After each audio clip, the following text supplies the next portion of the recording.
Ah, cambiamo skin.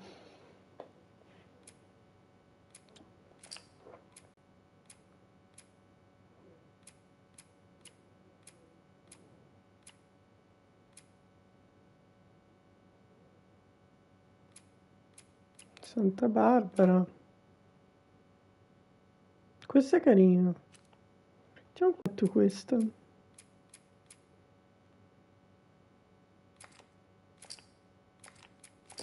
No, cambiamo anche le skin. Ti metto. Sì. Questa è bella, però cambiamo.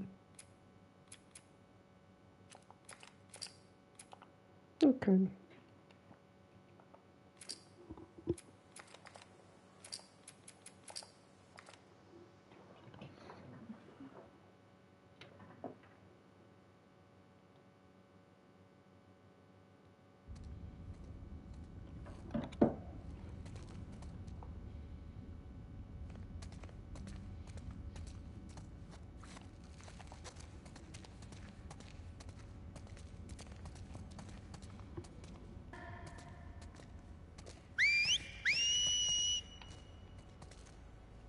Lev, come back here, please.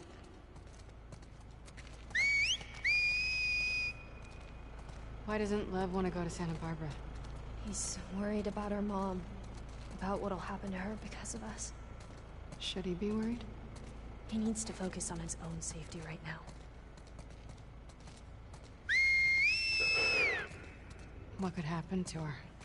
Sometimes parents are held responsible for their children's sins. But our mom is so devout, she'll probably be fine. Are there options for helping her? He can't convince her to leave. No one could. I'm more worried of what she'd do to him. Lev? Lev, I'm sorry. Lev, come on out! Lev! Lev? Lev! You know, I wonder if he saw this. He loves sharks. Loves sharks but hates the ocean, huh? He really opened up to you. We bonded over our shared fear of dying. He said you were brave. He's a liar. I don't know how to thank you. You hear that? Lev!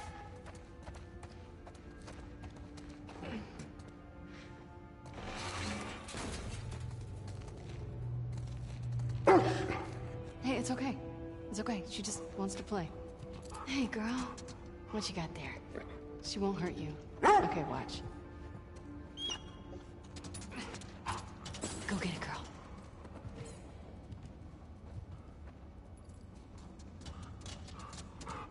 I think she wants you to throw it again.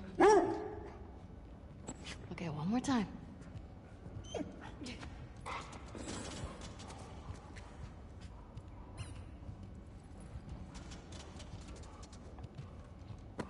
You want to try? That doesn't seem like a good idea. She's not going to bite, right? No, I promise.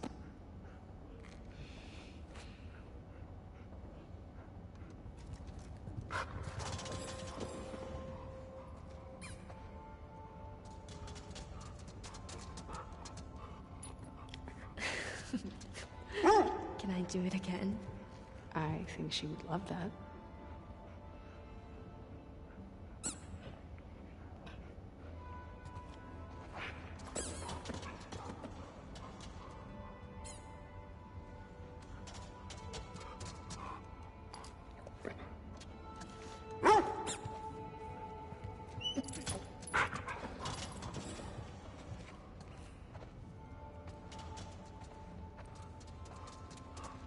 We should keep looking for him.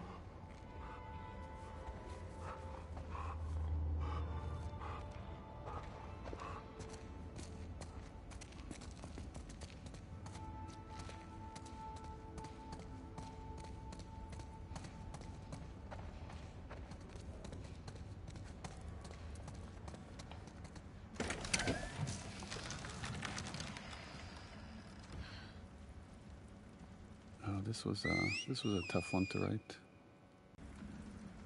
Maybe he could convince your mom? If she saw him like this, she'd strangle him with her bare hands.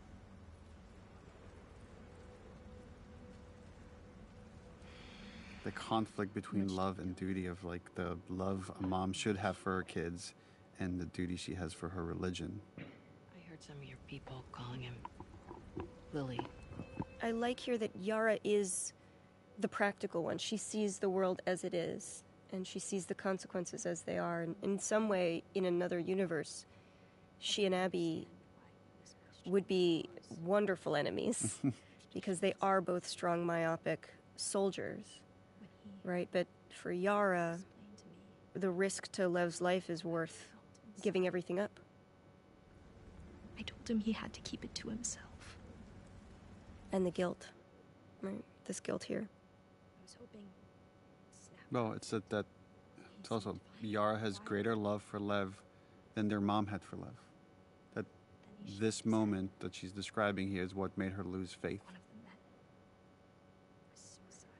And we don't talk about it, but I think the difference that I see between Yara and Lev is that Yara has lost her faith, and Lev has just refocused it, went back to the origins, to the writings, and sees how it was corrupted.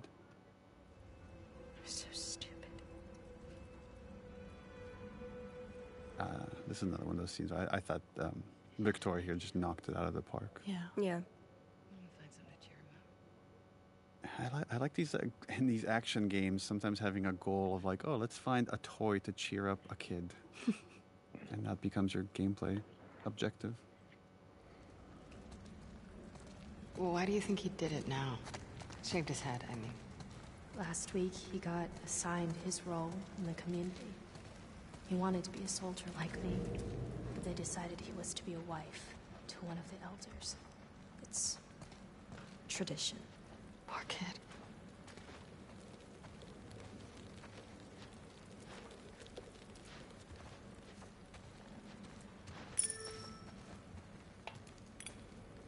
Where is Santa Barbara? It's in California.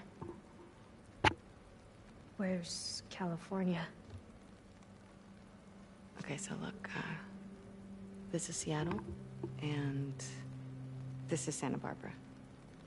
And our island? It's too small to see, but it would be up here. So far. Yeah. Good.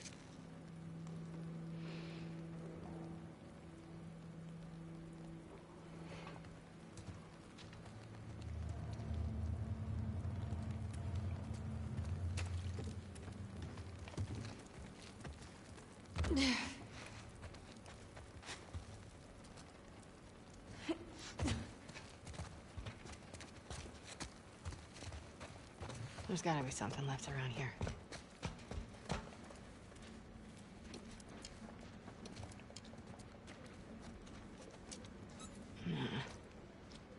We can do better than these shirts.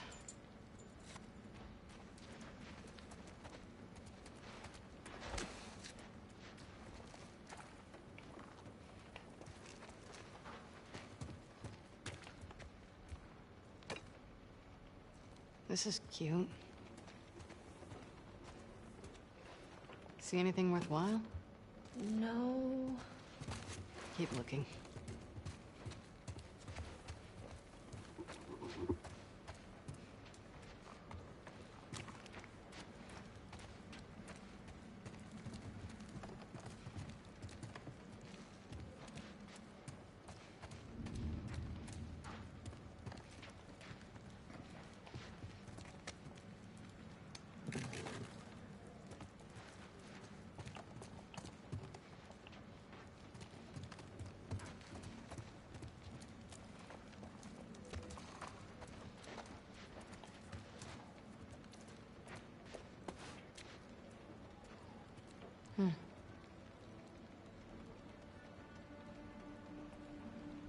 What about this? It's perfect. Smells Another brilliant thing Ashley Swadowski sort of conceived of is you watch the kids visually change and move away from scars over the course of this game. So Everything in the aquarium. she's not fully letting go. My aquarium. My stuff. I'm just kidding. Take whatever you want. You can't. Have you seen Lev? Yeah. He's down Yeah, the we're hall. about to get into this conversation of, I mean, they're talking about their relationship, but thematically there's greater stuff here, which is when are things too late? When have you gone so far that there's no coming back from it? She couldn't tell I was joking. They are very literal. They're literal people. I suck with kids. It's funny he says he sucks with kids, but I think Owen would be a great dad. Oh, I think he'd be an incredible dad. Another world. Coming to Santa Barbara, right? I can't. Why? You know why. He's such an optimist, right? He's about to talk about that. We'll figure it out. I don't know how, but we'll figure it out. I know. I know it's a fucking mess. I know. But we can choose to be happy. Again, going back to something you said earlier, Neil, but it's like this idea that suffering is the way that we honor the dead. I don't think Abby has fully admitted, like, no, I don't have a right to be happy. There's no. Yeah. Lev! Get back here! Lev! What's he doing? He's going after her. After who? His mom. She's gonna kill him, Abby. Is the boat ready? Not yet. How much time do you need? A few hours. This is their last conversation together. She just had surgery. I'm fine. How else am I gonna find him? I'll go with you. Owen? They're heading to the fucking island. Exactly. I'm not gonna let her go by herself. I think there's a part of Abby that knows she's about to head into a suicide mission. Yeah. Yeah, absolutely. And this is her forcing Owen to stay here. She's really trying. She's trying. The irony is in staying here. She is dooms what- them. She is what abandons them, yeah. Dooms him.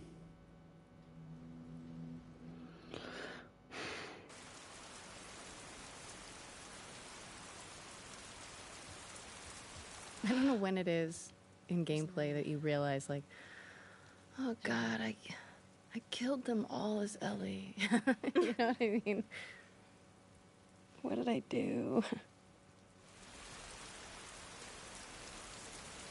Do wolves use this place? We docked some of our boats there. Okay.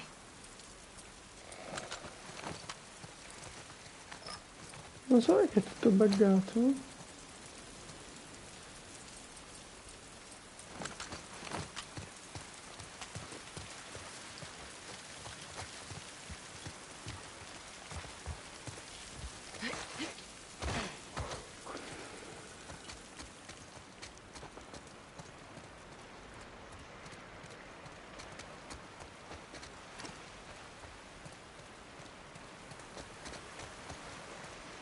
Whoa.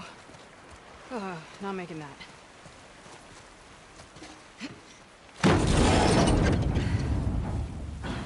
Here. I've got you. I can do it. Let's go. Minchia, lei la Chiara.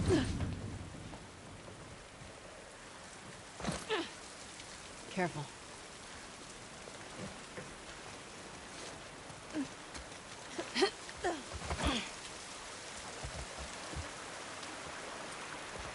So, how do we get to your village in one piece? There are blind spots along the coast we can boat into. From there, we'll follow backwards. They're safe? Safest option we have. Any chance Lev is gonna change his mind? None. He's too stubborn. Does he get what he's walking into? I thought he did. He's got a soft spot for her. I mean, it's his mom. Yeah, well, she wants to do that, though.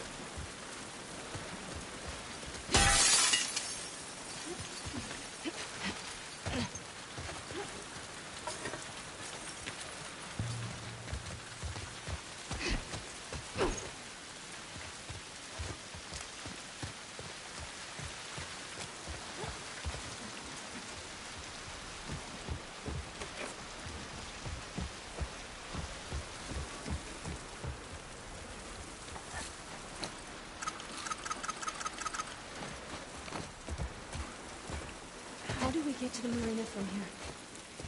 Let's just go around.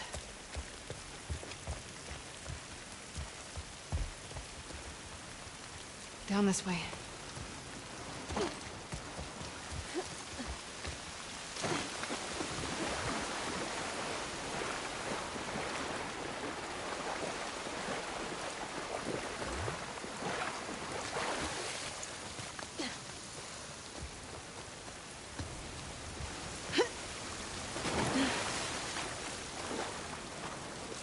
Hey, this might go through.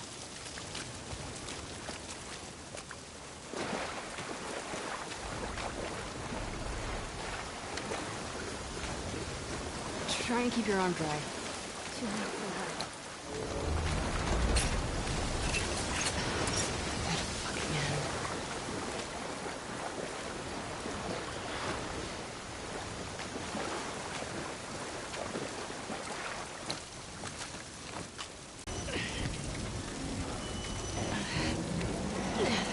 Okay, go, go.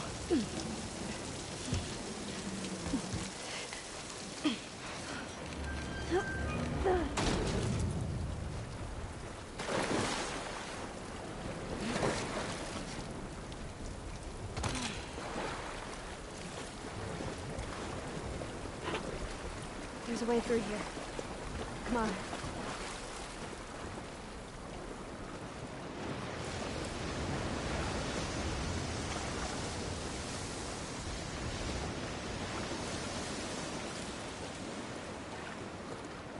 Boats are across the water over there. We just gotta get up to the road and go around. Okay, sounds good.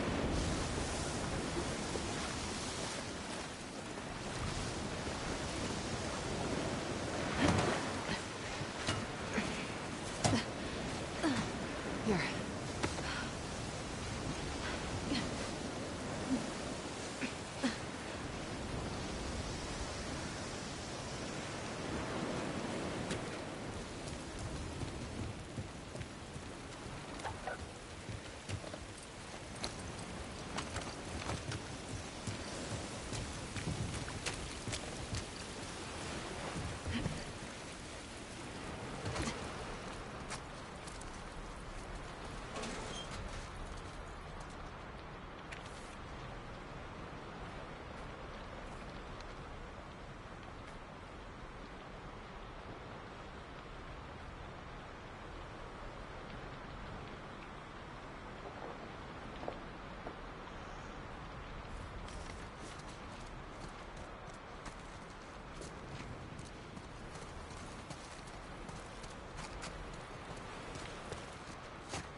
Is that a sniper rifle? Uh-oh. Stay on the dock. I'll go get a boat and pick you up here. No, I can help. Not with this. Girl, you have one arm. She is so tough. She's badass. But yeah, Abby doesn't want any more blood on her hands. So just like with Owen, she wants Yara to stay behind.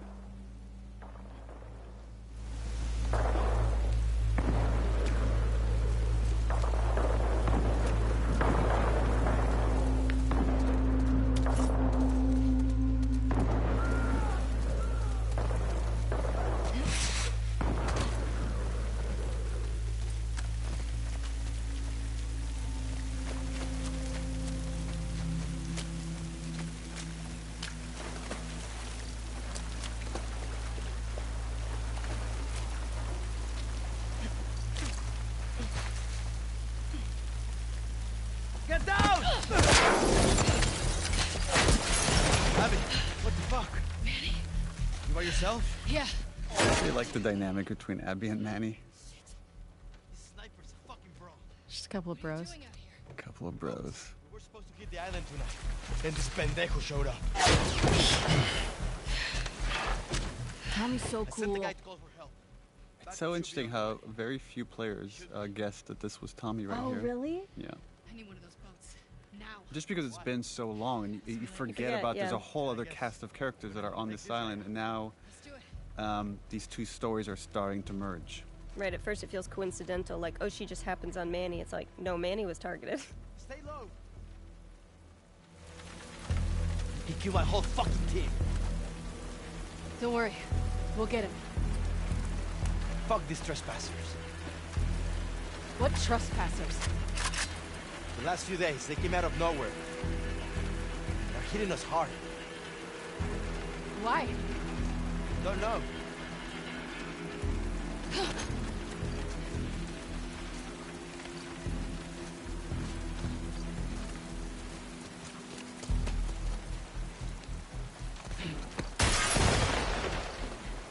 See.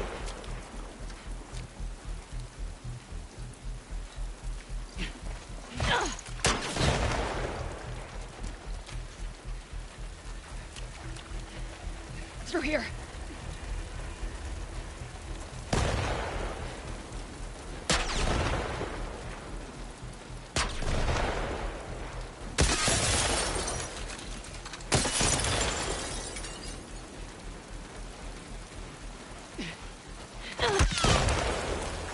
Go, go.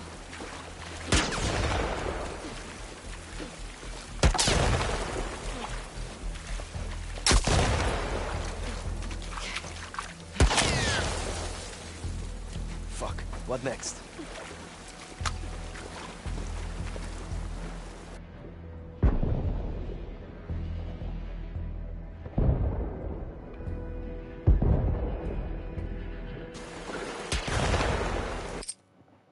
Persona ce l'ho.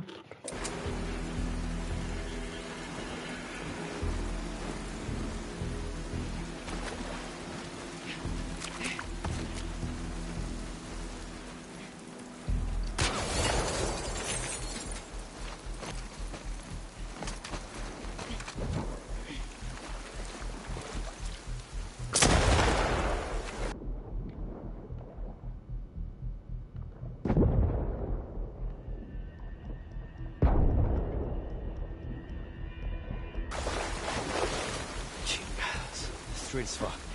Shit. Okay, what do you want to do? Let's get inside of that garage. We can use this as cover. I'm right behind you. Go. The car's falling apart! We gotta move! Go! Go! Fuck, he's good.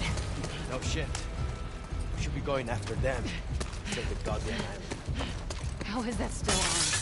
Nothing happening right now.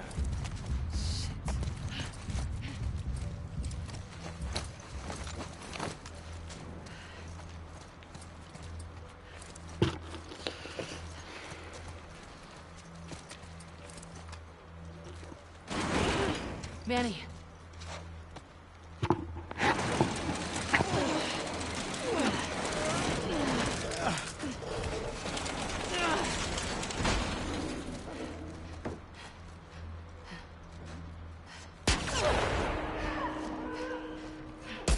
What the fuck is he doing? Shit. He's luring them to us. Get ready.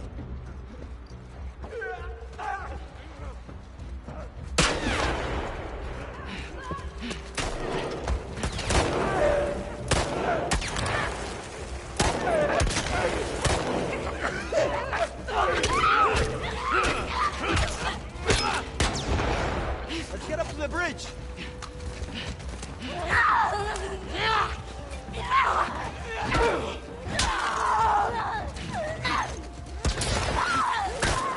Got you.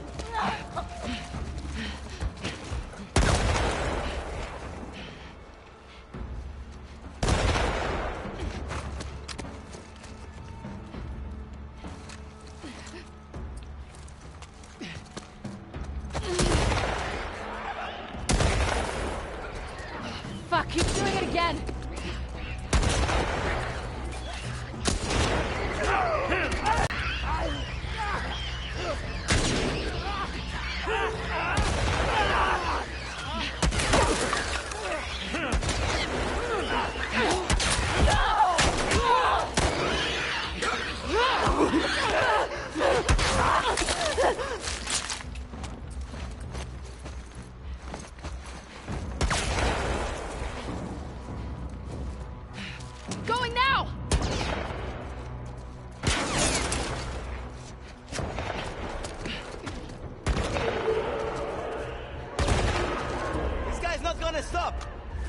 I know!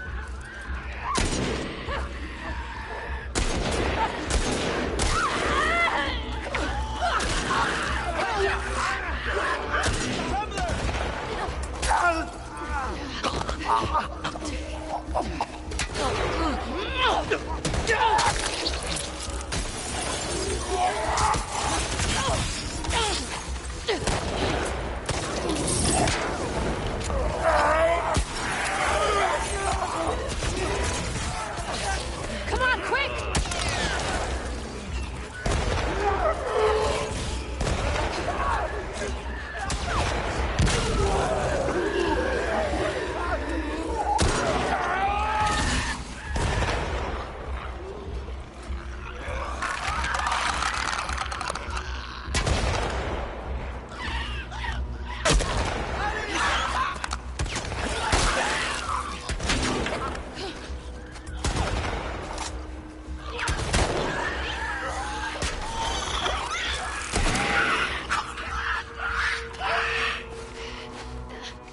We gotta get to the bridge before he runs! Yeah!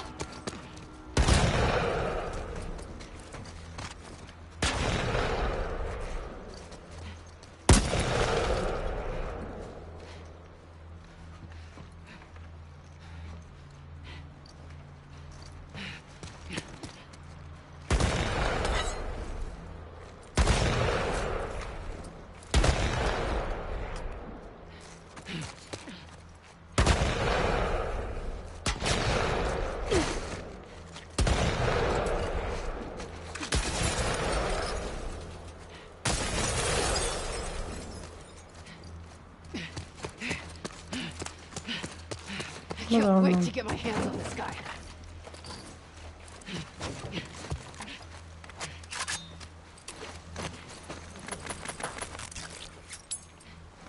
Abby, over here!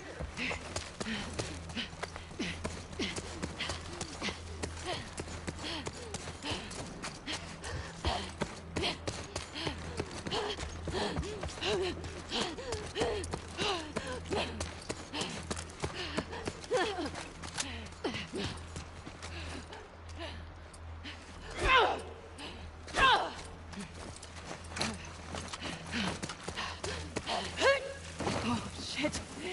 Go ahead, I'll cover you.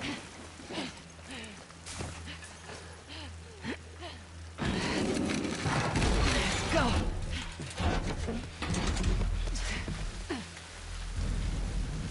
Where did he go?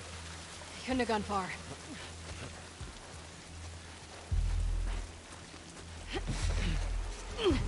Down! Damn it!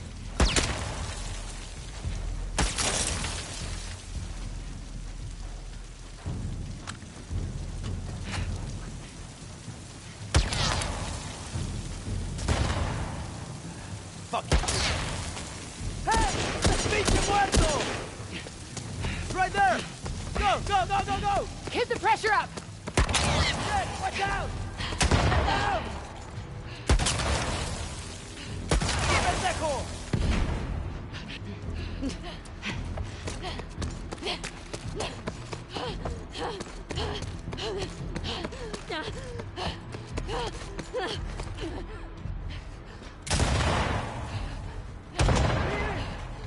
Don't let him run!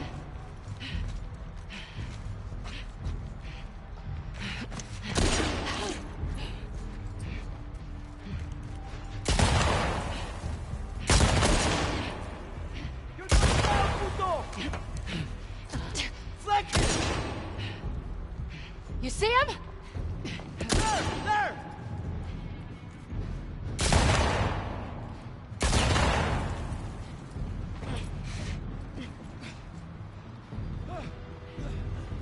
Che guardalo Tommy. Get inside!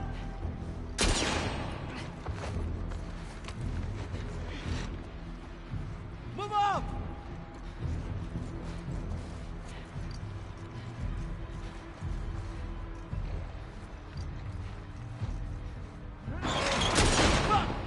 He's cornered!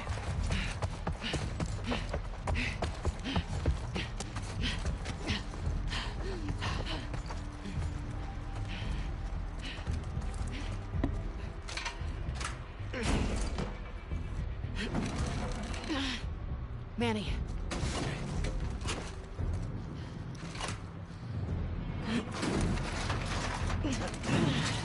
Screw it. Let's just...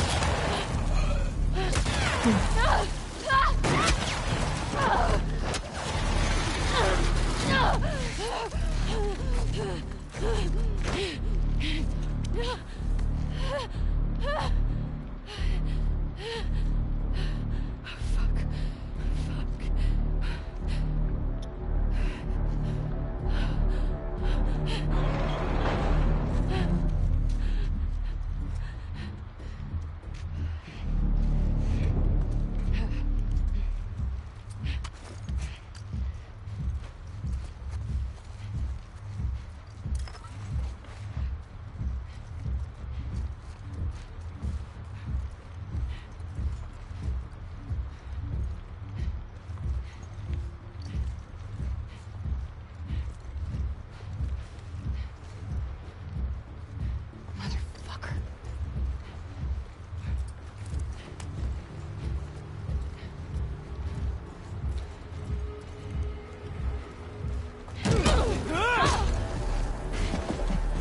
The revelation, it's Tommy. What? No wonder he was so good. Like, oh right, this whole other game that's happening finally collides.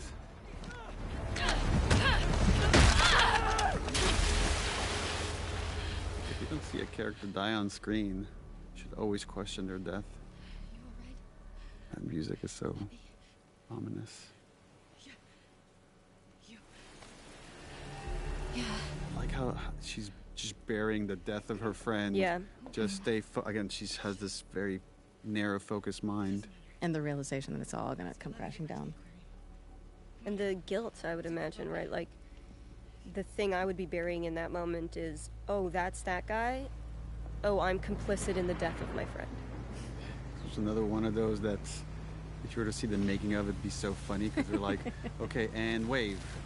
And wave. And you'll have to act the physics of the boat. And then later, the animators like touch it up.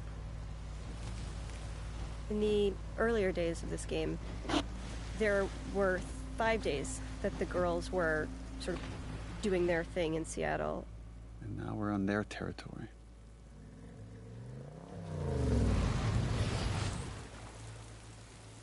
There was a whole day where Ellie would go to Scar Island to give you this opportunity to see them in the same nurturing way that we would see the stadium, where you get to see them take care of their children and their seniors, and you get to see them farming, and you get to see them be human people. But we cut it because ultimately it didn't shift Ellie's journey. No guards? They don't use this corner of the island.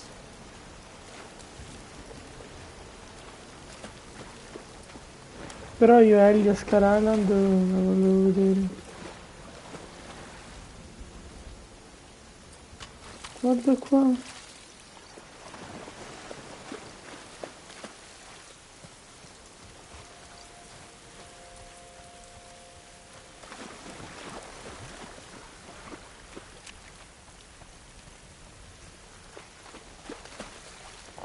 Look, Lev's boat. And we have to catch up to him. Do you know where he's going? To our house. That's where our mom will be. Back trails. They won't see us.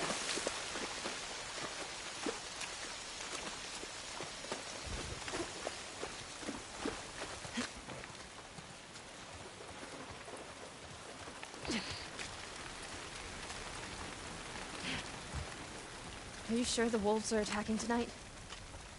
Yeah, that's what my friend told me. They'll use this storm as a cover for the attack. Unless Isaac changes his mind. Your leader, Isaac. What does he want? An end to the fighting. But at what cost? At this point, any cost. Sì? Puoi aspettare 5 secondi? Un attimo.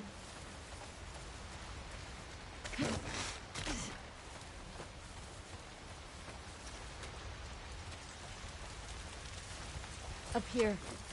Are you good climbing that? It's the fastest way.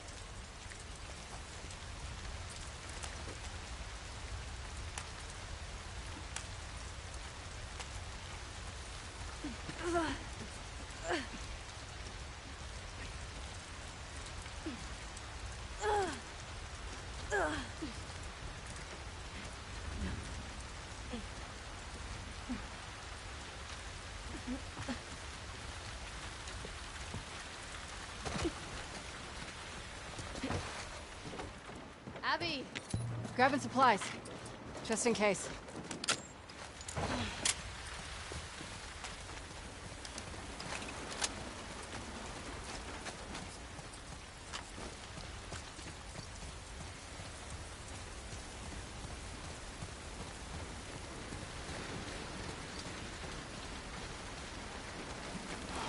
Fuck.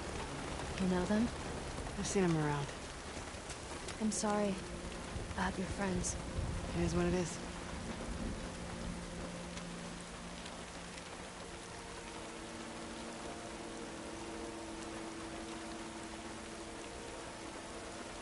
Abby, why are you helping us? Lev asked me the same thing. I guess you don't deserve this. But also, I needed to. I had to.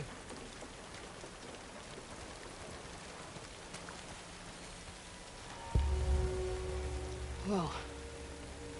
Is that your village? No, that's Haven. Ours is further inland. Don't linger. They might see you.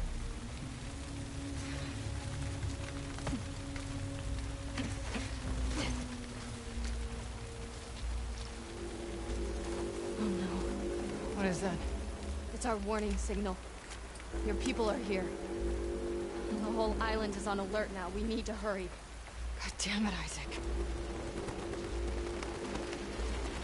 We'll cut through the walking camp. Follow me. How many people live here? Around 1,000. How many soldiers? Half of us are trained in combat. What are the other half gonna do when my people get here? Some will hide. Most will fight.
Non facciamo più neanche una vacanza.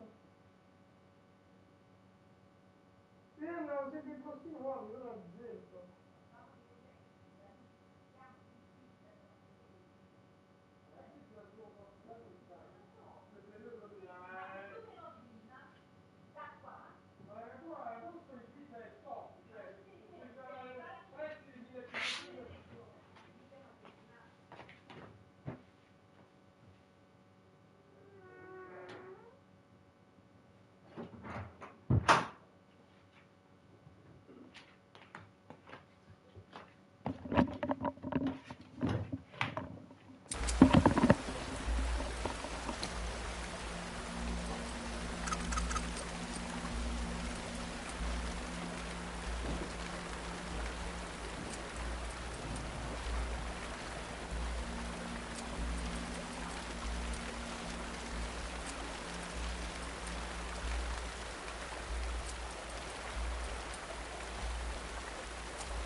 Occhio a tutti, eh?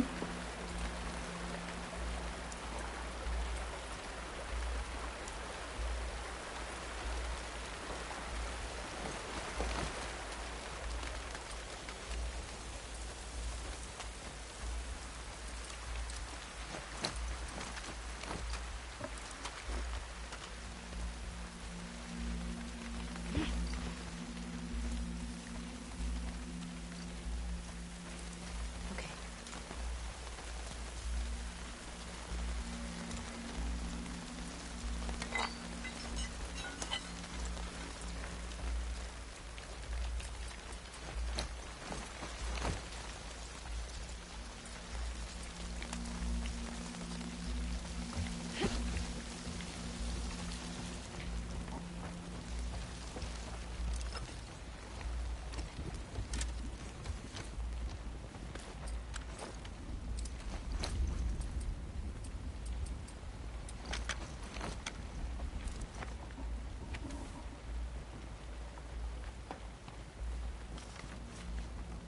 Where is everyone?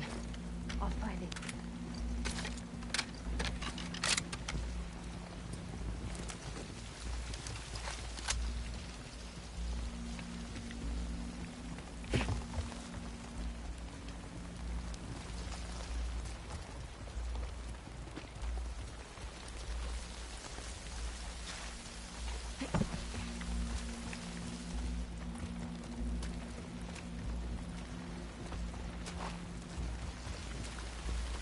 May her light guide us through the storm.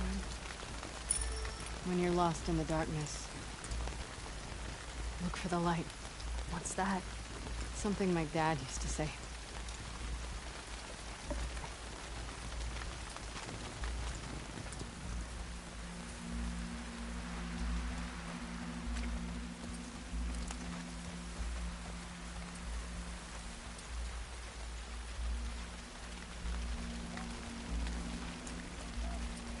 We need to climb up there.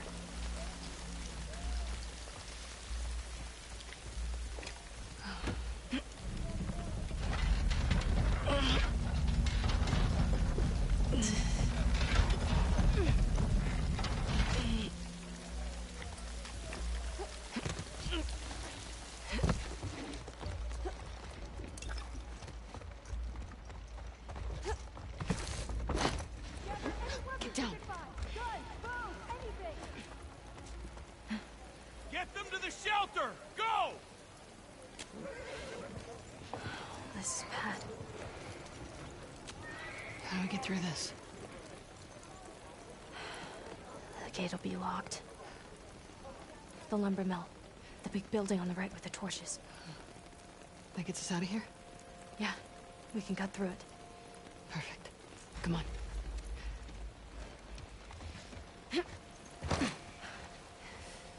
Close the gate! Seal off the camp!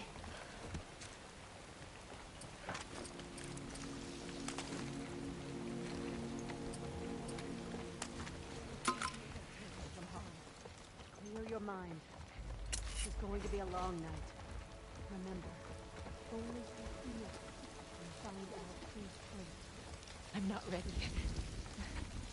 For the sake of your son and your land,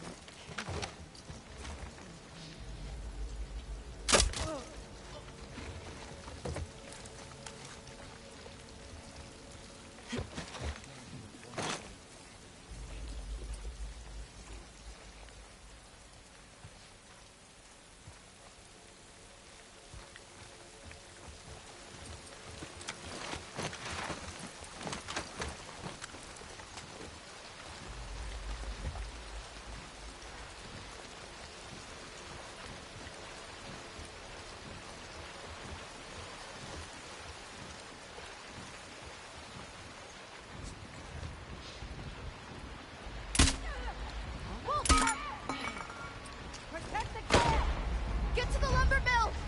You'll pay for this, Yara!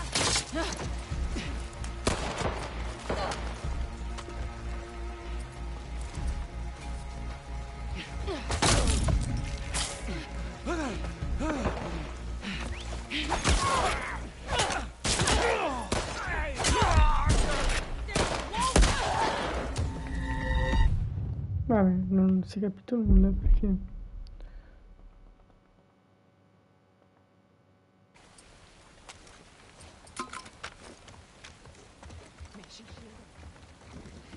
Clear your mind. This is going to be a long night. Remember, only through fear can we find our true strength.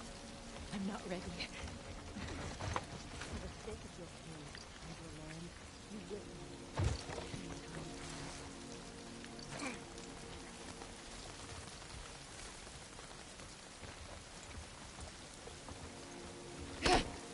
Not a word.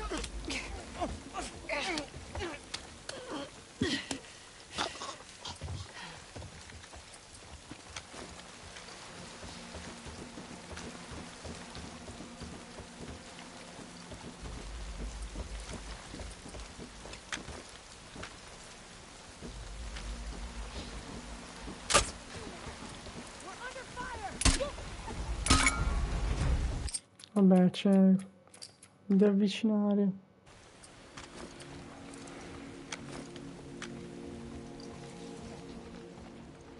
Clear your mind.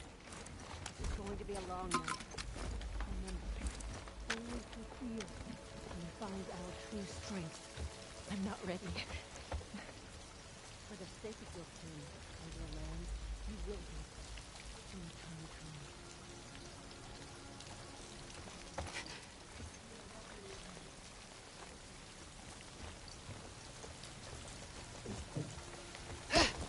Don't try.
That was crazy. We're Troppo. getting close.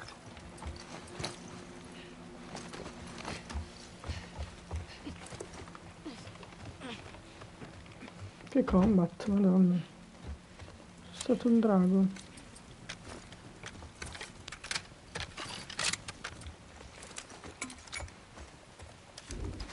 Come on, this way.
Non andiamo niente.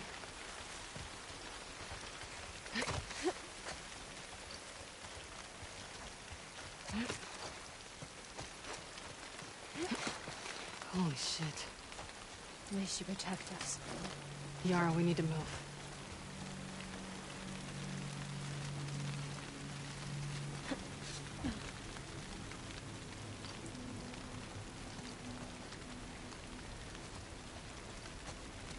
Lì ci sarà Isaac. Isaac, what are you doing?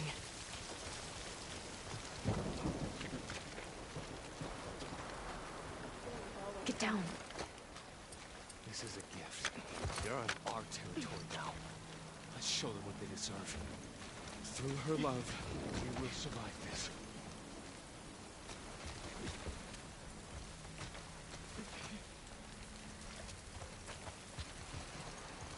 That was close. Where to now? We'll cut through the lodge up ahead. Yara, back in the logging camp. Where were they taking the kids? There's shelters everywhere. If things get really bad, we'll take them off the island. Good. We knew this day might come.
Guarda quante munizioni mi stanno dando.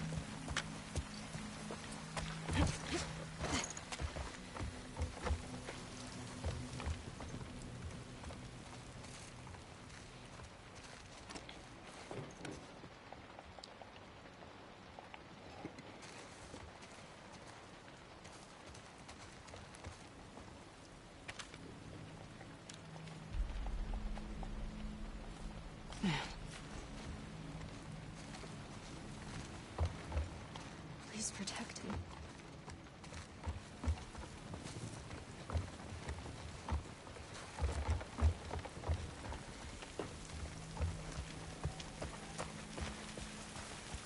We can't go through there. Why? No place to hide. Got it.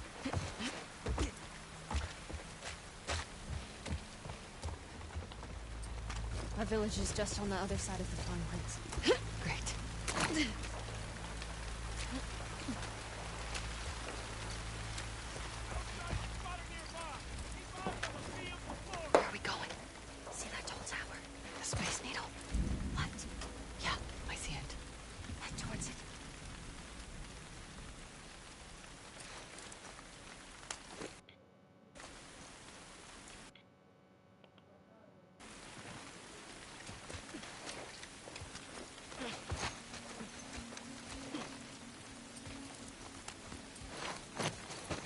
3 coltelli.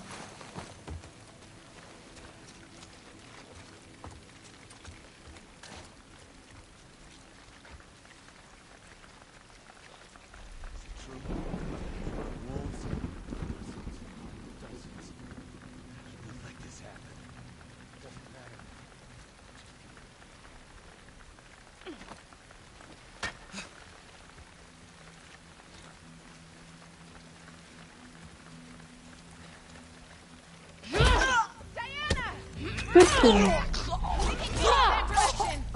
On your right! The runaways here! With a wolf!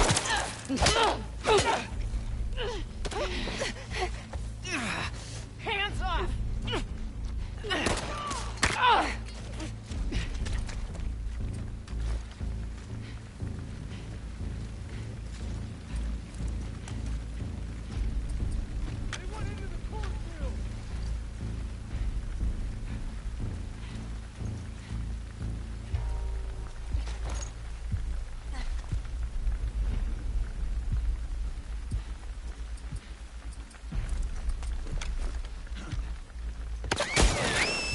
Ma no, come fa a vedere me? Io non vedo lì.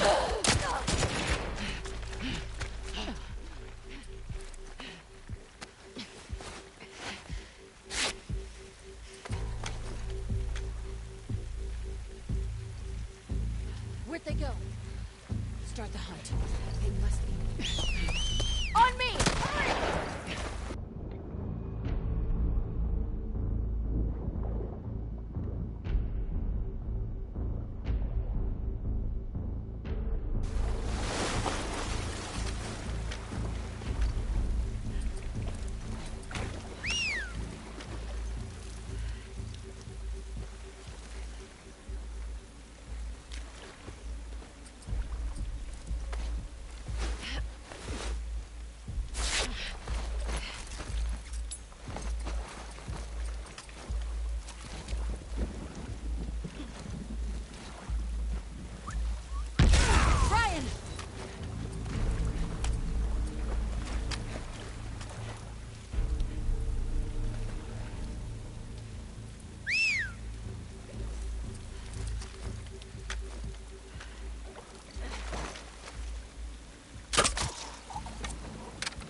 Non so come sono ancora vivo.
Sto giocando benissimo.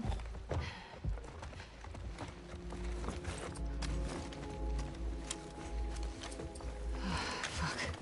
That was rough. Let's get to the village.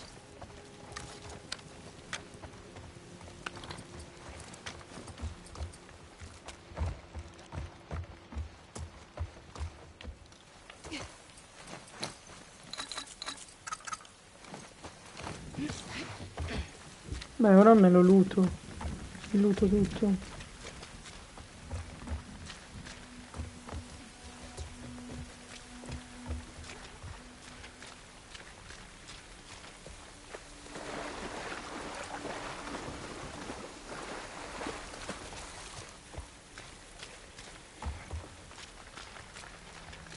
Cioè, io non vedevo loro, loro vedevano me.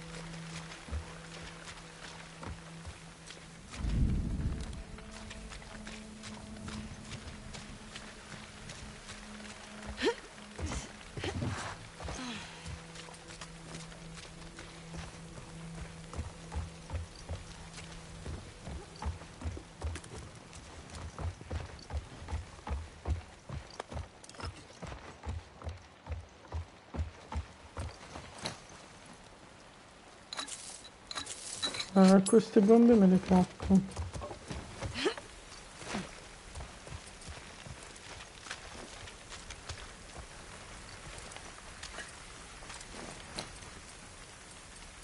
Mm.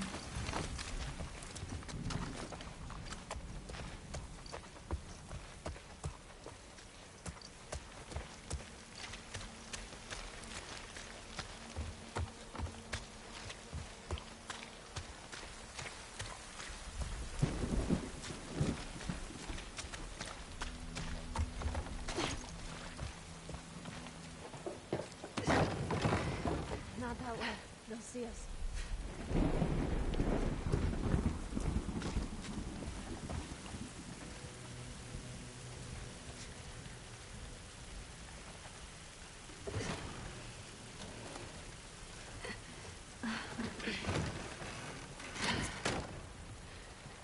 It's here.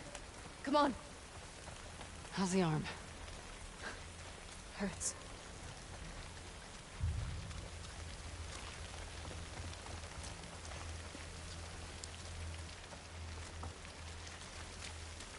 This way.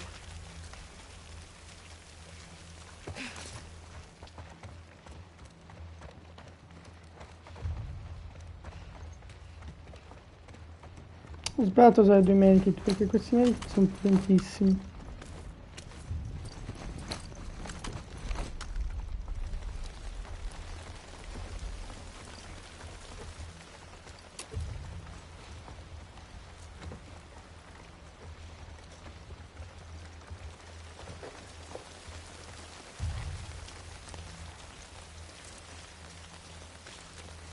This is the one.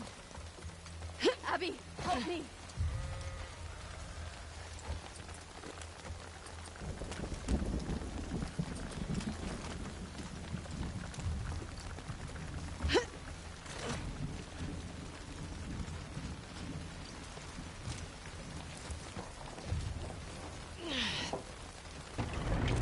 Oh, this scene.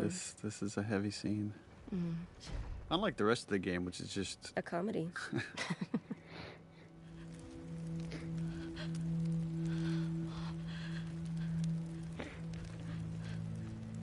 that shift right there for Yara is really nice, of going from grieving to protecting, consoling. Yeah, that's right. Those cuts. And she knew it was going to happen. She knew that's what the outcome was going to be. Lev's an optimist. Trying to make her stop. I was just pushing her off of me. She hit the table. With everything that baby Lev has been through in this past week, this is truly the death of his innocence. Mm-hmm.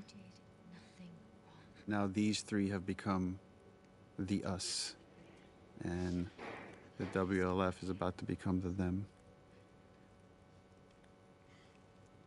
There's this little connective tissue right here of or this moment of connection between Abby and Lev that I love, that she hands him the bow. Just the exchange again, this exchange between them. My baby.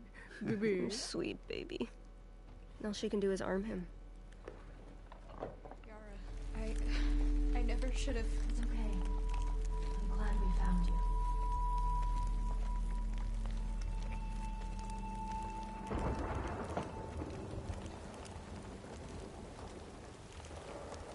Let's go.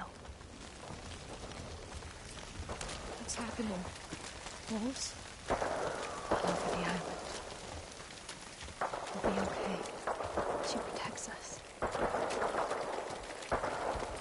Shouldn't we head back for our boat? No, I hear fighting back there. I hear fighting everywhere. There are lots of boats in Haven. That's what I was thinking. We can cut through Old Town, avoid the main roads. How far's Haven? Not close, but it's our best chance. Just keep following us. Lead the way.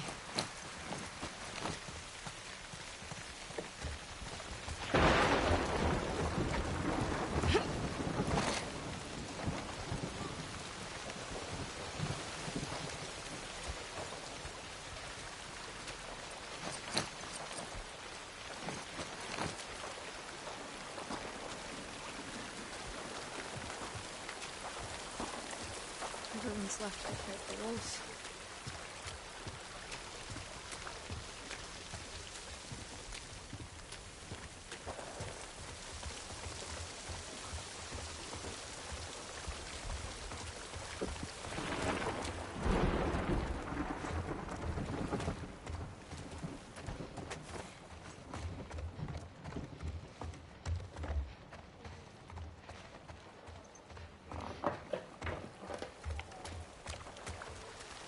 How's your arm? Arm's fine. I'm just tired. Yara, Mom believed with all her heart. I know. Then why would this happen to her? Our faith doesn't make us immortal. Loss is around every corner.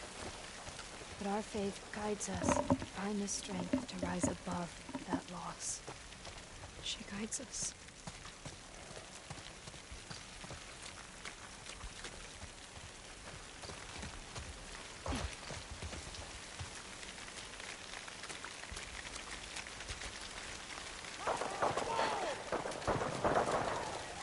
It's down the street.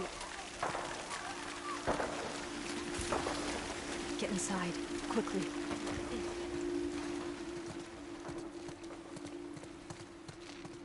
Amore Yara. It better be. Plan. Head to the capital. Take your team. Leave the village by the farm. All of you, this way.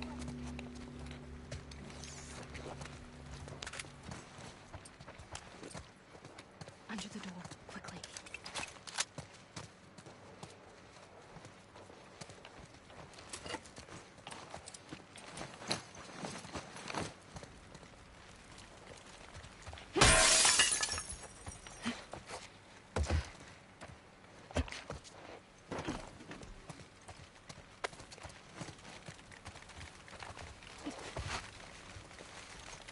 We're leaving so many people behind. We can't help them.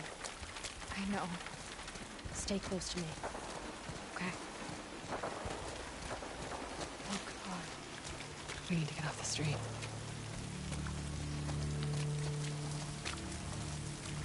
Lev, Abby, this way.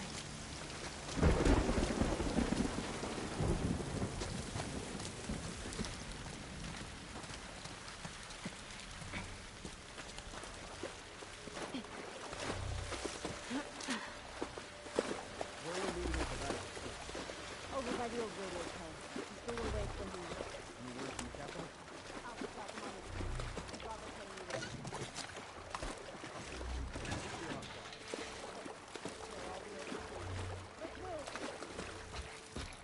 Can we get away from these guys?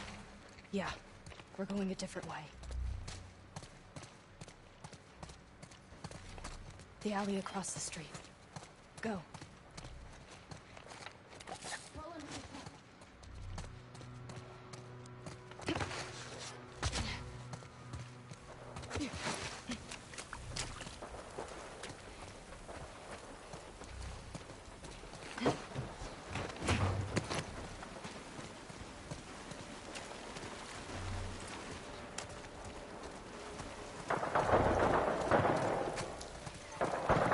Abby, we need your help.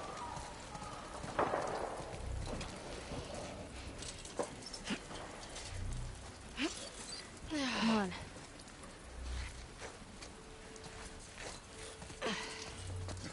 Are the wolves still nearby? I don't know. Just keep going.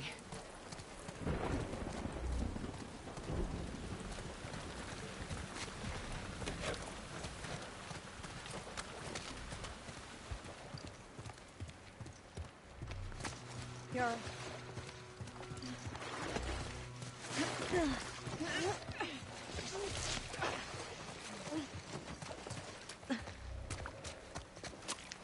No sign of him. Come on, Abby. This way. Got one! No. Oh, this is the. Yep. So right, originally you would come into this island, and this is where we would have killed Lev, and we had these concepts of stone mound graves, and that you would find Lev being buried in one. But instead, we flippity-flopped it. It's funny. It's like Abby stopping Lev from doing the thing she couldn't even do, is grieve for the person she loves. And there's our second Isaac scene. What the hell are you doing? Well, not a good look. This was really fun watching you guys play. This back and forth. It's like every other time you've been able to reason with Isaac, but he's at the end of his rope. By the way, we'll deal with you back home. He's not one of them, please. Abby, move. God damn it, he's just a kid. Isaac doesn't see a kid, you know? You have 3 seconds to get away from that scar. 1. You really gonna shoot me? 2. I'm not fucking moving. That facial expression was great. No! What the fuck? And Jeffrey Wright gave us a lot of deaths, a lot of falling in all these different ways. I remember that.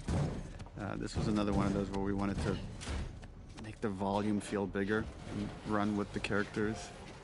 And then we had a hard time, I don't know how much you remember, Laura, of like getting this beat to land right here, this exchange between the two characters, until we somehow, I don't remember the exact order of events, but we came up with this line right here. You're my people. Yeah, we were on the stage and it just wasn't quite working. And you came to me and you said, let's brainstorm some other lines. And I said, you're my people. And you're like, okay, that's it. And you just walk back on set. And it really, it's become my favorite line in the game because it is, to me, it is the unifying idea.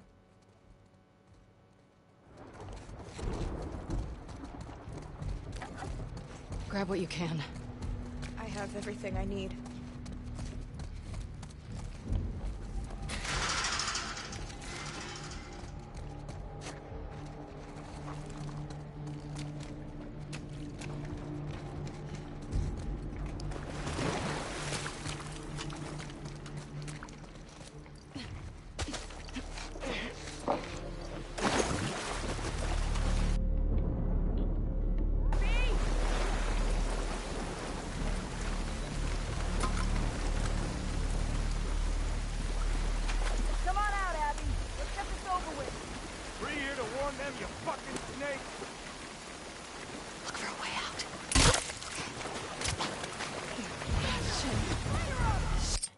Perché mi sgamano così senza senso?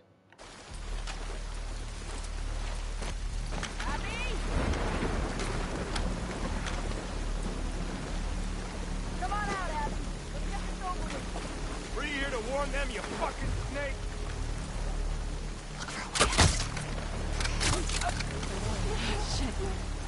Shit.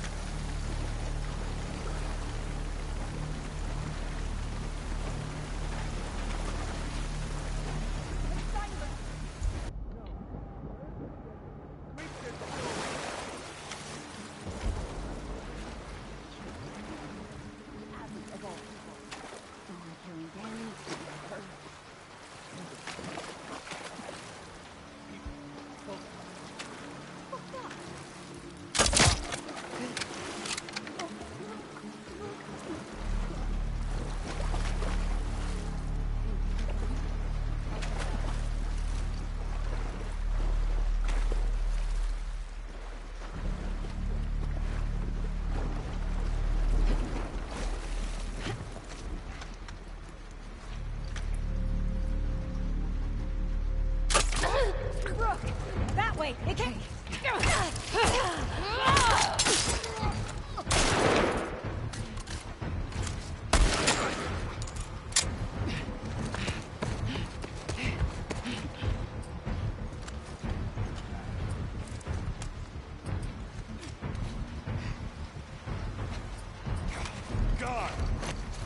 Find them, quick!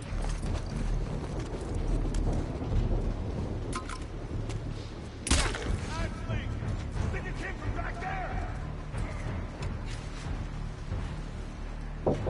Sì? Aspetti. Up there! Alan! Get behind them!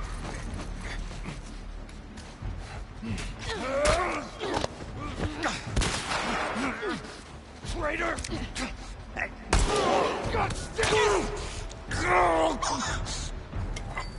Did you find her? He's here with that Scar kid! I saw him go that way! Up there!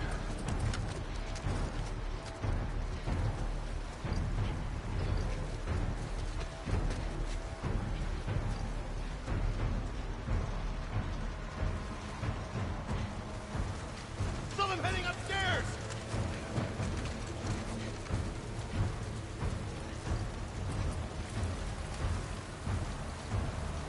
They ducked back there! How'd they get away? Find where they're hiding.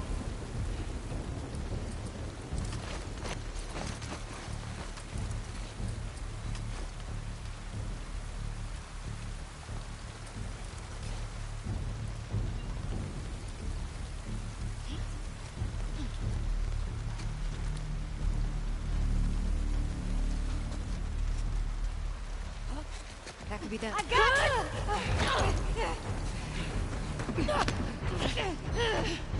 Jack! Move in!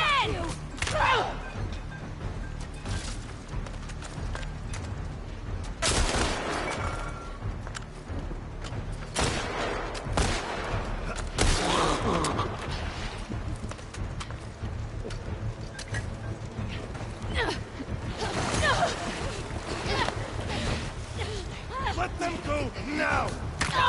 Janet!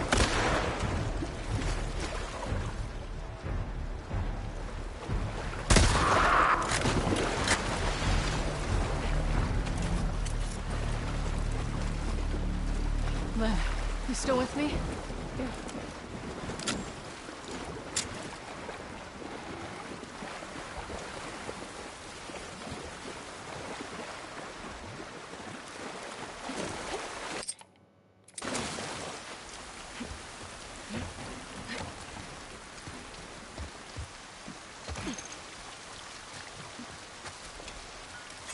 Hold on a sec.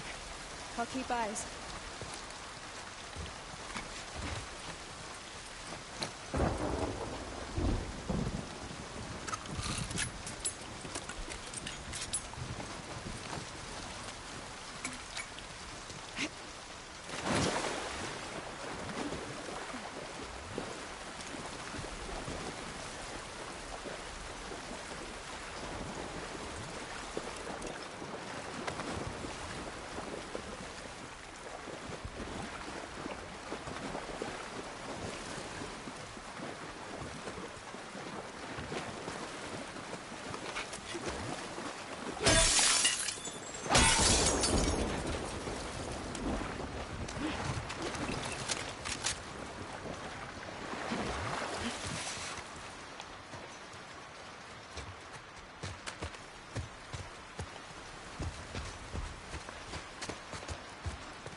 Cover me. Yeah. I got it. Go.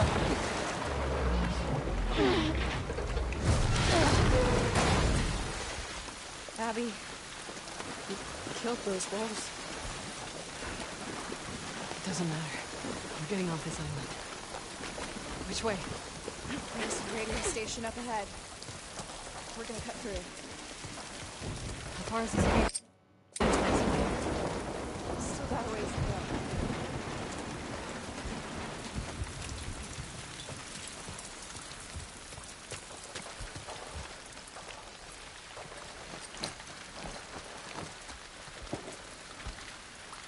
Lev, get the ladder for me.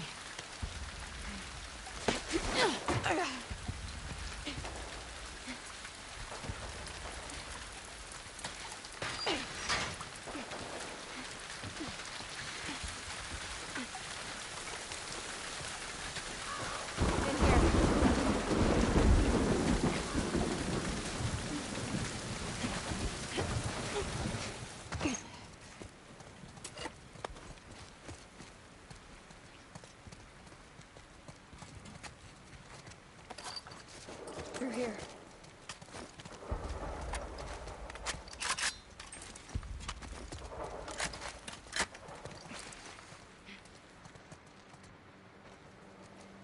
Oh my god. Is that Haven? Yeah. What's left of it? Lev, where are the boats? On the docks. Past the fires. Then we better get down there before they're all gone, right? Yes. We're not dying on this island. I know. Let's get down there.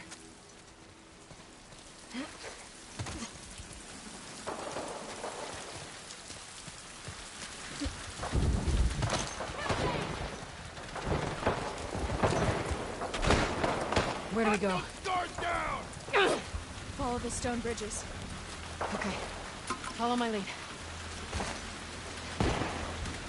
Wipe them out!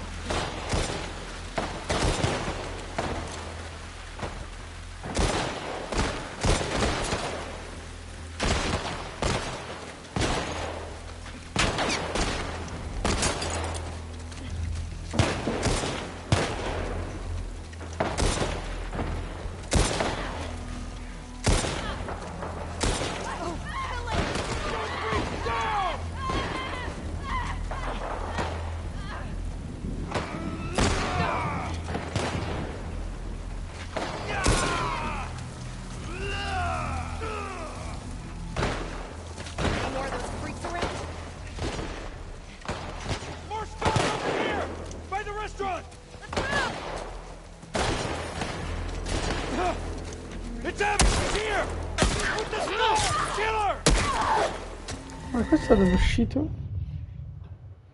Boh.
Non me lo faceva aggrappare.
killing each other. Ok.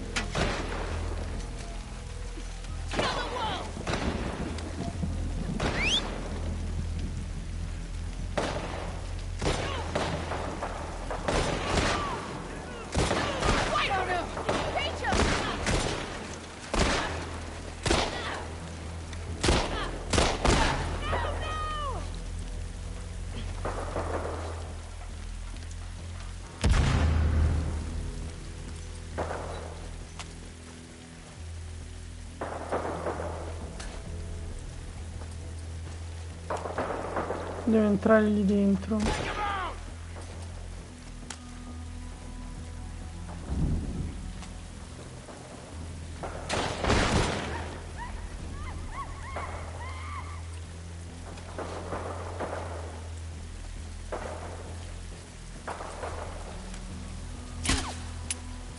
Cazzo.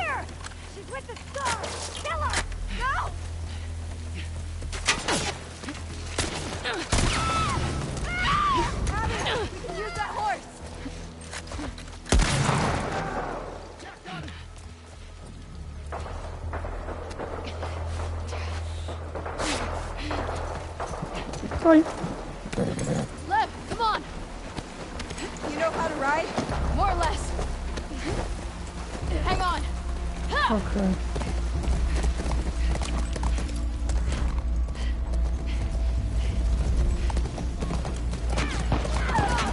Here we go. Get ready. È una munizione però. No! Oh mio Dio. No, va.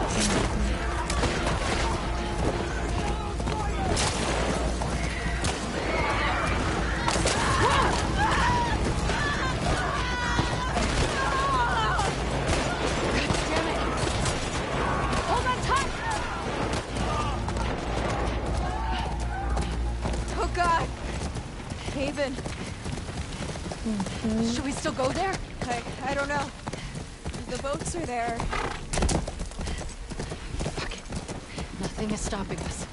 Nothing is stopping us. Hang on! Abby! Get away from us!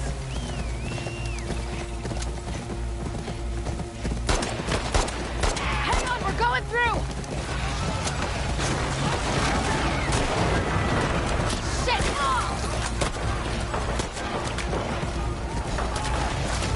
Which way to the docks? Madonna. Up and over the hill.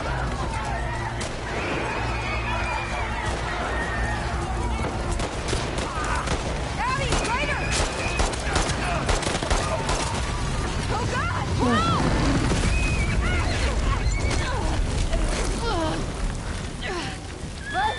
The horse! Forget it. We have to keep moving.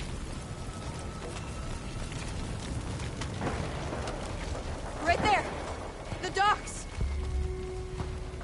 Okay, we gotta get out of here. Abby, this way.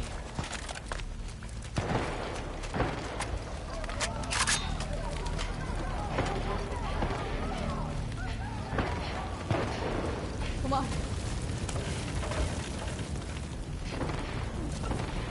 Qua con la remastered spinge forte.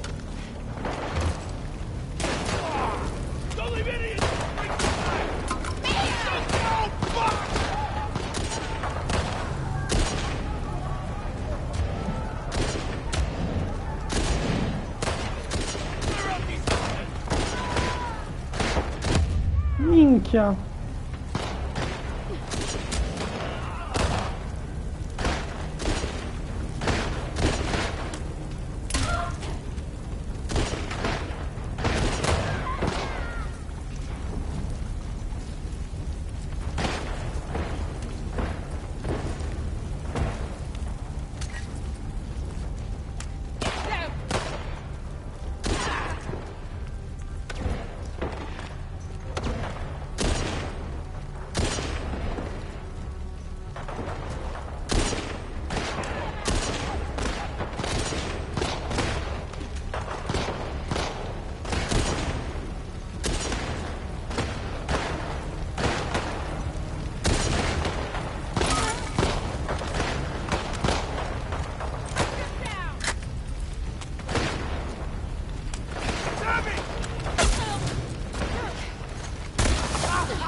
Giochiamo la safe.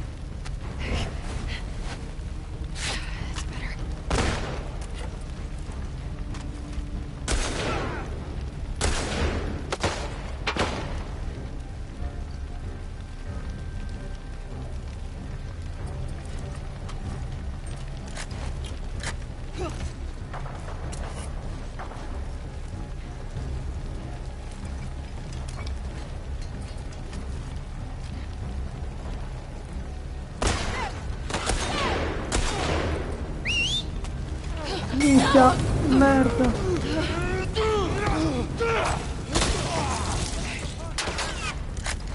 Your life ends here, Wolf!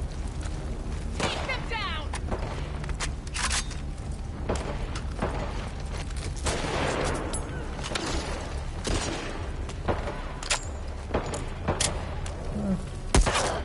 Cazzo.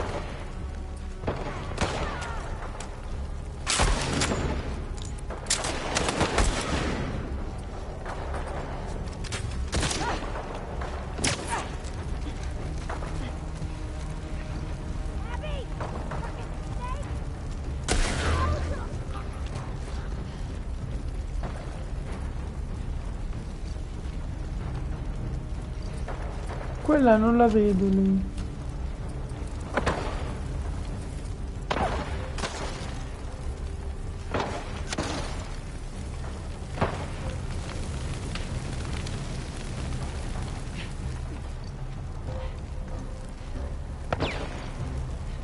Chi è che... Ah, è quello.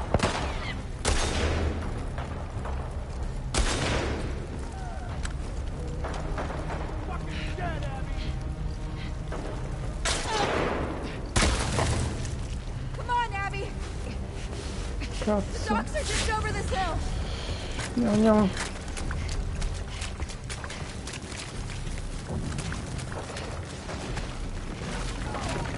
Can't get through! Up here! Qua. Go!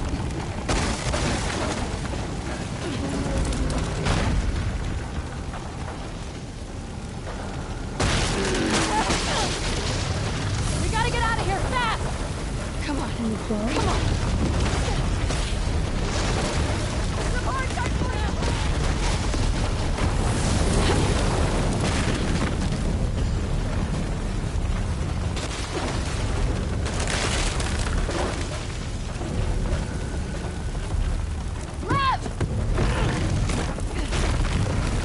Madonna, vieni, vieni.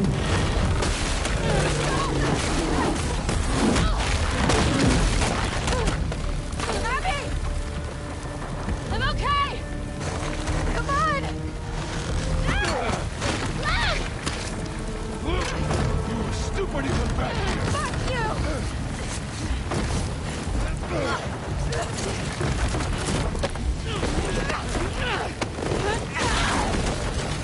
Fanculo, sai. You're a damn disgrace!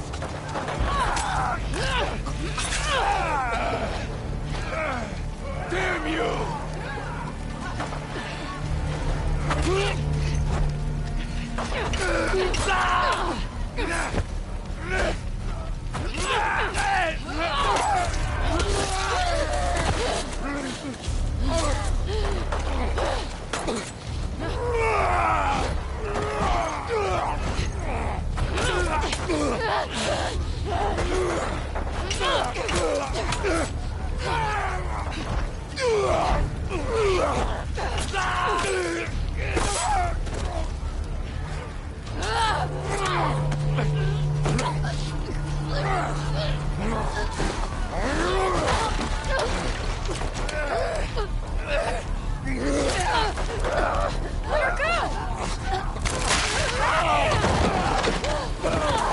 Madonna, che burdello.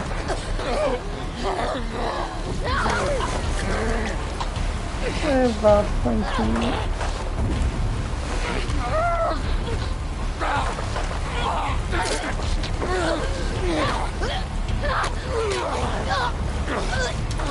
Ma vieni qua.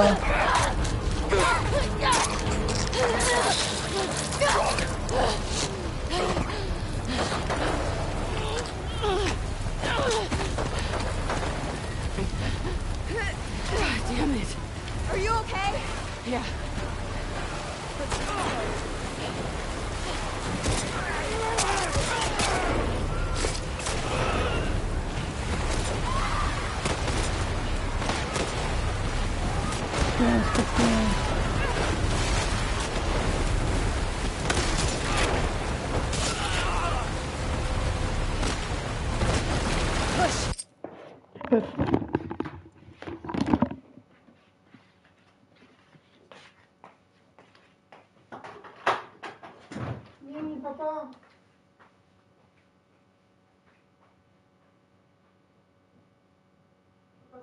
Sto giocando, non mi nascondo.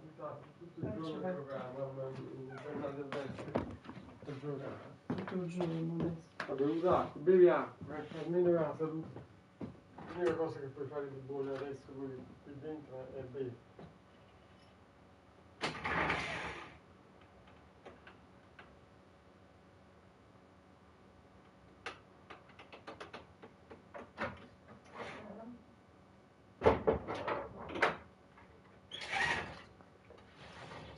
C'è la tempesta? No, sta piovendo, no. Per fortuna piove. Sta verifica di matematica. Che palle. Mamma mia, guarda, sono proprio arrabbiata. Non mi parlare. Non mi fai neanche una buona cenetta, stentano su.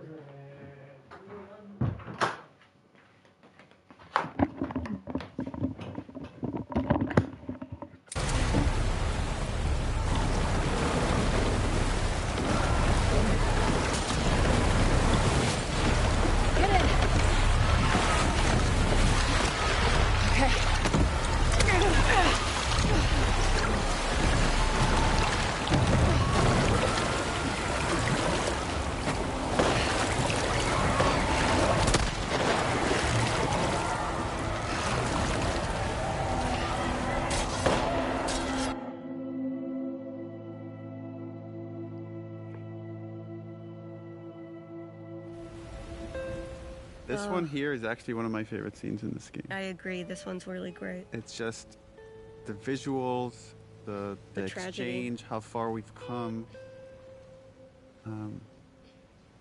Just the idea that he's cold. The weather. She's so dull here. She's just such a dad here. This is again. This is one of those things that's very easy to write on the page. She takes her jacket off. She wraps it around Lev. Very hard to execute and make it look good.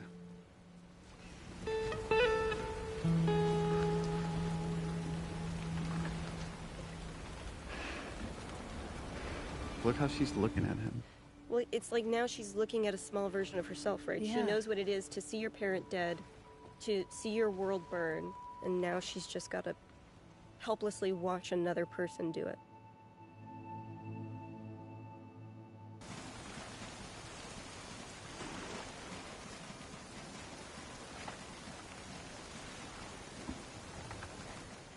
This is again where the two stories are barreling into each other, and we have a series of losses. I mean, there's this nice dramatic irony. The player already knows what's waiting for Abby inside, and they're like, "Oh my god, oh my god, Yeah. oh my god," and they're waiting to see how this. If they plays out. remember, a lot of people forget. No, But really? as soon as they see Alice, Oh yeah, Alice is the that's the the trigger. giveaway. What can you say to someone that just lost his mom and his sister at the same moment? Let's get out of the rain. Yeah.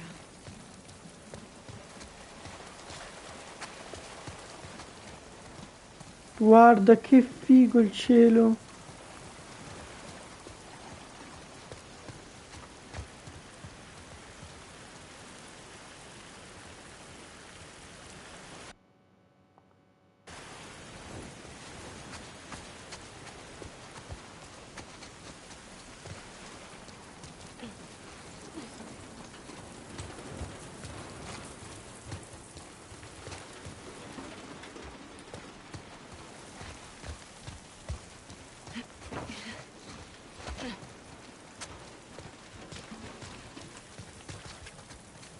Non l'avevo mai notato quello.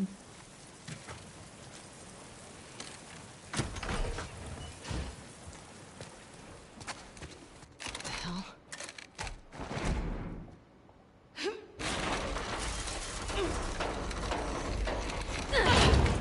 Alice is the only dog that actually has to die in the game, which was a fun thing during press when people would be like, "Why do you want us to kill dogs?" And it's like, you don't actually have to in any of the setups. They're all voluntary kills, but Alice is the only requisite one. I'm pretty sure we're always careful to say you don't have to kill dogs, But we didn't say you don't have to kill a dog. Dog. The cutest dog that you play fetch with.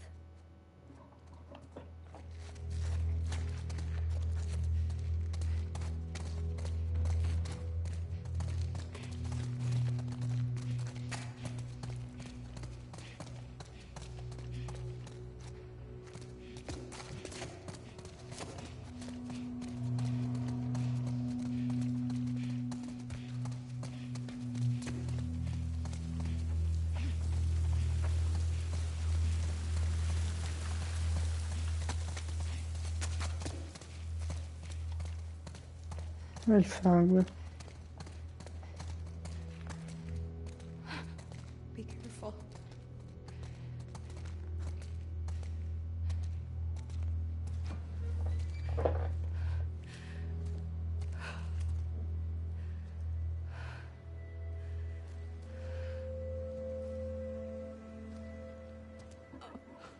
This is, Laura, you make this look very easy, but this is a very hard scene, I think, watching from the outside to act, which is you have to go from grief to pure rage. I think, Hallie, this was your throwing up, what you wrote into this scene. Yeah, probably.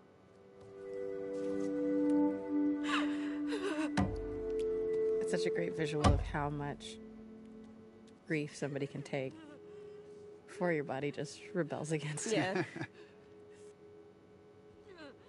This little, the way he says Abby here. Abby. Almost afraid to show her this might lead to the people that did this. And of course, this was Ellie's mistake of dropping the map here in her panic attack. And and the music is doing a good job of just taking you internally into Abby's head.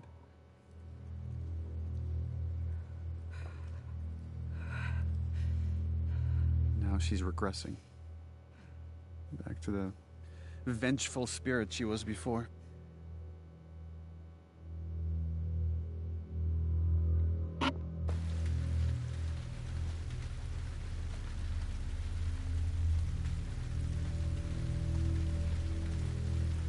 What do we do when we find him? Just figure out how to get in first.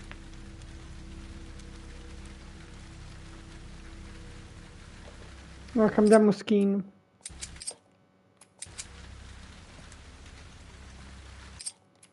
Skin. Questo è il momento clou. Ellie va benissimo. Lei...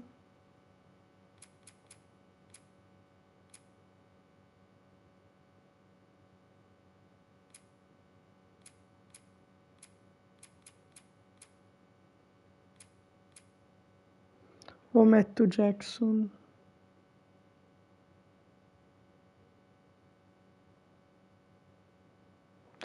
Ma sì, per divertimento mettiamo così.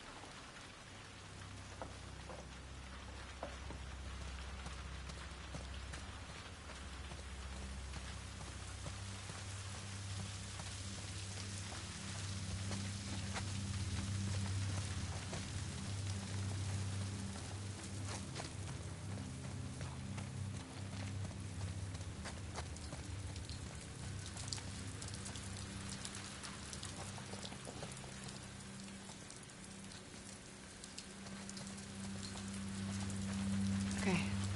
Grab that ladder. Ready?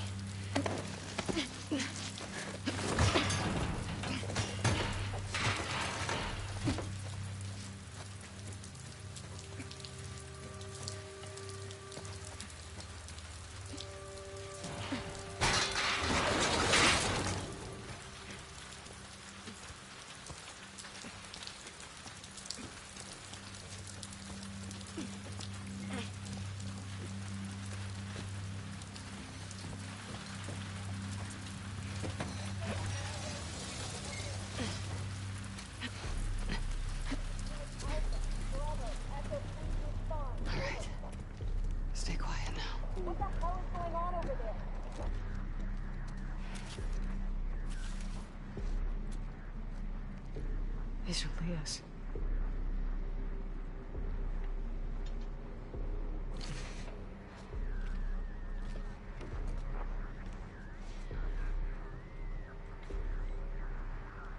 He's been tracking us. Side 2. This is Briggs with Units Echo. Fuck. This is Site 2. Echo, what's the situation? Isaac's dead. It's a fucking massacre. Echo, please repeat. Isaac is fucking dead. Anyone else get off the island? Echo, you're the first to call in. Nora. Jesus Christ, where the fuck was the backup? What's your location? Who's with you? The freaks are ready for you. Our squad. Echo, you're breaking up. What is your location? Turn the rim. Turn out here. Echo, come in. Quick. Shit. God.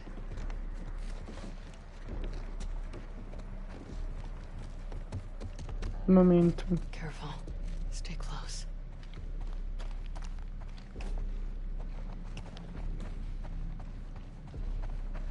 Where are you?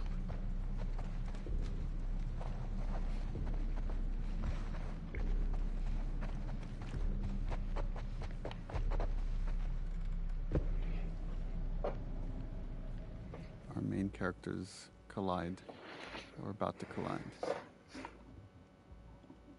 think one of the things that makes Laura's performance here so special is that this character is so hard and so terrifying, but in every scene where Laura is scary, there's also this patina of vulnerability, of fragility that's coming through, where you can feel that she's quaking with rage, but there's so much complex stuff happening underneath that rage. It's really great. It's funny because it's the same way I feel about Ashley's performance. So there's always this. Just that rage feels so real. She's so good too, like fucking one shot. And from her perspective, it's Jesse's an NPC. Yeah. He means nothing to her. Stand up! Now! Don't you fucking dare! Shut the fuck up! All right, stop! Stop! What is so beautiful here, or tragic, is that Ellie doesn't get it. Right? What Ellie's about to say here is like, I know why you killed Joel. He did what he did. well, he did it to save me.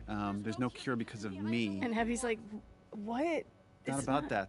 I don't know how much Abby cares about it. It's about her dad. You killed my friends. Like, I showed you mercy. And you wasted it. And players were so uncomfortable here. Like, I have to go up against Ellie now. And this is very much by design. Who is scary. She's wily, but you're beefy. Minchia. Stay here. Watch the exits. Don't let her leave.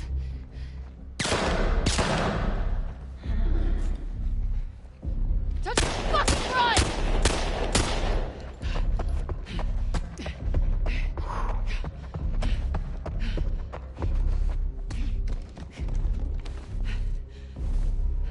Sì, con la pistolina scarica.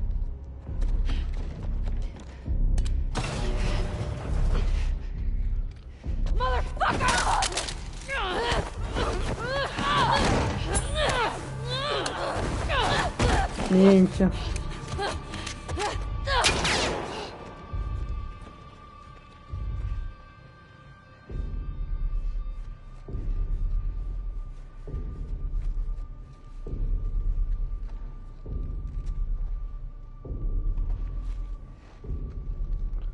Come si gira?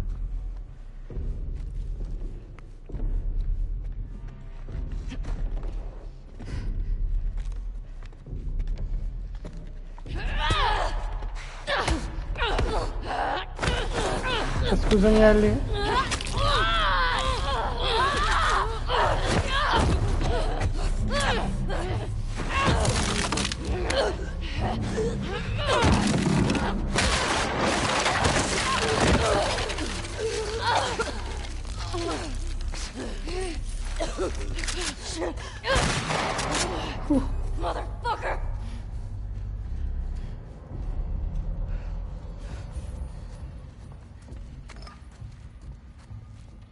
Where'd you go?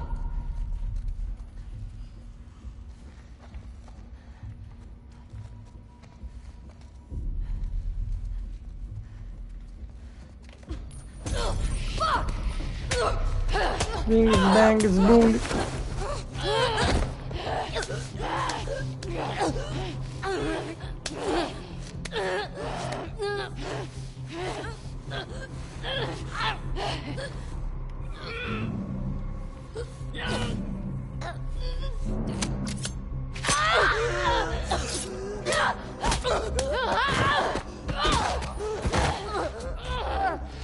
Shit!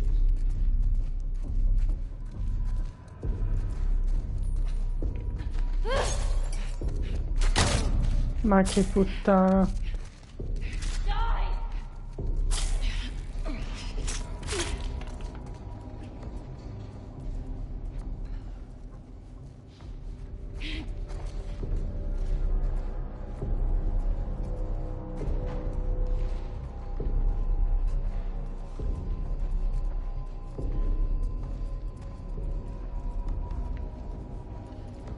Non andare via, non andare via.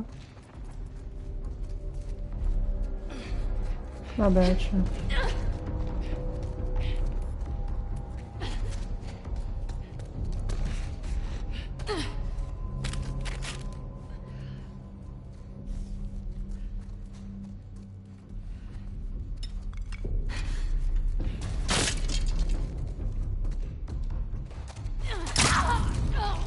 Ma niente.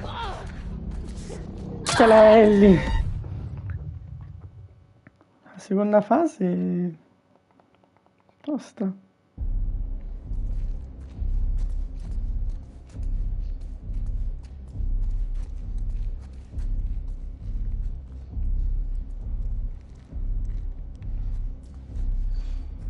Fucking kidding me.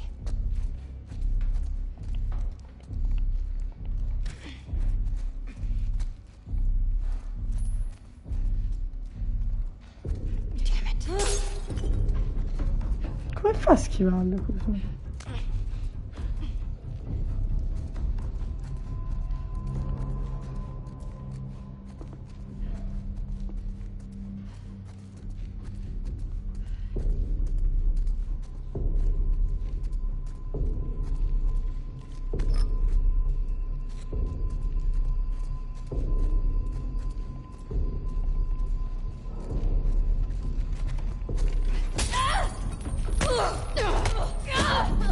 Olè.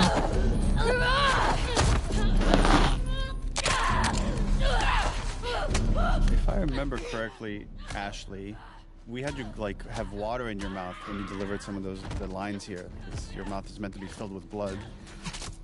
Yes. Wow. Okay, because I remember I was, as my usual, I was like, why am I just laying here? I would try everything I could to try to get up and go save her. So I think the water and having that and having sort of showing or being able to hear how messed up Ellie is in that moment. This is the other scene that lives in my head. The knife to a pregnant girl's throat.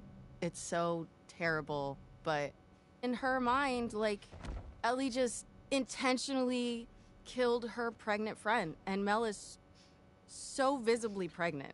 And the fact that Abby does not kill them shows that she's kind of in a little bit of a better mental place, I think, than Ellie is. Yeah, Well, she's she's grown also a got little her bit. moral compass, like, Yes. right in front of her. Yeah. Well, there's like Yeah. two versions of love right in front of her. One is Yeah. a destructive one of like wanting to do justice by the people that I've lost, and the other one is wanting to do right by this kid that I've come to be their protector. And she Who's already chooses. seen too much violence, who's already experienced too much wrath, right? It's like, he needs peace.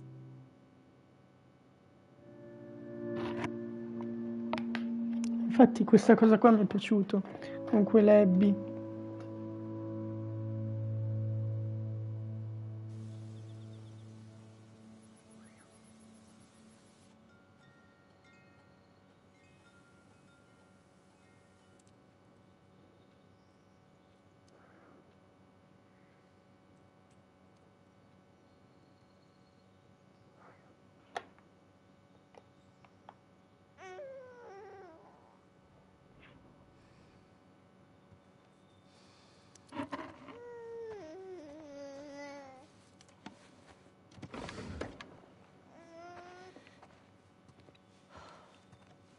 Hey, buddy.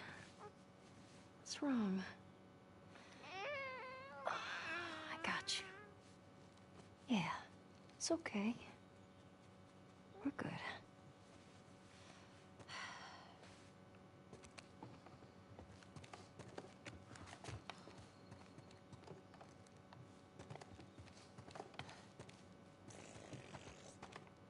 Ti fai le scorregge addosso.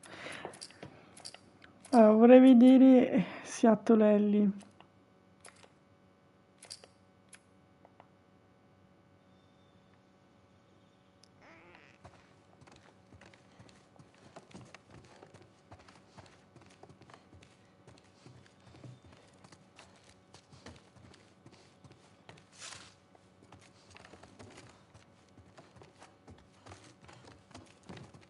Hey, you like these guys, huh?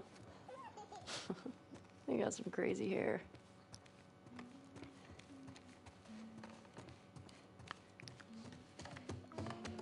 Dina! I'm in the kitchen.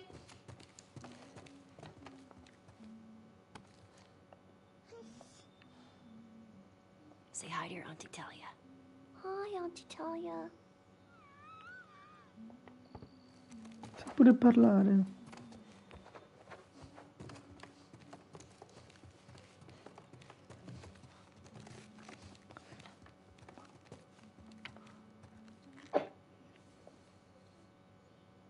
Who's that handsome fella, huh?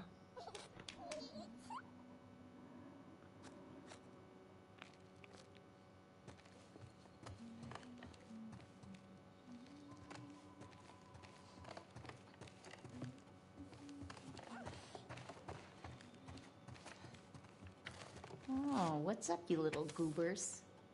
Hey. Thanks for doing the dishes. You can thank me by putting on some music. Yeah, I'll see what I can do.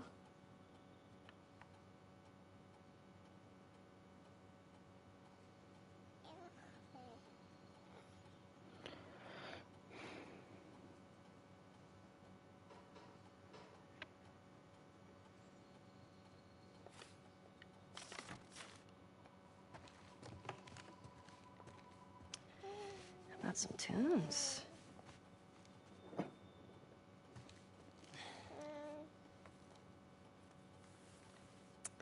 Ah, you want a boogie, huh?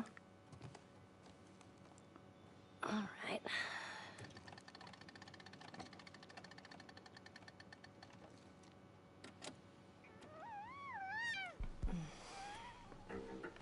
Oh, fuck yeah!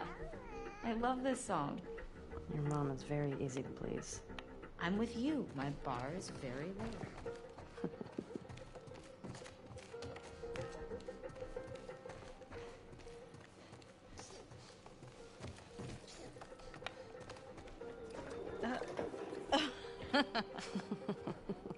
Ooh, look at those moves. These moves? Yeah. Ooh, look at Mama go. Mm? Oh, wow. Ooh. Oh, no. Oh, no. This is kind of working on me. You're weird. I'm aware. Okay. Okay, you're distracting me. No. Oh, okay, all right. Go. Okay.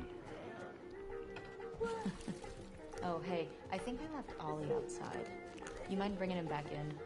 Yeah, sure thing. You want some fresh air?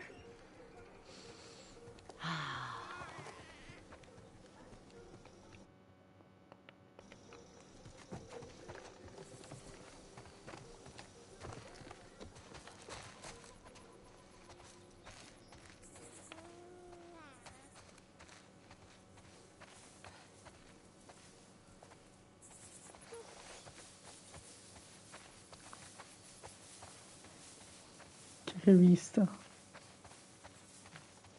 Hey, Ollie. What are you doing out here? Hang on, buddy. Yeah, there we go. It's pretty, right? Hey, you know what? I'm gonna teach you how to play guitar. And your hands are bigger. And you're not pooping your pants all the time. It's all right. Everybody does it.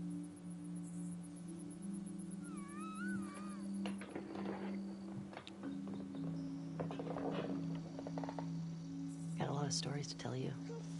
When you're older. Much older. I don't even know where to begin.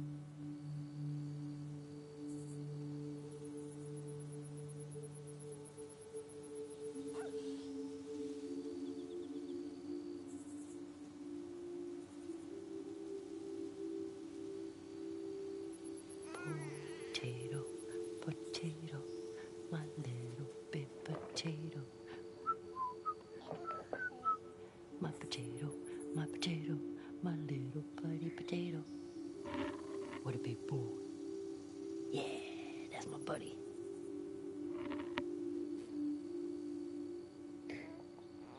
All right, little spud. We should go check on Mama.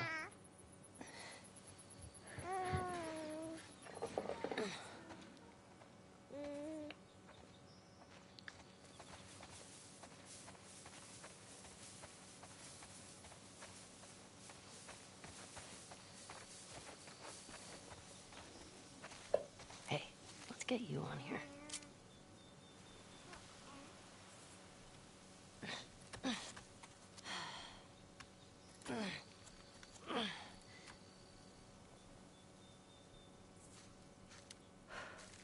There. Now it's official.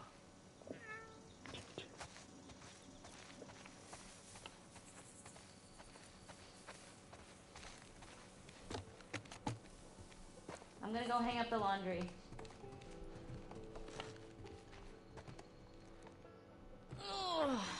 Oh, my back.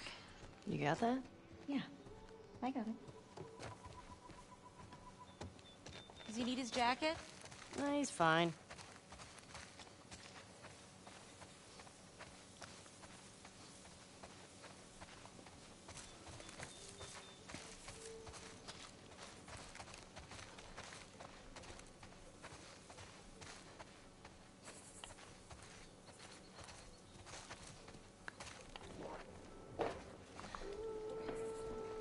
More? You can tell me to stop. Should I stop? Okay, enough. Seriously.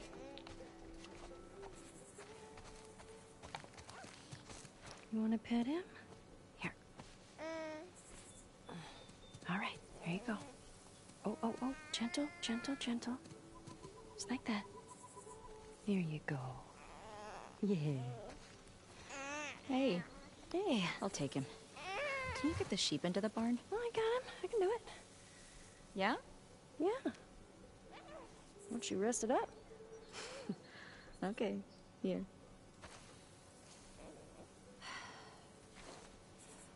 Come on. Put you in there.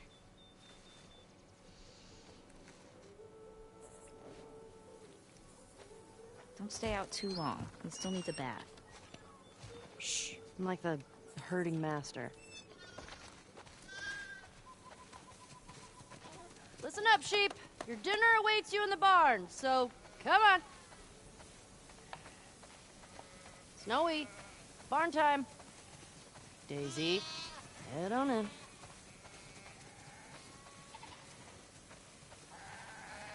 Wow, That's a lot of sheep. How many do you think that is? Let's count. 1, 2. Better stop, 'cause I'm getting sleepy. Eugene. Hey, inside. Todd. Move it or lose it. Okay, guys, we'll see you tomorrow.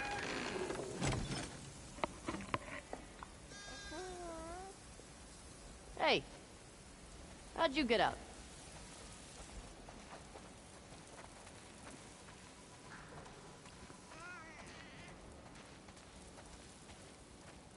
Come on, little dude.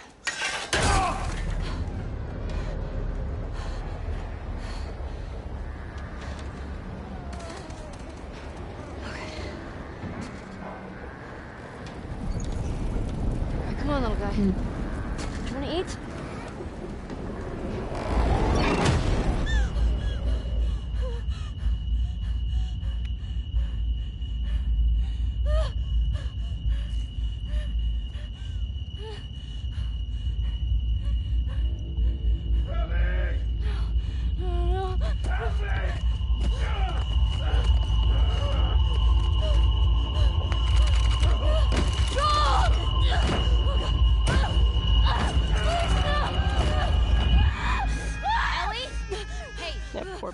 That poor baby.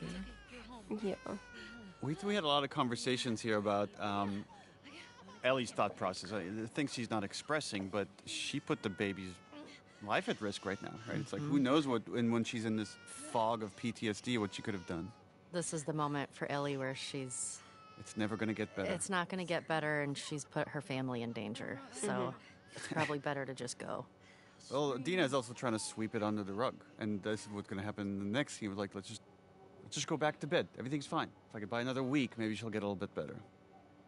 Or even just the distance to speak. It's just like when somebody's really in the thick of like the panic and the fog of grief like that, it's like you do kind of need time in order for them to kind of continue to progress through the stages. But it's like Ellie is refusing to move through these stages. And so like I feel like when we were doing this, like the patience that I have with it was that it's like maybe she'll move to the next stage soon. Maybe we're getting there. Maybe that's what we're getting to.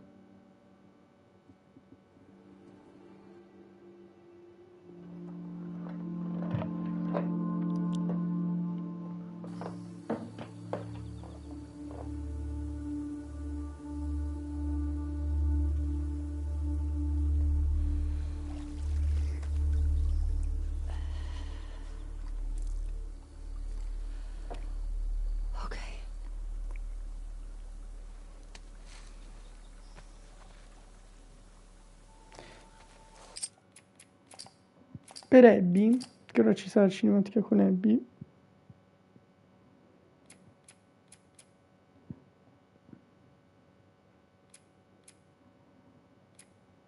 Io metterei Seattle.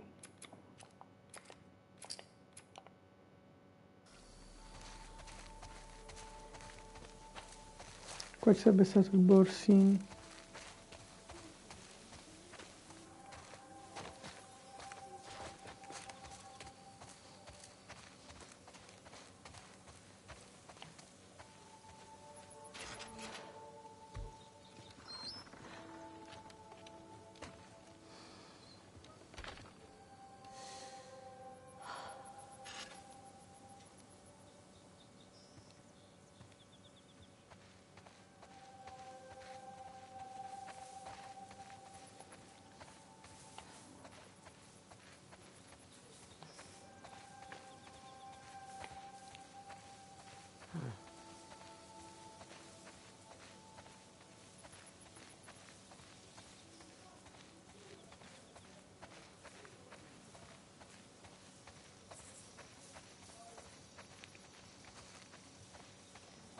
Hey, you.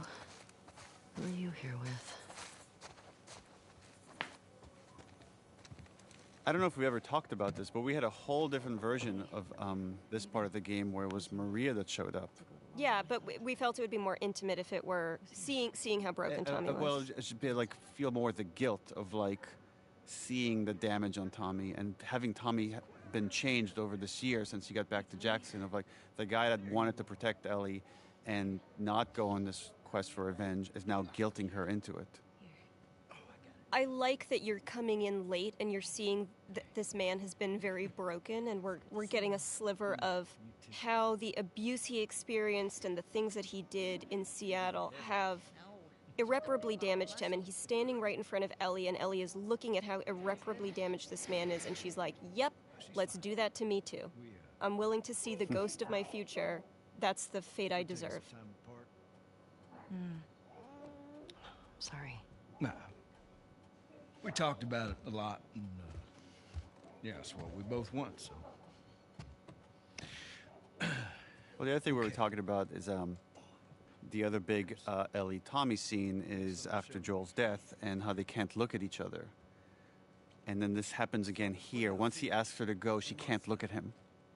I think it's a confrontation thing, or when I'm feeling anger, I get uncomfortable, like I don't want somebody to see it. It's also the shame, right? Of the shame of, Yeah. I'm letting you down.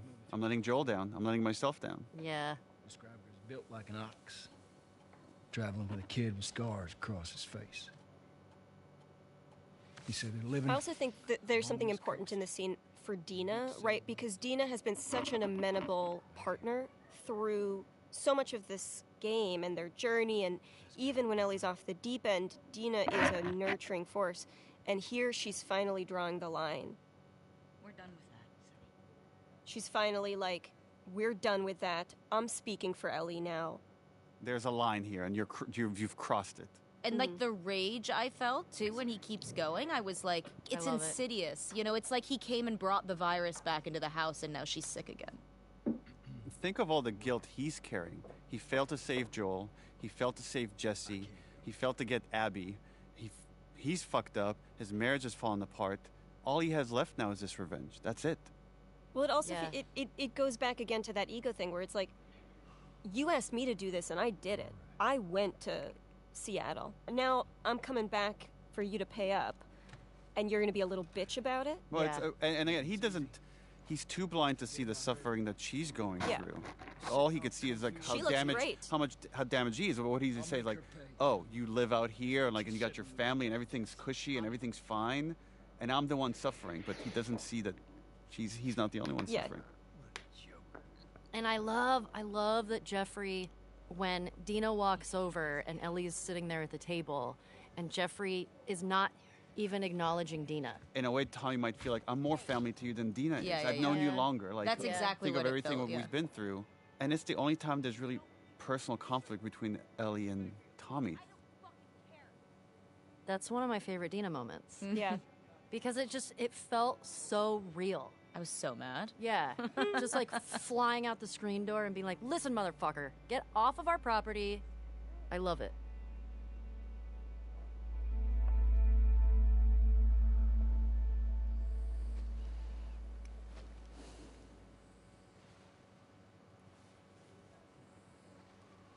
Che bel bebè bellissimo.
So this was one of the first things we shot for this game. Yep.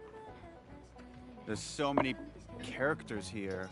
We had to shoot this in multiple batches and then stitch it all together. I did several days just dancing. Yes! Yeah, remember we brought a dance choreographer that spent some time with you, Shannon. Yeah.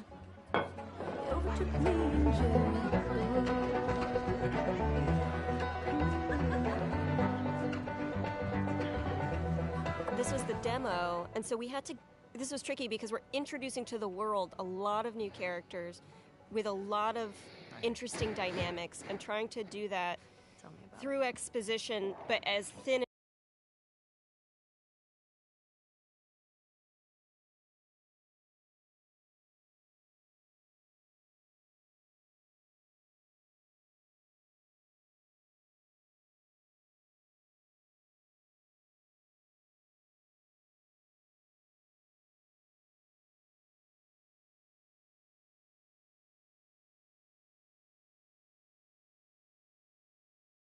An exposition as possible, because dear God, nobody likes exposition. It was hard. What happened? Well, this scene has jumped around all over as we're playing with the structure. It used to be in the very beginning, and then we felt we just had too many cutscenes in the beginning. We need to get to the action a little bit faster, and then we moved it to the end. We changed the writing for the beginning. She's putting on quite the show. But there's something kind of nice, and I guess there's a tragedy to it of coming here at the end as a memory of just seeing Jesse's alive and Ellie and Dina are okay and and there's Joel. Hey, what took you so long? Oh, And this like really innocent first kiss. Hey, don't forget, we're heading out early, so get some rest. Yes, sir. You're such a dick. Come on. This was the first scene we shot. This was the first scene we shot after you hired me. Yeah. How bad do I smell?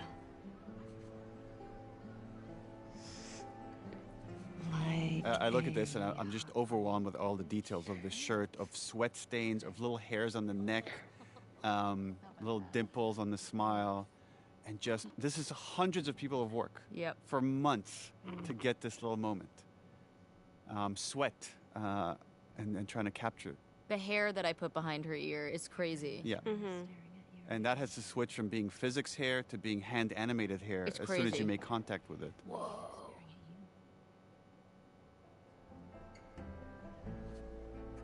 Or not.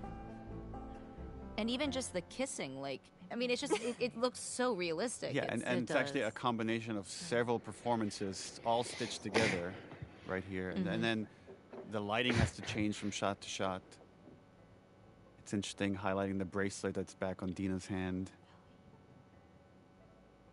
It's a nice reflective moment of like how innocent things were for all these characters. Yeah. I love just the little surprise on Ellie's face, the little like moment of shock before melting into it. And then we're about to get into Seth, and again, Shannon, your rage is so real here. Hey, it's a family event. Fuck are you looking at? This whole interaction was based on one time I was at Blockbuster, and I'm just talking to my friend, I'm throwing curse words around, and the dad in front of me had his two kids, and he's like, "Do you mind? There's kids around." And that always stuck with me. I felt such shame having like used curse words in front of these kids. Ellie, Ellie, don't. Get the hell out of here. Get your hands off me. Hey! Enough. Come on, you. Let's go for a walk. What about them? You worry about yourself. I feel so bad for Joel here. Ugh, me too. What is wrong with you? She doesn't want to be under his shadow anymore. No. But he can't help himself. He's just trying to. He's someone trying to dad. Someone is hurting her, and he's going to stand up for her. Oh, Papa Bear.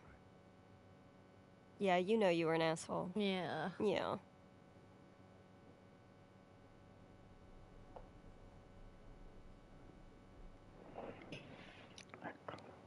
Vediamo questa scena.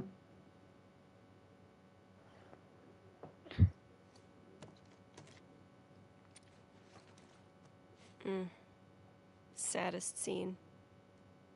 Yeah, with the first game, right, we're talking about how do you take this obsession of love, of a parent's love for a child, to the end of the line? And then this has the reverse of it, of like, how do you take hate to the end of the line? Which is also like another expression of love. And the engineering of it was that here she has this family that loves her, and it's not good enough because she's letting down Joel in her mind. I love the different energies that you both bring to this scene, where Dina is giving it her everything in this fight, and Ellie just has to shut down. This scene, my God. I was so hard to leave you because you were so upset and so broken and so sad, and I was like, my mama stay. I'm sorry. I would argue this is maybe Ellie's darkest moment, even though I know where we're going, because this is the choice where she forsakes. This is where she makes the choice. Yeah. And I think she knows there's a very good chance she's going to die on this journey. I guess the thing that we don't talk about is like, I think she's suicidal. Yeah, I think agree. there's the guilt of what The should have pain is happened too at the loud. hospital. That's why she leaves in the middle of the night. She's not saying goodbye because it's clearly suicide. Yeah. When the pain gets too loud, she's not there anymore. She's incredibly vulnerable, but she's completely disassociated, and there is this absolute rejection of everything that is right. I'm just supposed to sit here and wait for At that point, like, you know, you're not talking to the person that you're in the relationship with. You're talking to the grief. And so it's like the convincing comes into like, are you even in there anymore? Like, can I just find you for 1 second? And she's just fully gone. Both characters have very clear goals, and then there's an obstacle, and then they keep ratcheting out. Like Dina just ups the ante over and over and over until the last bit is ultimatum. Even the grabbing of the face. And then she pulls her hands down. Ugh.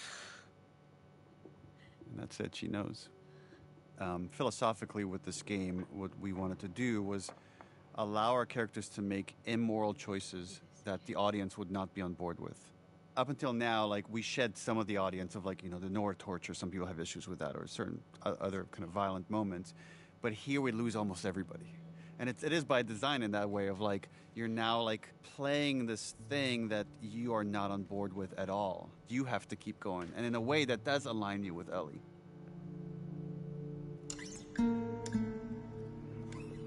Torniamo con Abby. These shots are so gorgeous. There's a nice misdirect coming up here. We purposely gave Lev chucks. So you're thinking for a second that, oh, okay, this is where I pick up Ellie's journey. And again, now you've been a while away from Abby and Lev.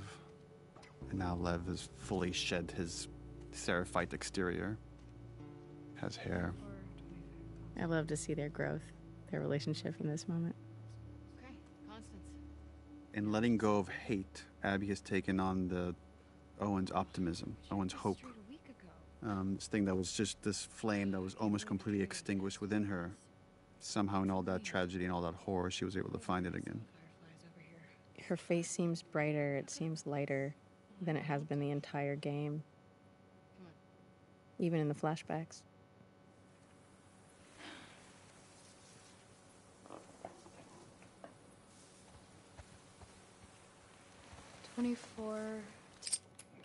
Non lo so, questa skin con Abby, se no qual è l'opzione?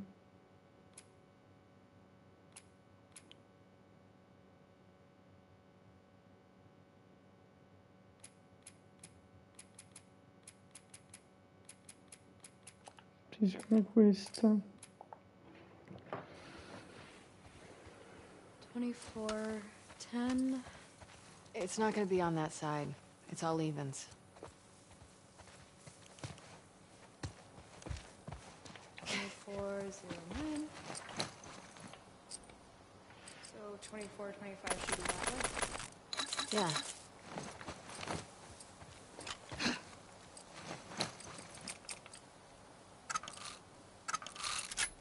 Getting pretty low.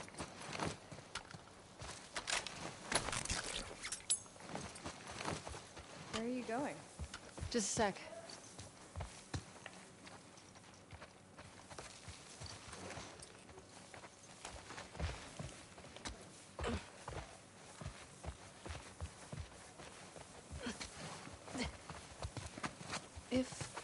The Fireflies are still out there. Yeah.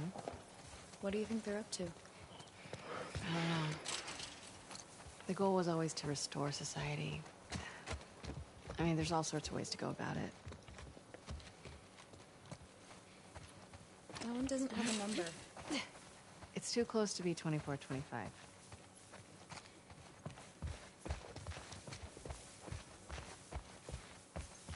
Let's wear graffiti. Does that mean fireflies? No. Nothing I recognize, at least.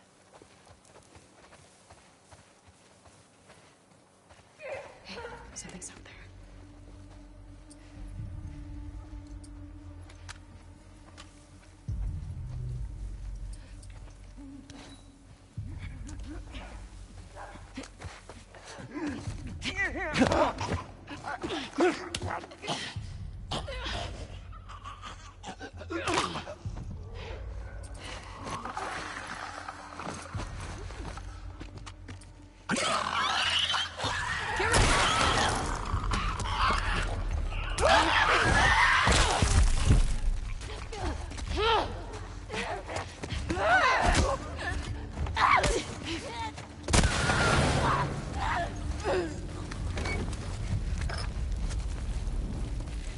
And that's that. Yeah. Knew something was out there. Yes, you did. Keep your guard up. Let's go back to finding that house. 2425. Attaboy.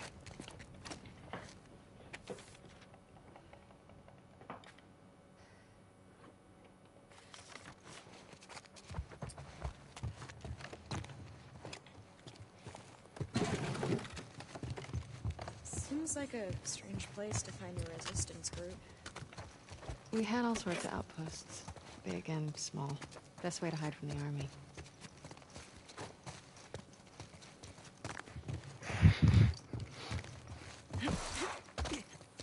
What if we don't find them here?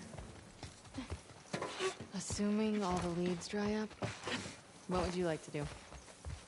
I don't know. Leave this place? Okay. And where would we go? West. See what's out there. It's nothing but ocean. And past it? Other countries, I guess. You want to do that? Why not? Good question.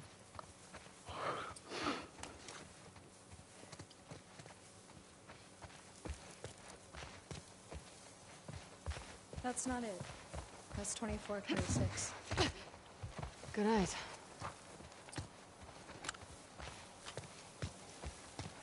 "24, 29. Too far.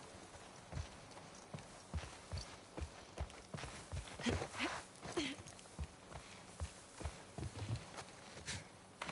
don't see any numbers. Yeah. The 24, 26 is across the street. 2429 is next door. This has to be it. Right? Let's see. Good enough.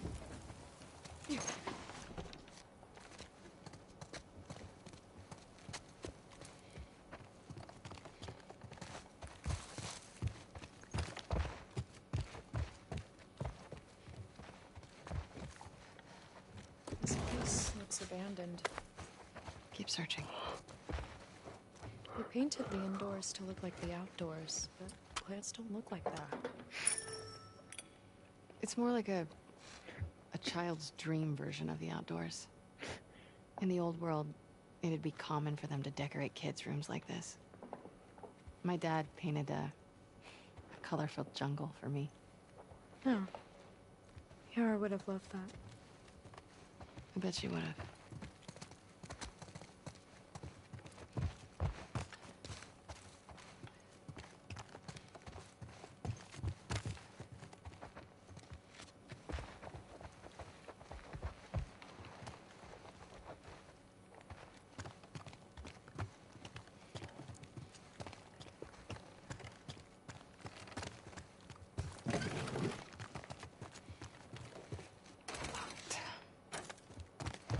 Maybe there's another way in?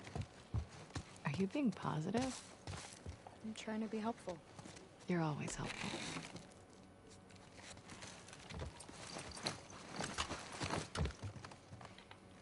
Hmm. 24, 25 constants. This is the place. Okay, but there's something here. We don't know that yet.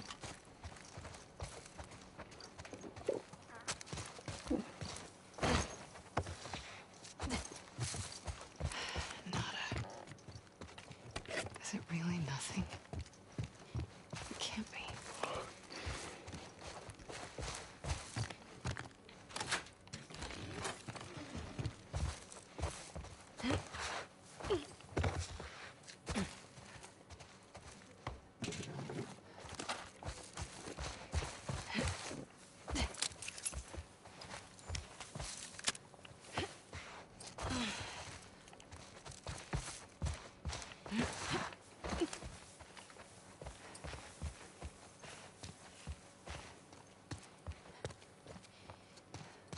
What about...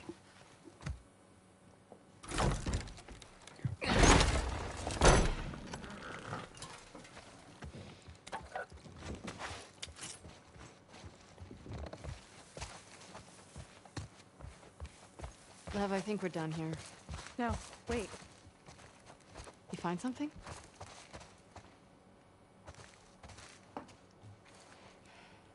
Scratches.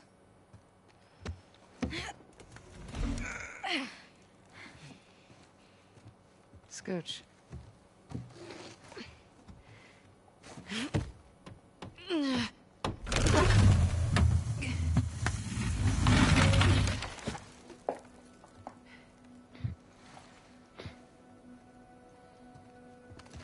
Hello?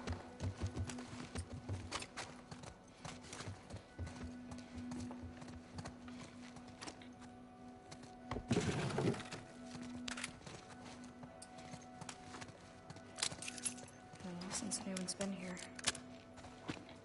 Unfortunately, I have to agree with you. Pretty nice barracks, all things considered.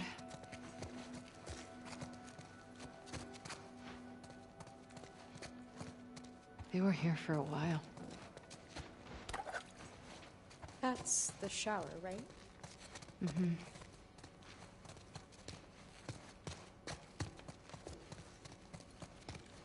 Minchia, se non sai cos'è una doccia, cioè, chissà come si laverà.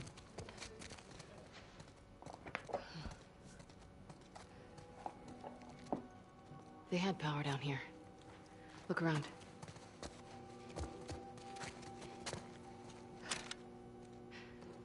Guess they've got solar. Oh.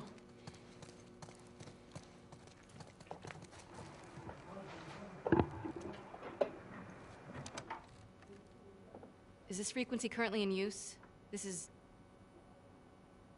so small, but I love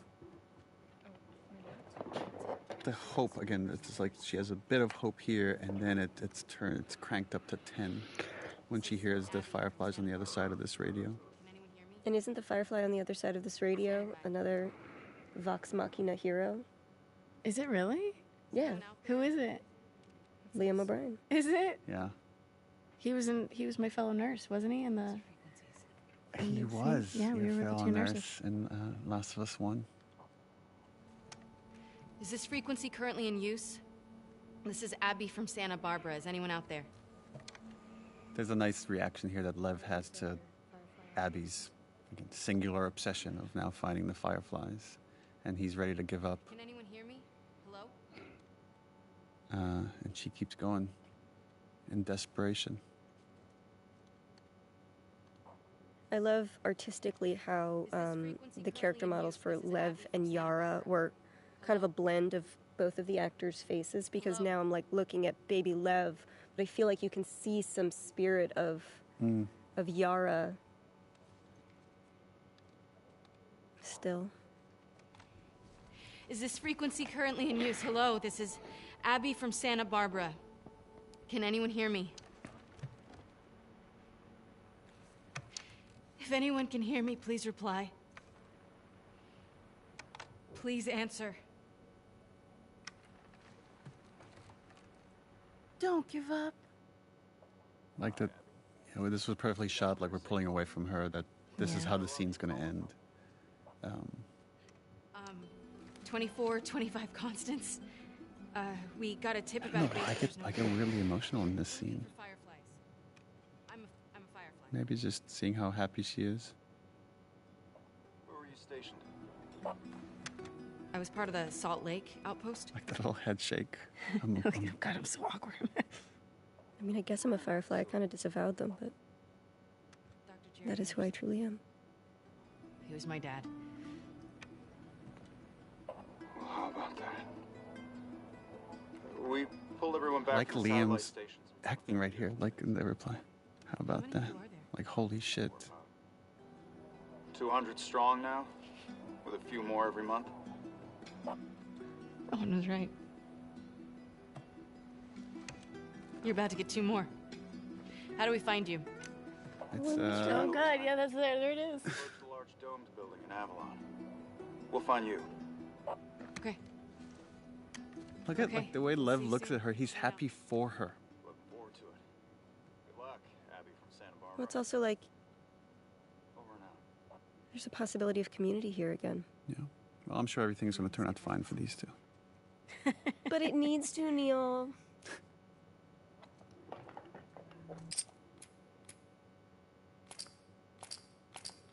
Per Abby.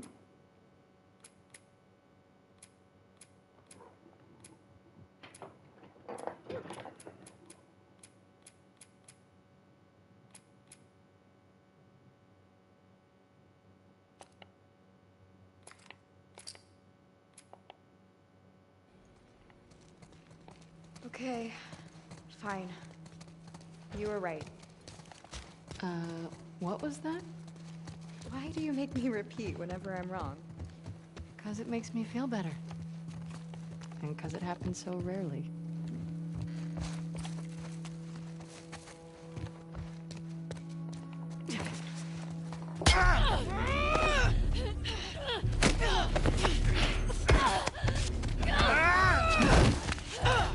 Here they get ambushed by a new group, the Rattlers.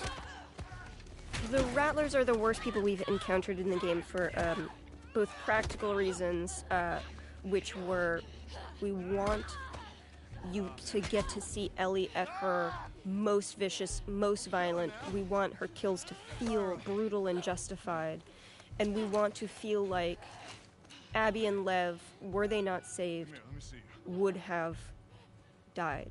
There's also, with this group, wanting to make them really awful, to play a little bit with tropes and structure and misdirect the player, that in a lot of these stories, you have these two characters that you're rooting for against each other, and then there's a really evil force, and you see them team up, and they're going to work together to defeat the bad guys. And that's not how this plays out at all. That always felt a little too cliche, and I don't know if it really spoke to the themes of what we're trying to say here. But we wanted the player to think that's what's going to happen.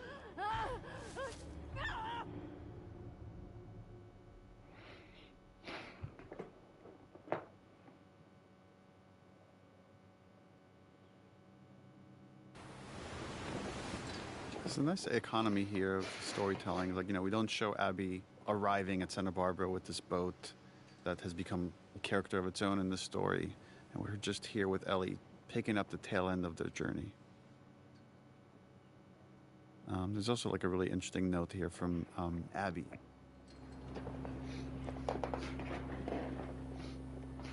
And it's also the first time we're seeing just how emaciated Ellie has become. And she's sunburned and clearly not taking care of herself in the pursuit of Abby. I mean, it mirrors it can't all be for nothing, because she's killed so many people at this point. If she stops, that all is just for nothing. I really like that, the parallel of the first game of like, yeah, her wanting to see things all the way through with her stubbornness, even though there's a part of her that says this is not the right thing to do.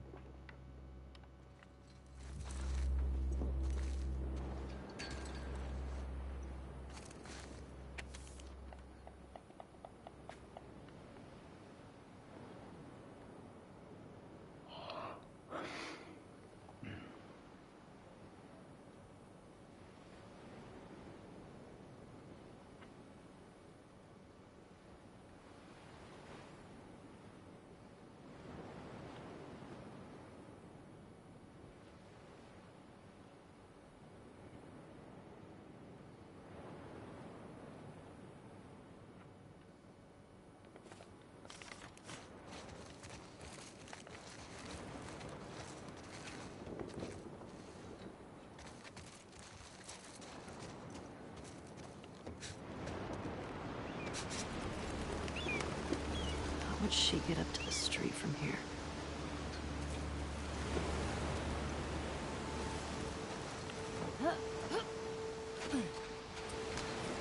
Siamo tornati con Ellie.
Minchia.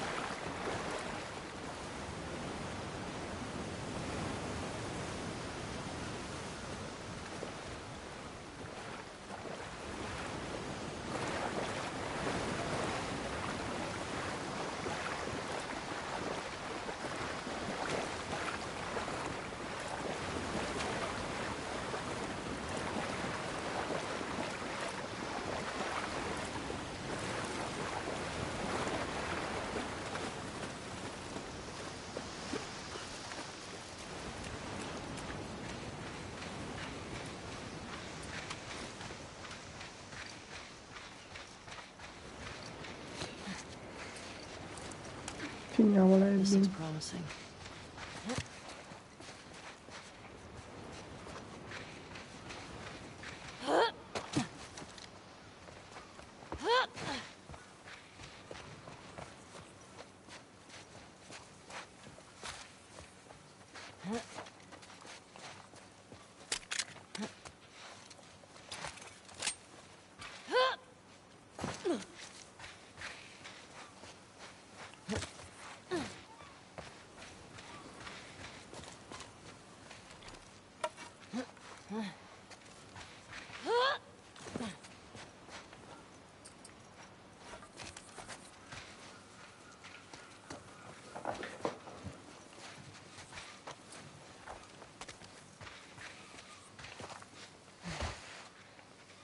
Here we go.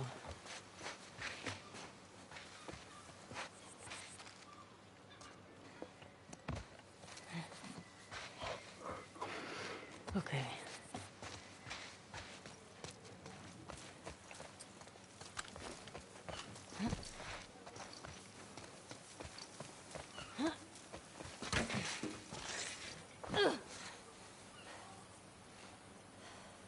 Now what?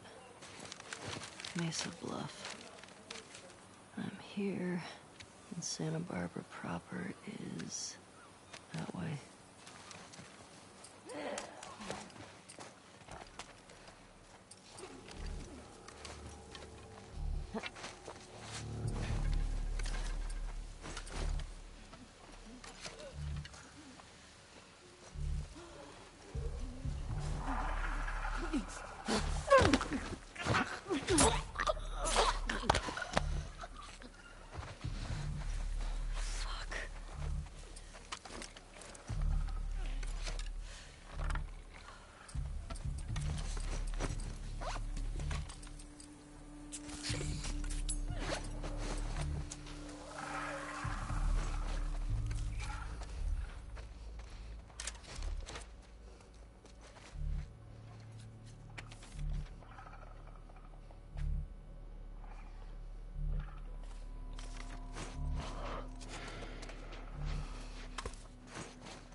Back to it.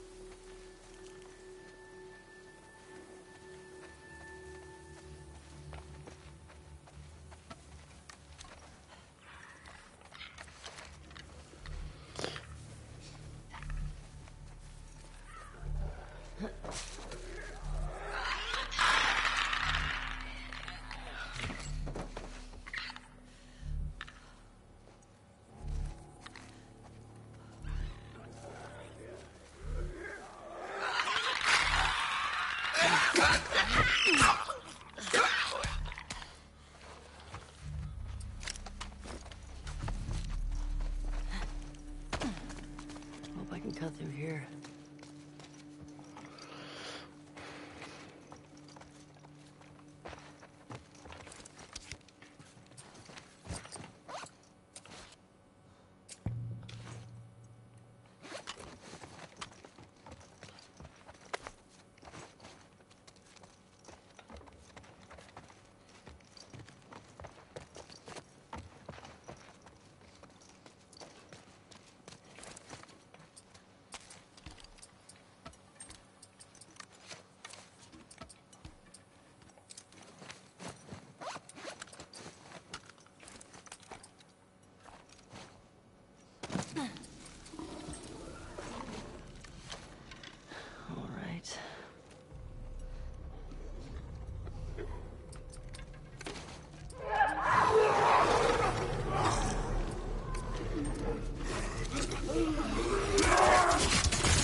E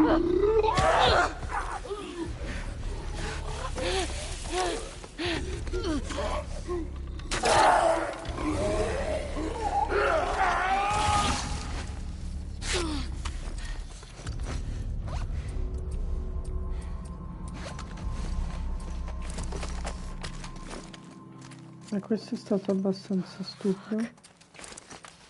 I swear to God, Abby, if these infected killed you.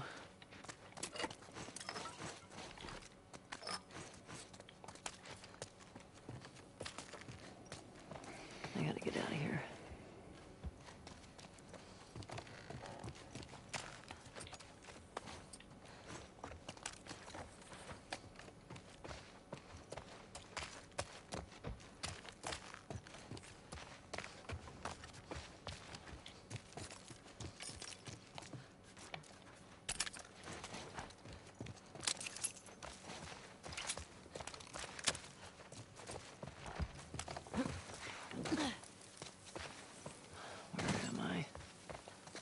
A street around here.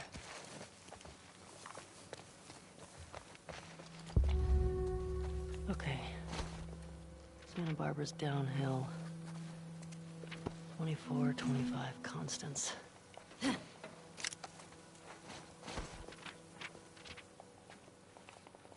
La falena.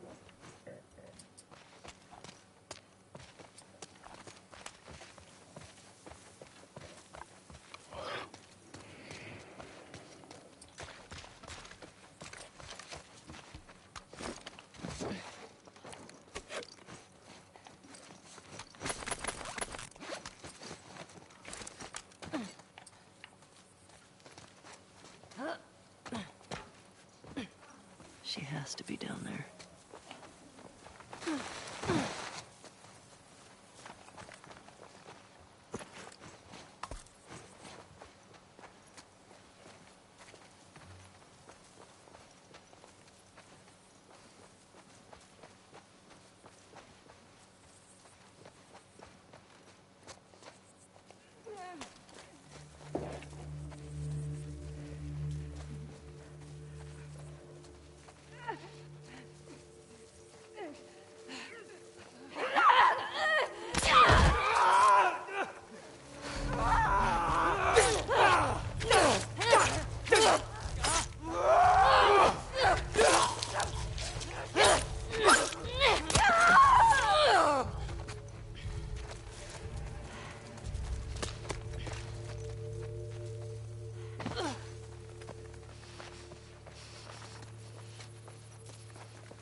Minchia sta scena.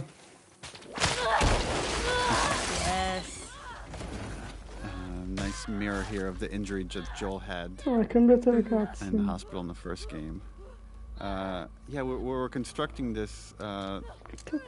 We wanted to injure Ellie badly. So again, she's choosing the pursuit of this thing over her own health, that she will likely die if she sees this all the way through. I would argue she is dead already. Mm-hmm. Doing this upside down hair was such a pain. Because they had to, essentially, you can't just move the hair upside down. You have to remodel the whole thing.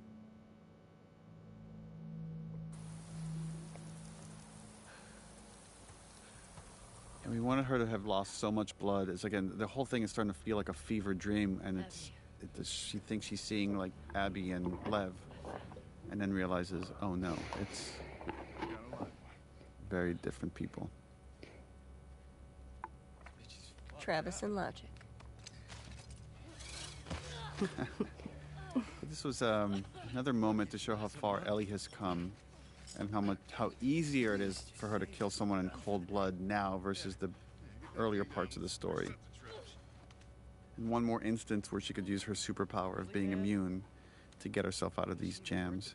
And what she's employing here is very similar to what Nora did to her, which is like try to insult them so they could get reckless, and in that recklessness she'll find the opening. Something funny? Looks like you shit your pants. It's a good joke. I remember in this scene when I take the gun off of Bobby, the strap in one of the takes went across his neck and I gave him a really bad rope burn. Oh no. Because I just like yanked it really quickly and he had that for about a week. Oh no. It looked really, I was like, oh no. It looked like he was strangled or something. But he looked badass. He was so excited. It was like, oh my God, Ellie killed me. He was such a fan of the game. Right. He was excited. I love how efficient that action is right there. Just grabbing the gun, spraying across his legs. And watch this little smirk that you give when he points out your bite. Because he doesn't know you're immune. No one's immune. Cuts by his mouth. Travis Willingham. Look at your face there is like the... It's like she's getting another hit of her drug. Of like, I'm actually back on the trail. She's so close, you can feel it. Watch this smile. Looks at the bite. Right. Talk. There. She's in a holding cell at our camp. Where is that? Head that way till you hit the railroad track. That'll lead you to a resort. It's like, had this exchange happened earlier, if she killed someone in cold blood earlier, there'd be a very different reaction. It's like she's becoming more and more like Joel at this point, more and more capable and more cold about the violence, where she could just execute it and move on and not think twice about it. I think at this point she's completely disassociated from the Ellie we've ever known. Staring him in the eye as he's dying.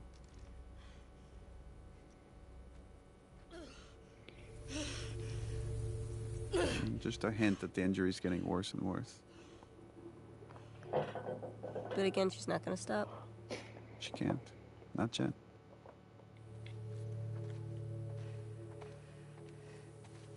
Tracks to resort. Tall round building. Tracks to resort. Tall round building.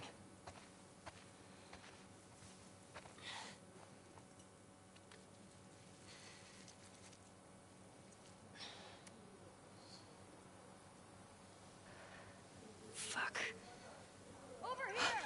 Aim for his leg! We'll go back. Is that a gun? He's got a gun! Go back! Damn it. Shit. All right. Fuck did he get a gun? Tell the others to search the area. Make sure he's the only one that got out. And watch out for him. Yeah. I find out anyone helped him. They're going in the fucking pool. Waste. He was acting up for a while. This is the third this month. You ready to put more people on the gate? People on the gate need to do their fucking jobs. Go look around. I want to know if he was alone. It's all clear. Come on.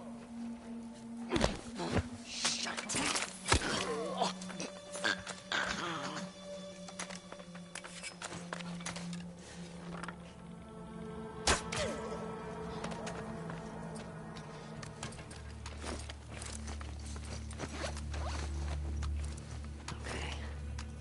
Where are the others?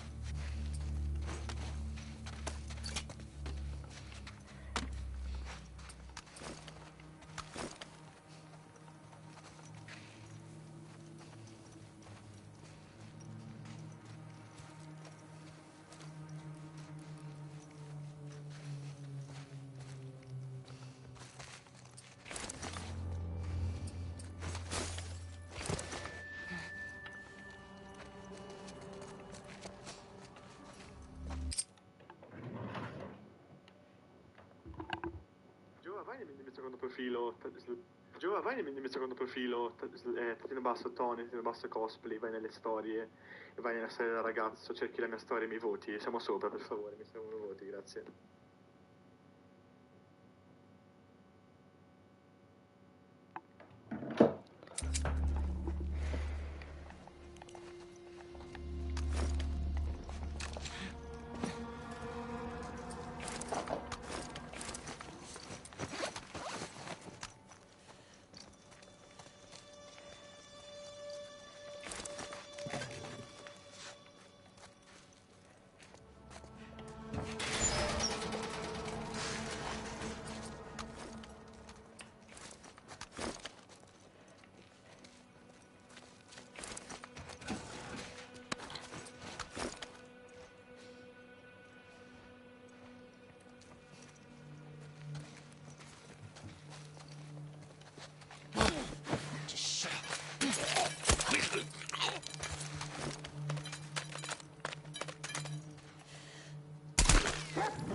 Big group.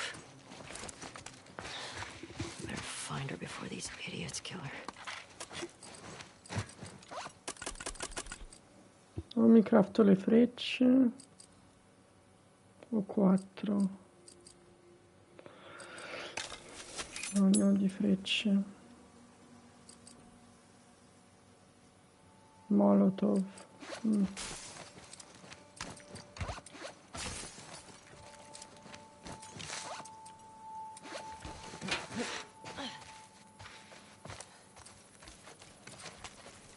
E poi vediamo.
Coming for you.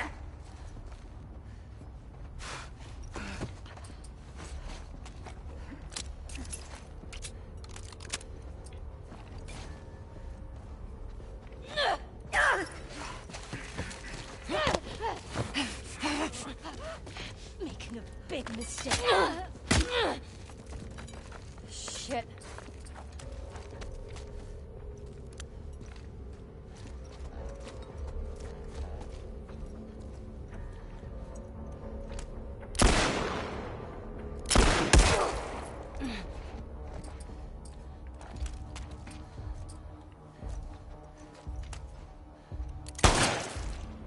Ah no, soltanto.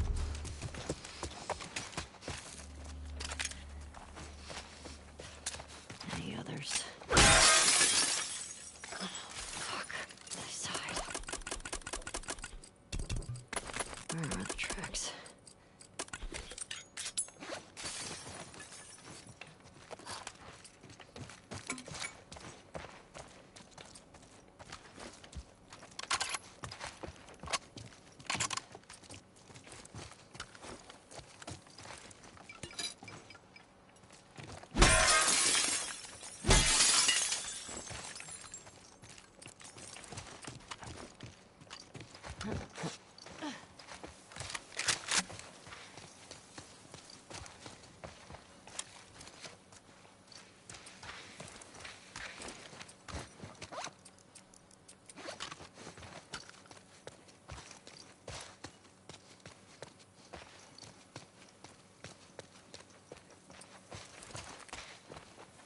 Okay.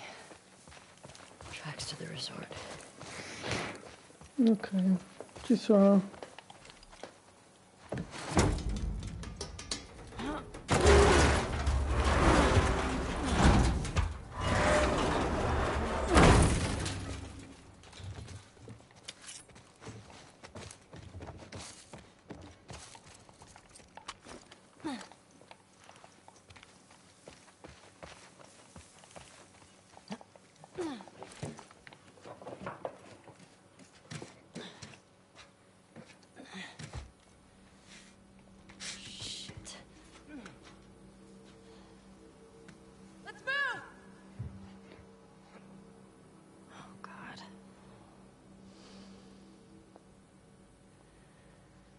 Looks like a tall, round building.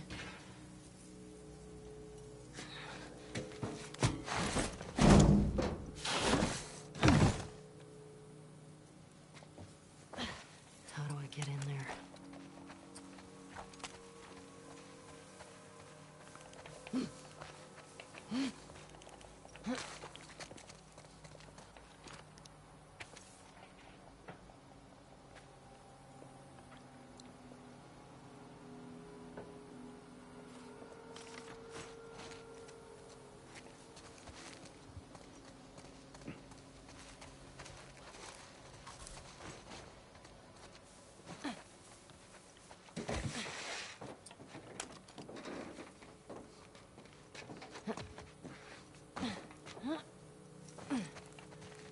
Hello.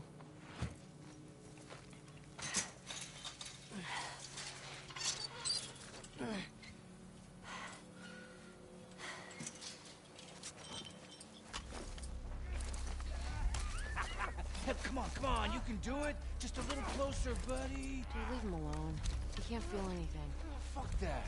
I promised him I'd do this to him. Bet you wish you didn't try to escape now, don't you, Anthony?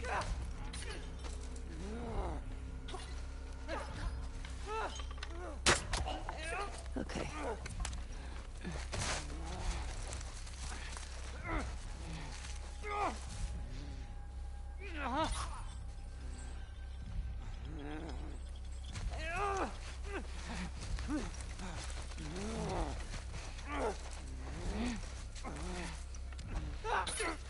Ok.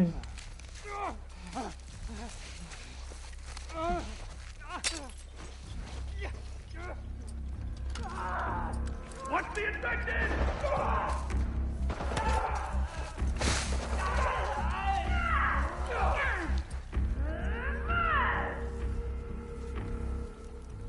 L'ha ammazzato subito. Almeno questi si muovono un po'. Qui posso stacchellarli.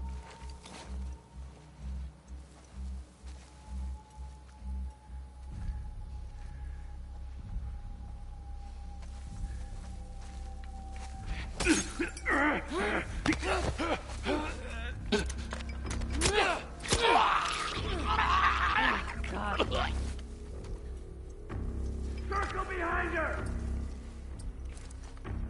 Come rimane così? Non ho capito.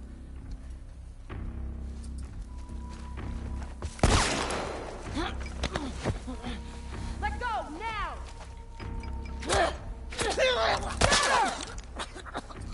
Oh, sei una puttana.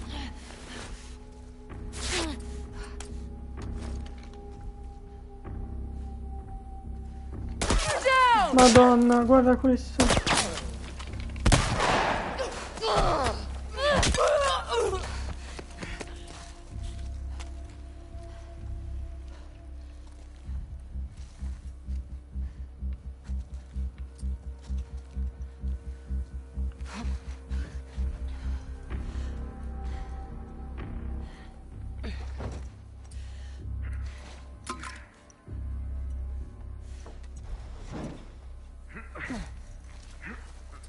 Cazzo sale.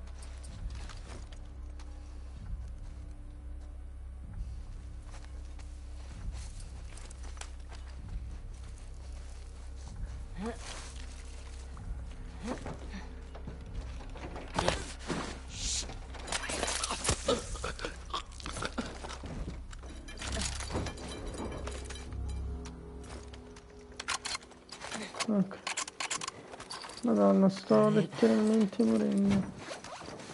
These are some sick fucks.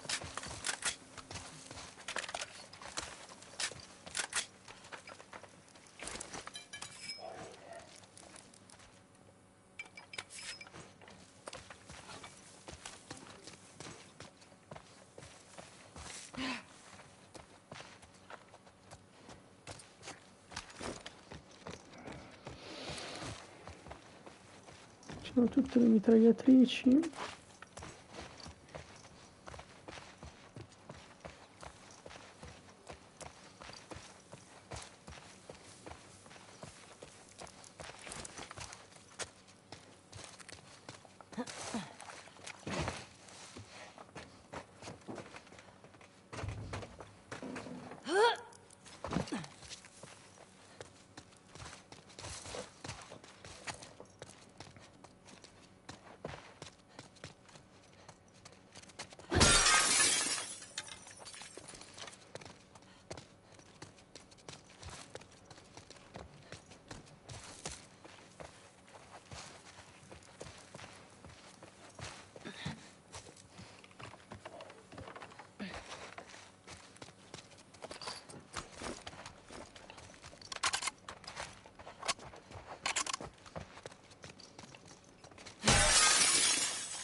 C'è l'encounter più difficile del gioco.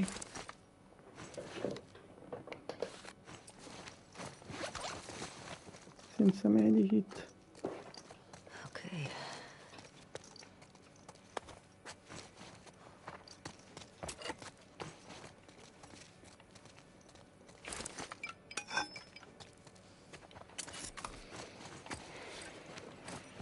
Sì. Per forza.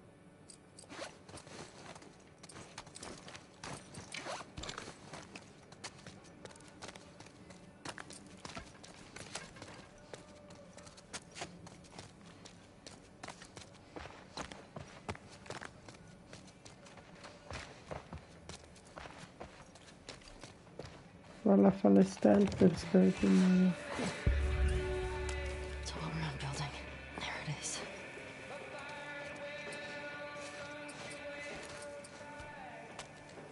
Fuck all these ass. Vabbè.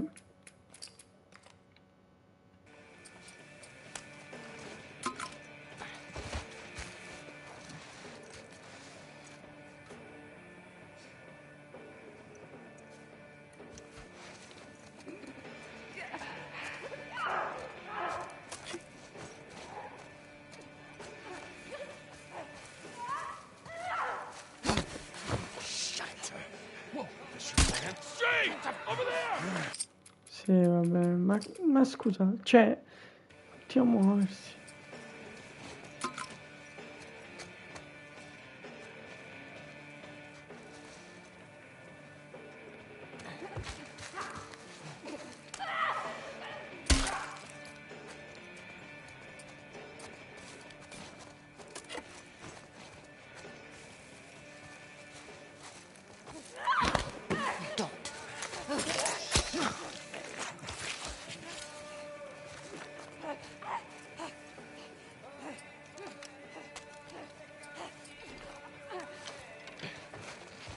Cioè, ma ci provo.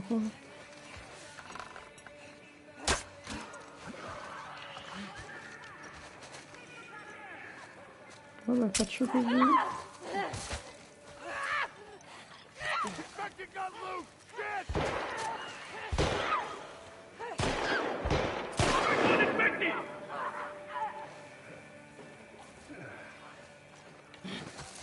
Ah, l'ho ucciso subito, madonna.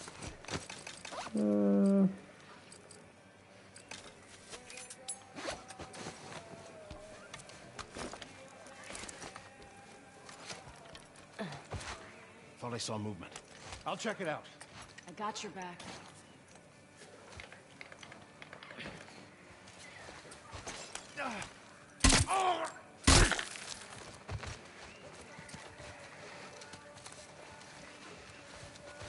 Vabbè, guarda questa. We're getting killed out here. Everybody spread out. Guard the tower.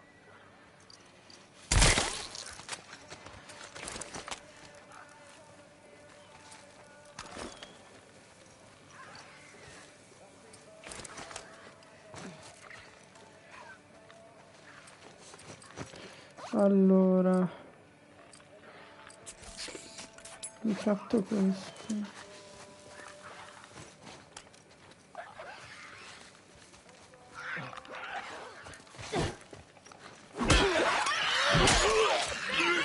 Vabbè, fanculo.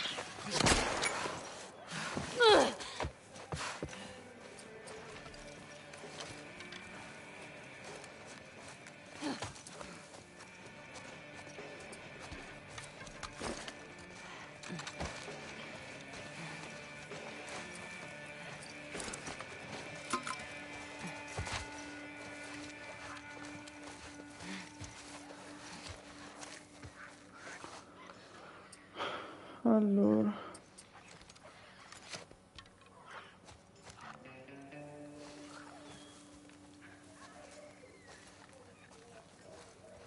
tizio là, tizio lì.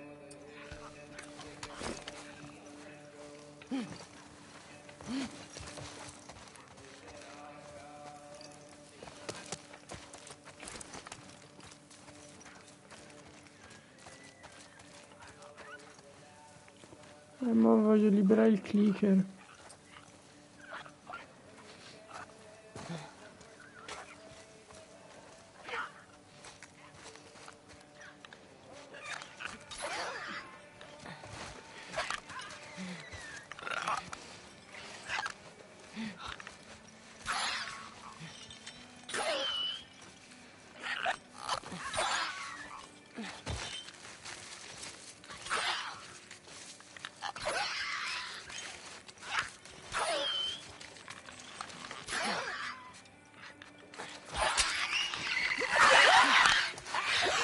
Cioè, che palle.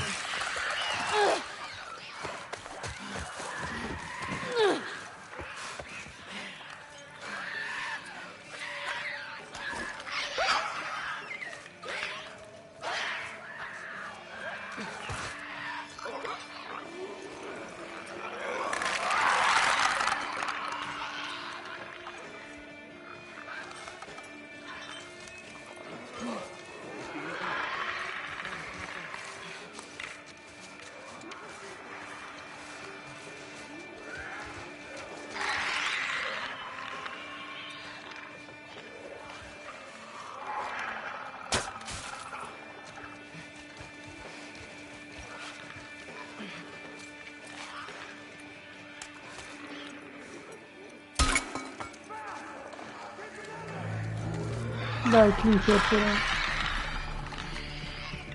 Dovete proteggermi.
E sparate.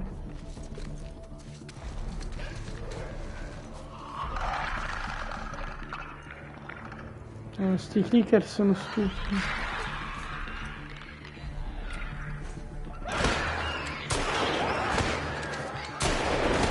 Veramente.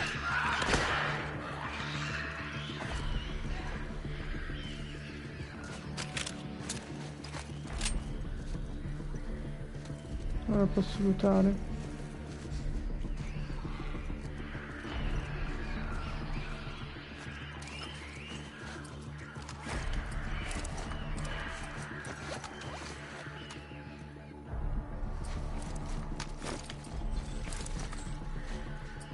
Posso entrare.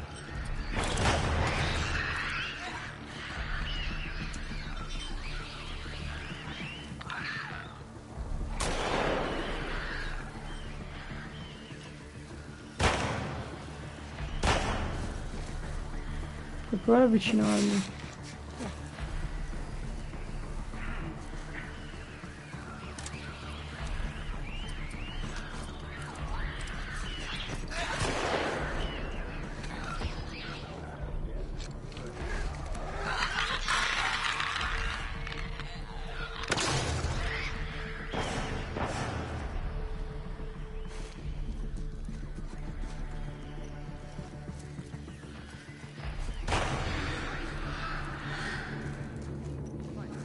Mi hanno uccisi tutti.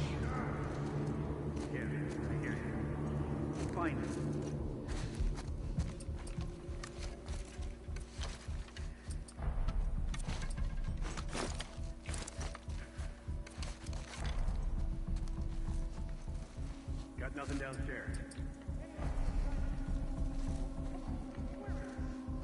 Got smoke all over here.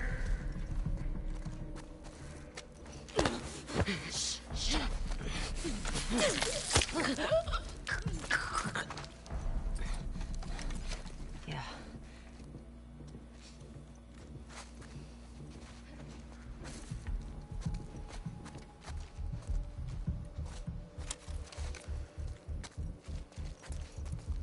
Anyone see her? We got her! Here, here! Cazzo!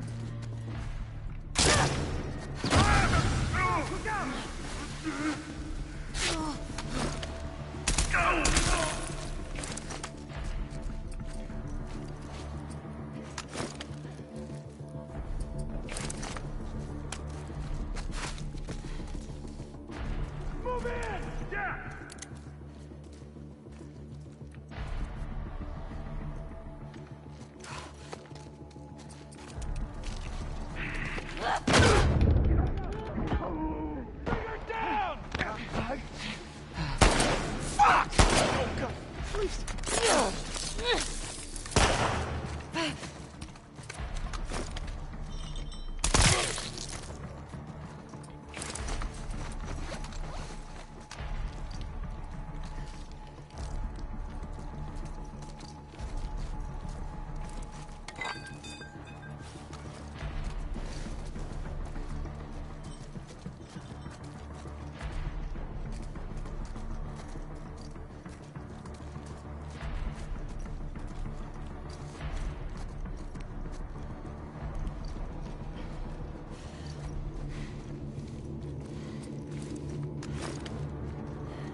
Not having much luck here.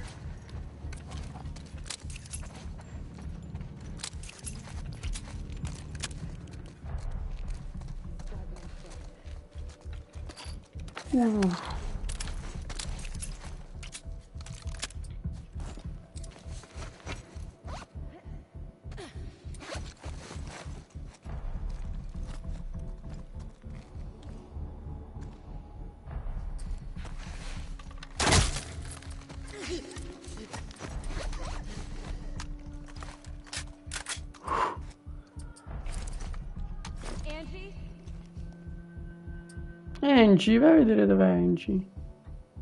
She got Angie. Right. No, povera Angie. I found her right here. Cazzo.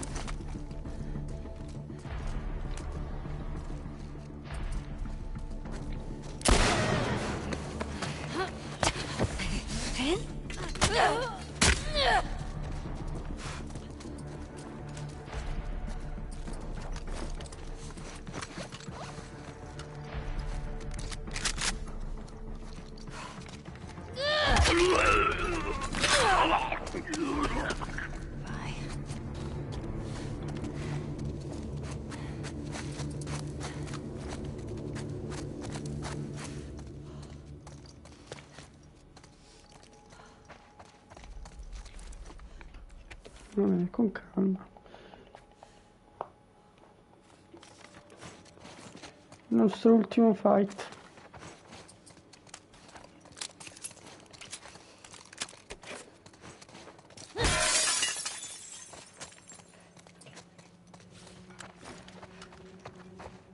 Penultimo perché non c'è un altro.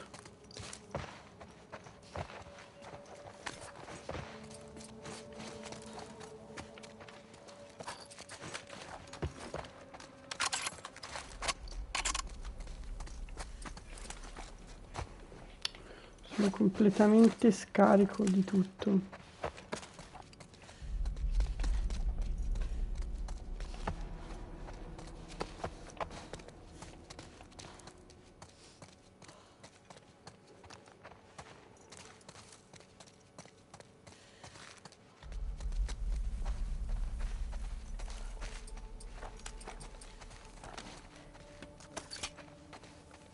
The hell's going on here?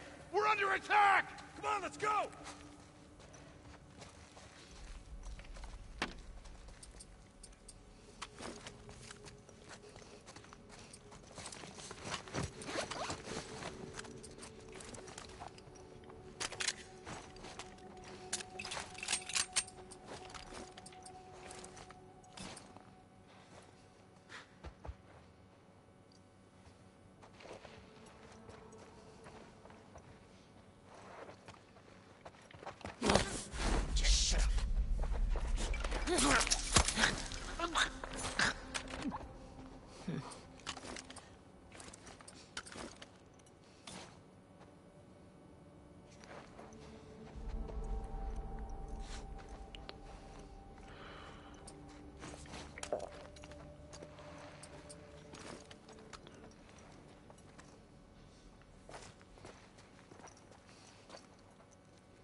Pete?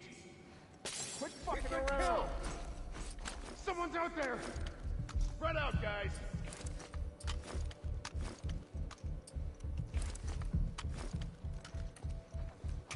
Ah! Mateo!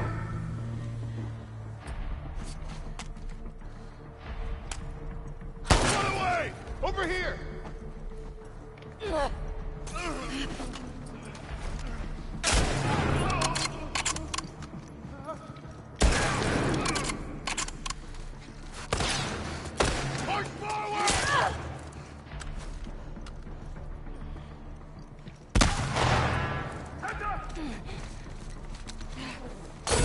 Ma vaffanculo.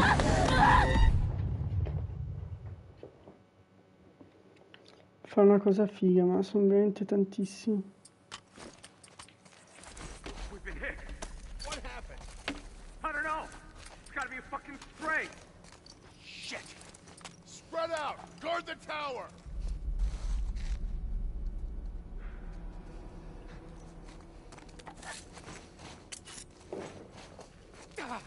We got a live one!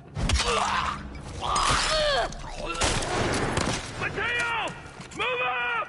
Done! Don't let her escape!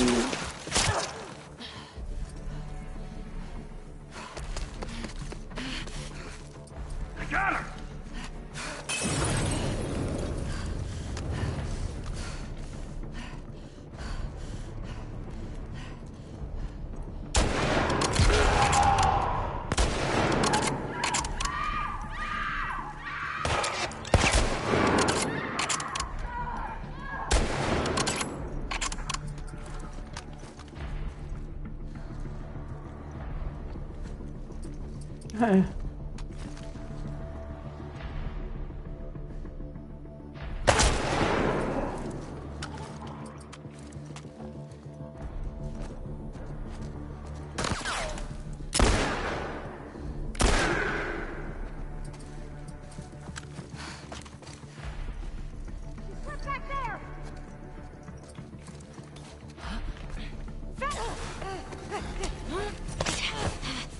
Let her go! or you're dead! No! Quasi, perché ha preso il macete. Uno, due. Sì, ma questa non si riesce a fare stealth. Shit! Spread out! Guard the tower!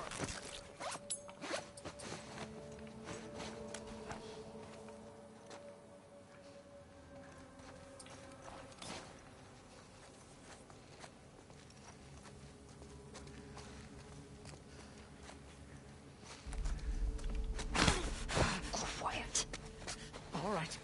Calm down. Non riesco a ammazzare. All right.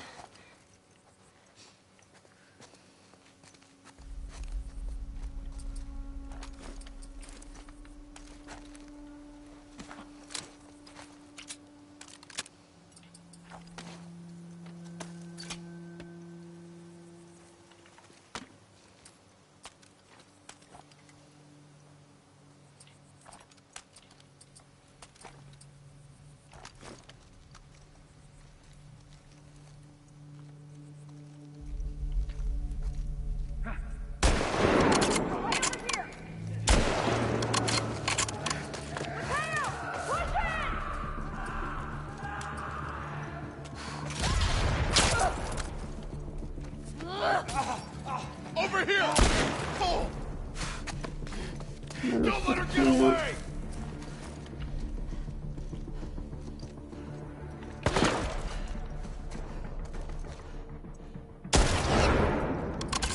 Perché? Cos'è sta roba?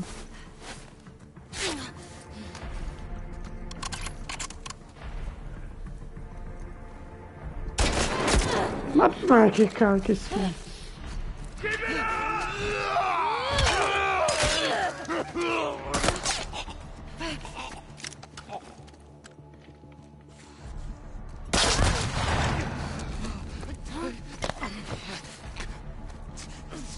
Let go!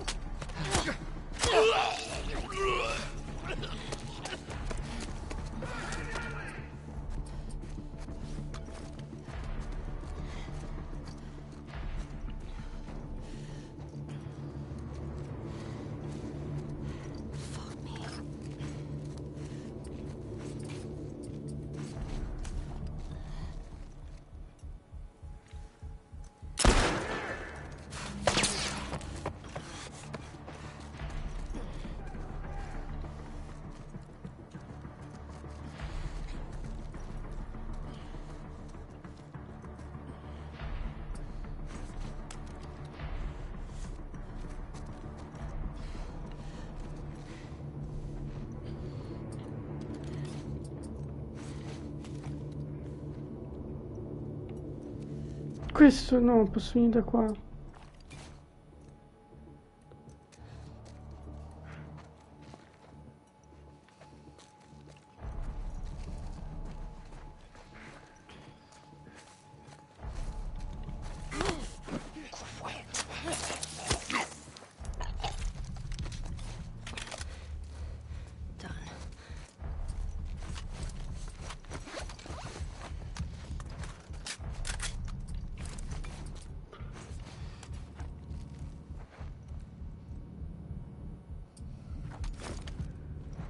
Allora, sento che qua.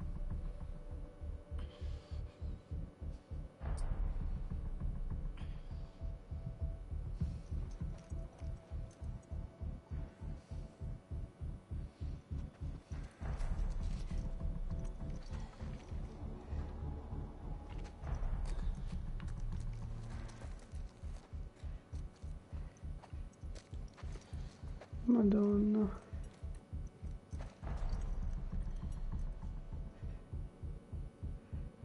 Questo mo viene qua.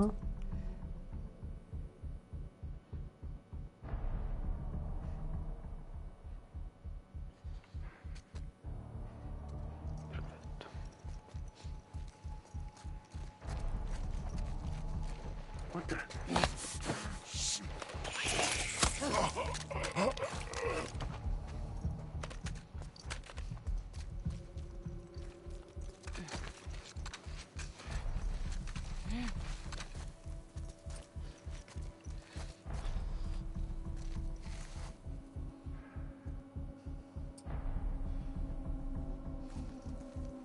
Minchia, ce ne sono ancora un casino.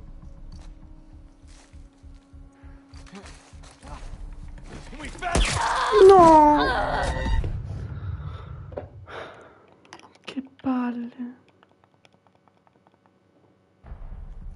Anche da qua.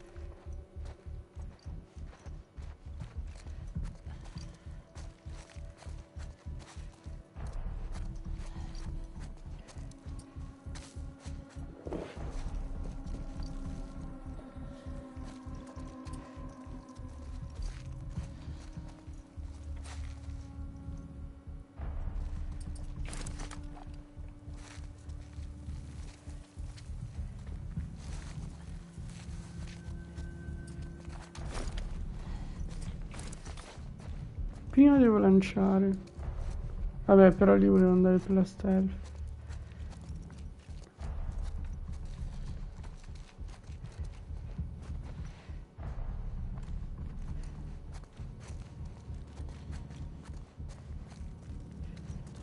Però che tattica, rifugiarmi qua.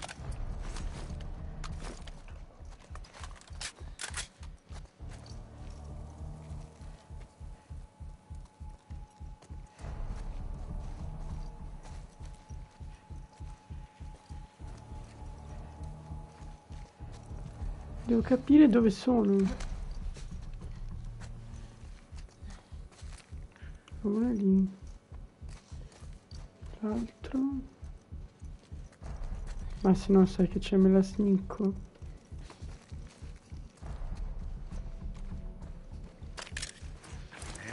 Vabbè, va bene.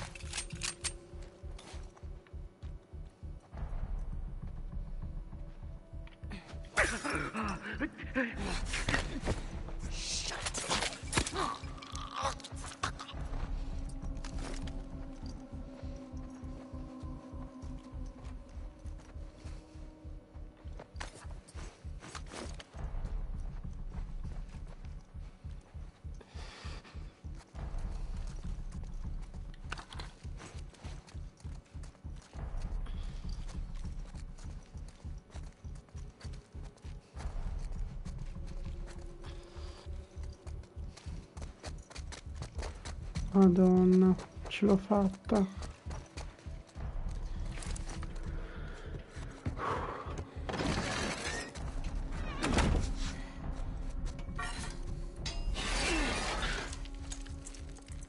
Sono moribonda.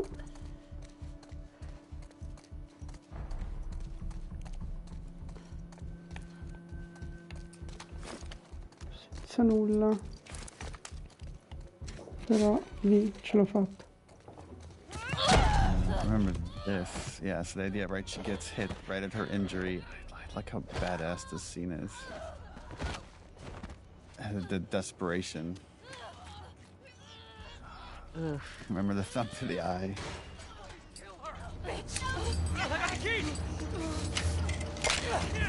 And this is Matthew Mercer.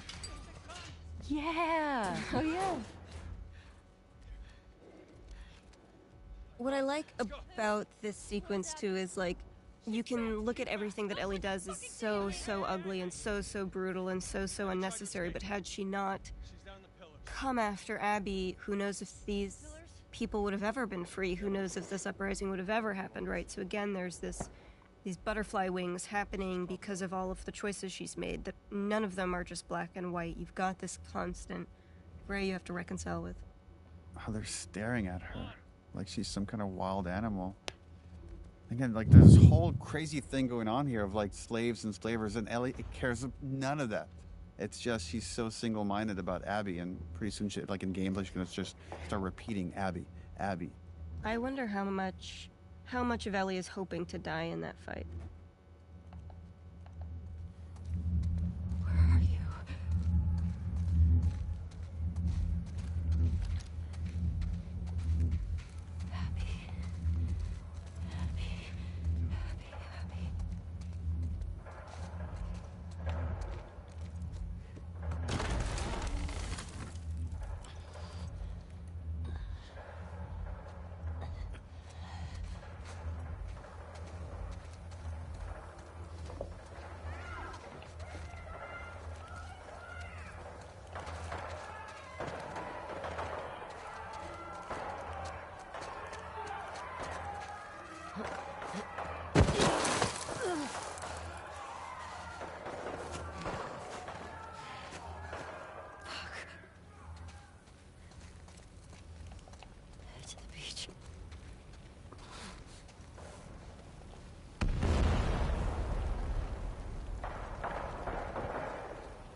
Abby?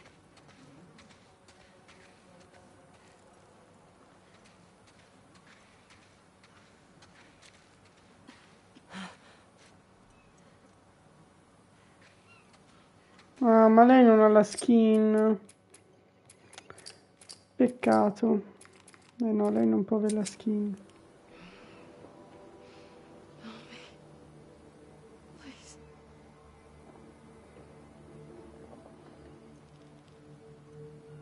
It's you.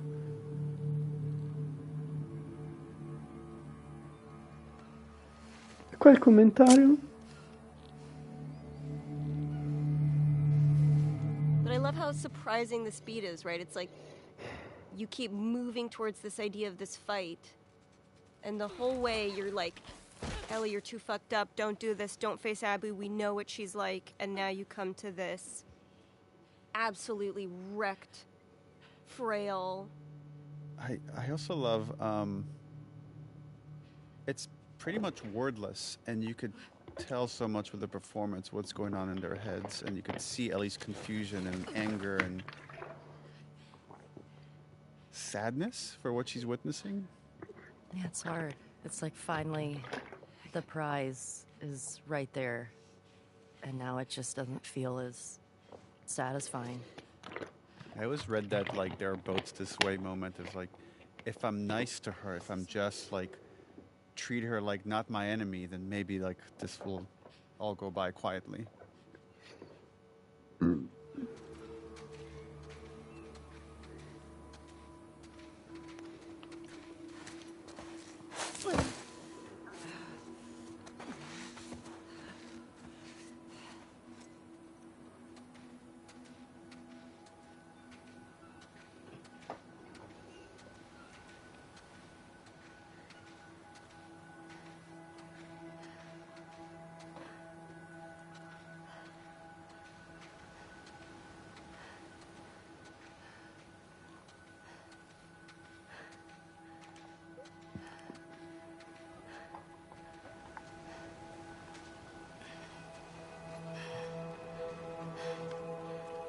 To me, this is a really nice mirror beat of Joel with Ellie, Joel carrying Ellie, right? And so you have that invocation, and Ellie just has to watch it, has to watch this embodiment of somebody who represents every good part of Joel.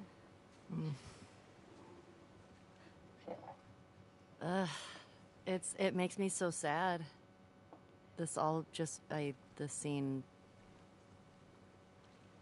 It's just because Ellie doesn't know what to do with all of that anger and that hurt from losing Joel. And now this is the moment. Yeah, because at this point, that's all Ellie has left. It's just this fucked up quest.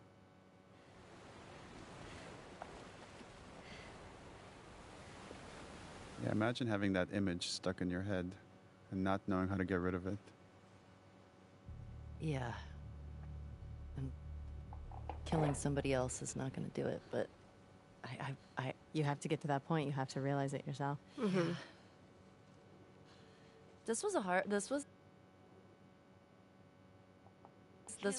We actually had a really fun day. Yeah. As hard as this scene was, and it's so funny doing this with one of your best friends, of just like fighting each other, pulling her hair, being like, get out of here, let's fight, kick me.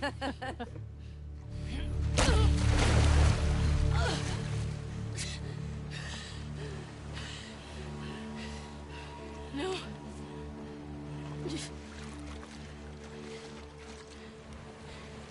I'm not gonna fight you. I think that threat is fake, right? It's, I don't think... Yes. I don't think... She's bluffing. I absolutely think she's bluffing. Really? Yeah. Yes, but I agree, but what would have happened if Abby was like... No. No. Like, I feel like she still would have pushed that... I would think she would have pushed that knife in. This is great that there's all these different interpretations. That's so cool. I don't think she would.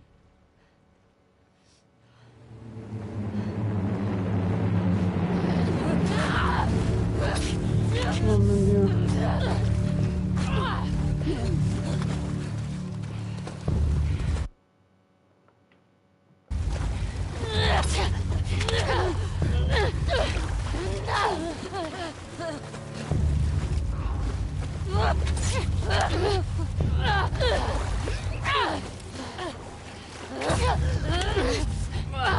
Merda.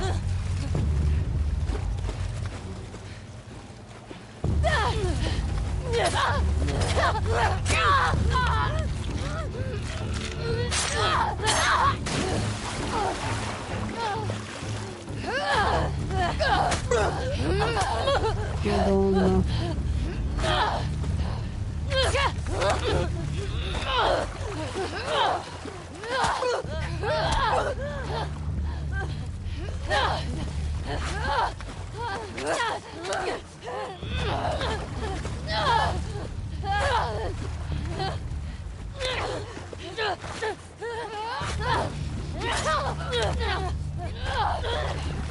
Che difficile sta botta. Madonna. No, una hit a botta. C'è una hit.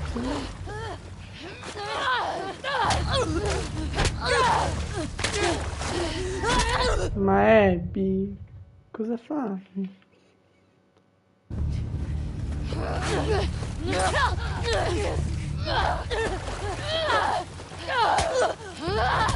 Quell'attacco lì è velocissimo.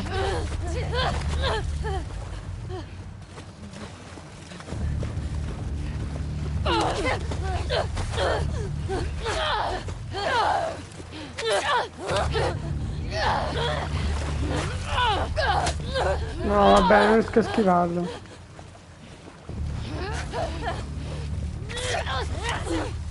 Vaffanculo. Niente, me lo blocca. Minchia.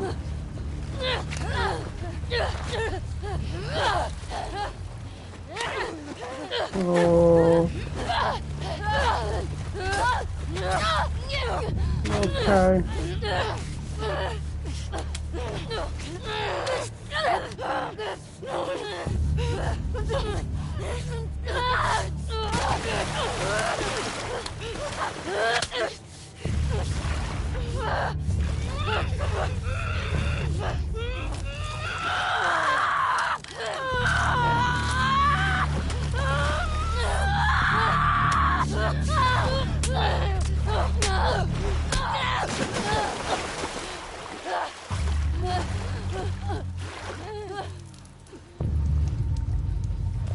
Ok.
There were all these other versions of how Ellie lost her fingers. Remember, Hallie, of like, there used to be when someone was waiting for her at the farm and then tortured her in retribution for what happened in Seattle. Yeah. Oh, I didn't know that. It was like the parent or somebody of somebody who died, of like an NPC essentially, who came, and so you're seeing that cyclical nature of violence of like, you killed my person, you killed my person, you killed my person. So somebody you didn't even realize you'd really killed tracks Ellie down.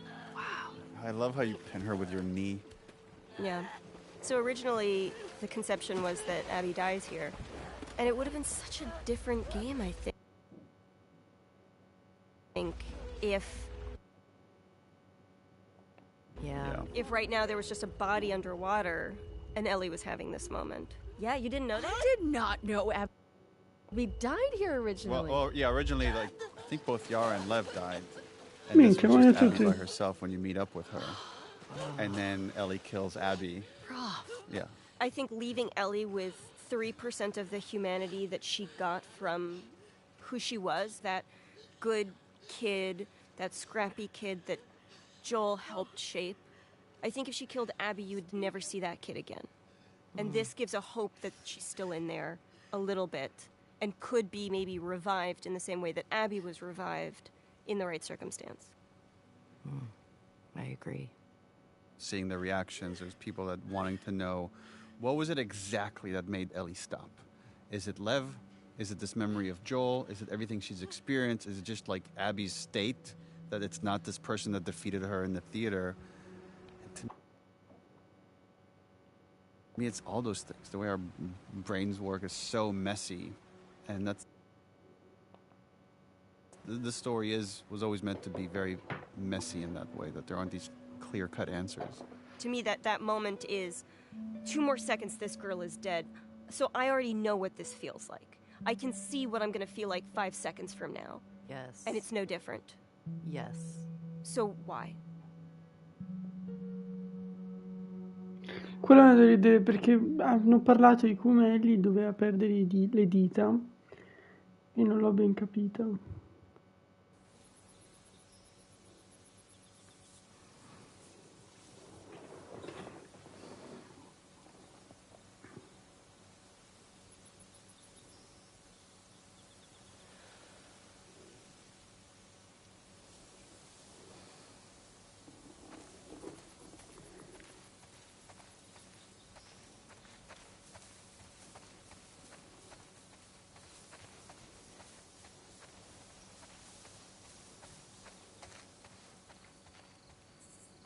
Per la luce.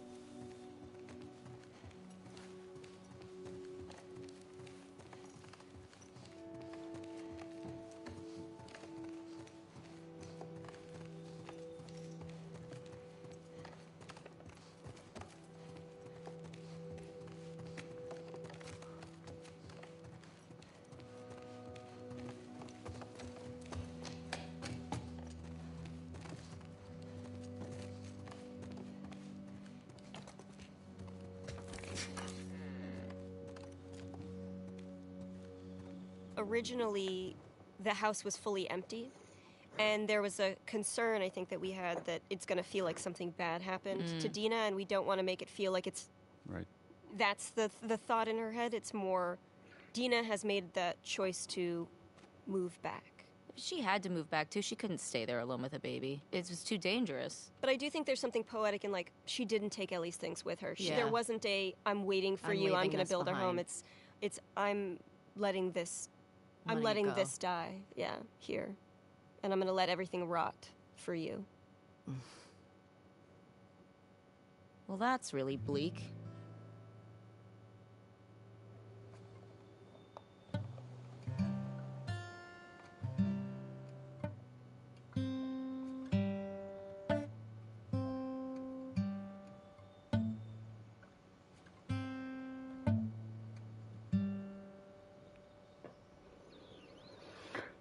Yeah, we wanted to create a metaphor for the unintended consequences of pursuing justice at any cost. And here we get to feel it of this song that means so much to Ellie, she just can't play it anymore.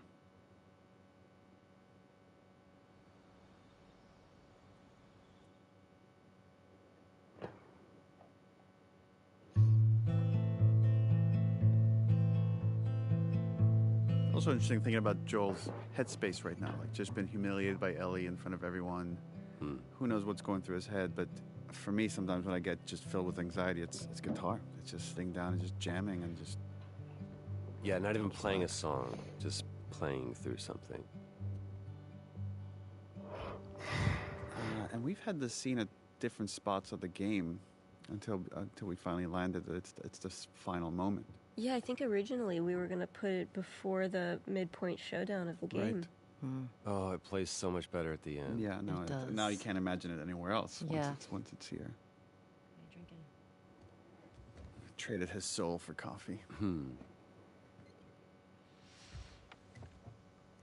Where'd you get that?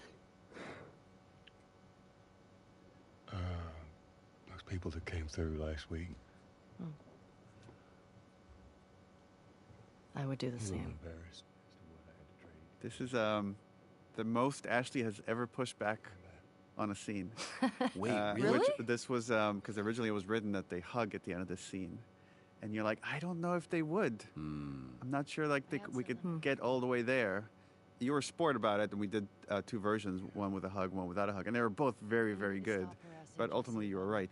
They're starting to forgive each other, but they're not fully there. Ultimately, makes it more tragic. Yeah. I think that's why she goes on this journey, because it's just like it was never solved. Our relationship was never fixed. Dina. Is she your girlfriend? No. No, that was just one kiss. It doesn't mean anything. She just, I don't know why she did that. But you do like her.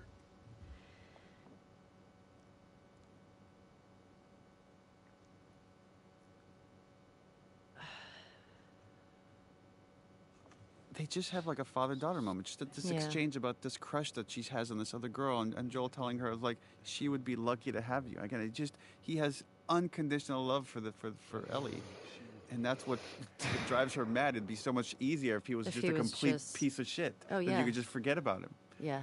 But you can't. I mean, that's what's hard. I mean, she knows that he cares, and she knows that he does love her. I was supposed to die in that hospital. I also love that you bring it back to we're talking around the thing that we need to talk about. You took that from And me. you doing all of these gestures to try to make it better is not what I want. I'm going to bring it back to what the issue is, and that's I should have died in that hospital. I also love watching. When do you both decide to make eye contact? Oh, right, interesting. And it's like right here for I watch at the end of this statement for emphasis. All eye contact. Because I am dead serious. I don't care the cost. I would do it all over again. Even if it means I lose you. There is something to be said for your writing in this, which is I would do it all over again, and I would do it all over again. Walk the knife's edge of meaning. Because there's one that is repentant, and there is one that is resolute.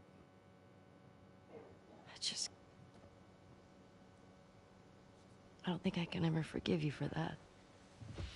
Like this false moment, I can never forgive you for that. And he's ready to accept it. And then he's all of a sudden, but I'd like to try. And then I think the waterworks for everyone just start right here. Oh. We did a lot of work of just writing these scenes and not being heavy-handed to talk about theme, but there is something about just the placement of the scene here. And it's a scene about getting over some horrible transgression that one feels. Because there's other things that are worthwhile in this world than just kind of living in this resentment next to the moment where Ellie decides to let Abby go. And whether she fully forgives her or not almost doesn't even matter. It's just she knows there's other things in life that are more worth putting your focus on.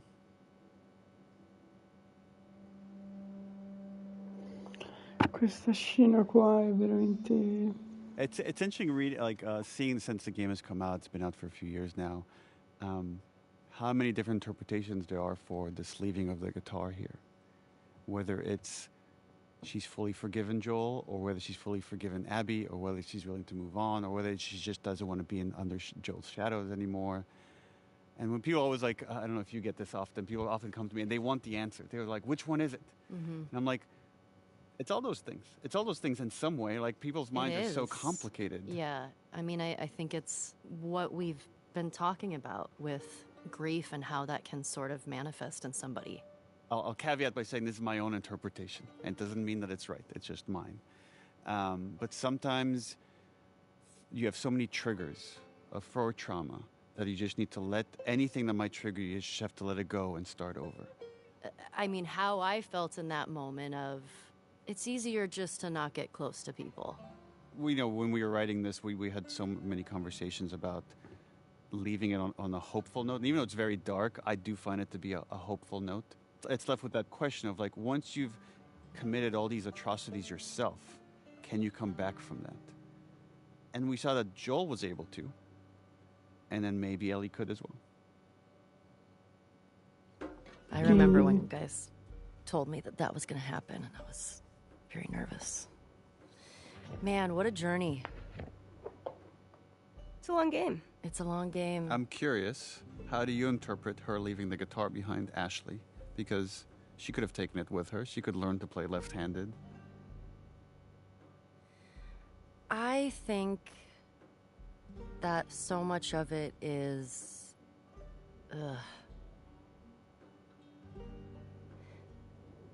I feel like it's a lot of things. I feel like some of it is...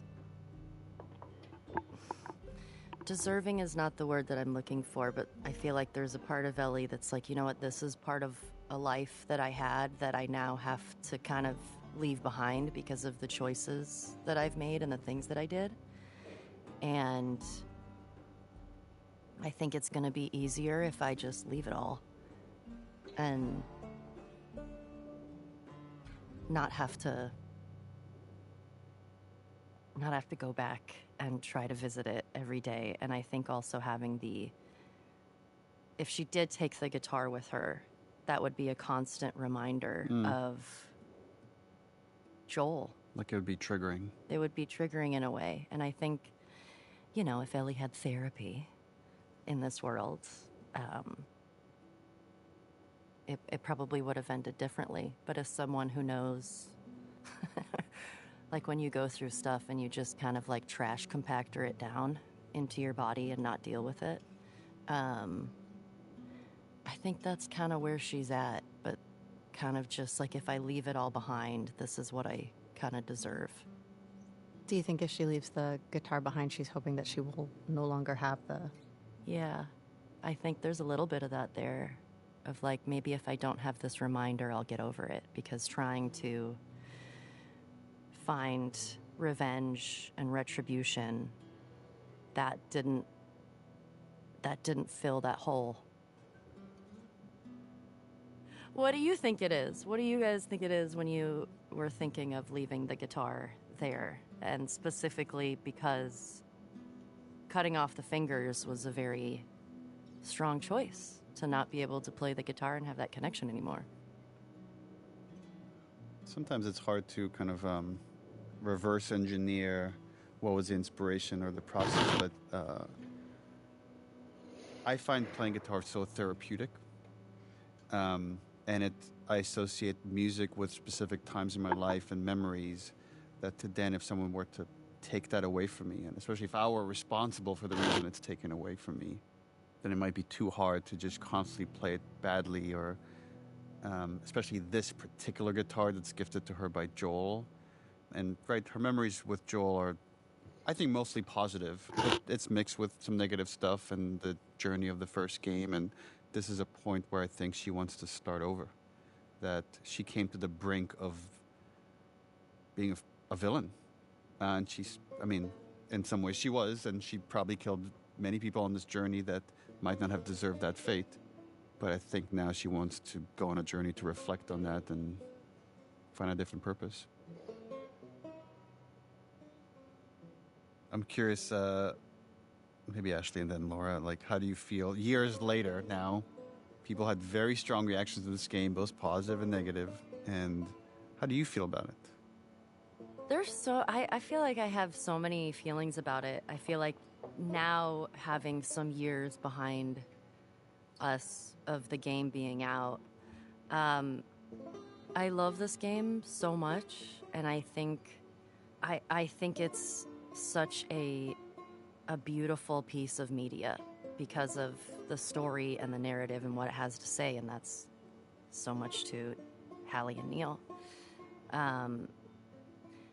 I think the aftermath, when it first came out, seeing what Laura had to deal with, my friend, and you guys, and all of us, of something that we cared about so much. And in the process of 5 years of making this and all of the hands that touched it. And there was a period that was rough because you're getting this judgment from people who don't fully know the story and are... It was hard. It was rough. It was rough. Yeah. I think there was a lot of after, too, of people... But I don't feel like when we were playing the game that, yeah, Ellie is making some really strong decisions. But it's funny, a lot of people would come up and be like, dude, Ellie's like a murderer. What happened to her? And I'm like, no, she's got some stuff.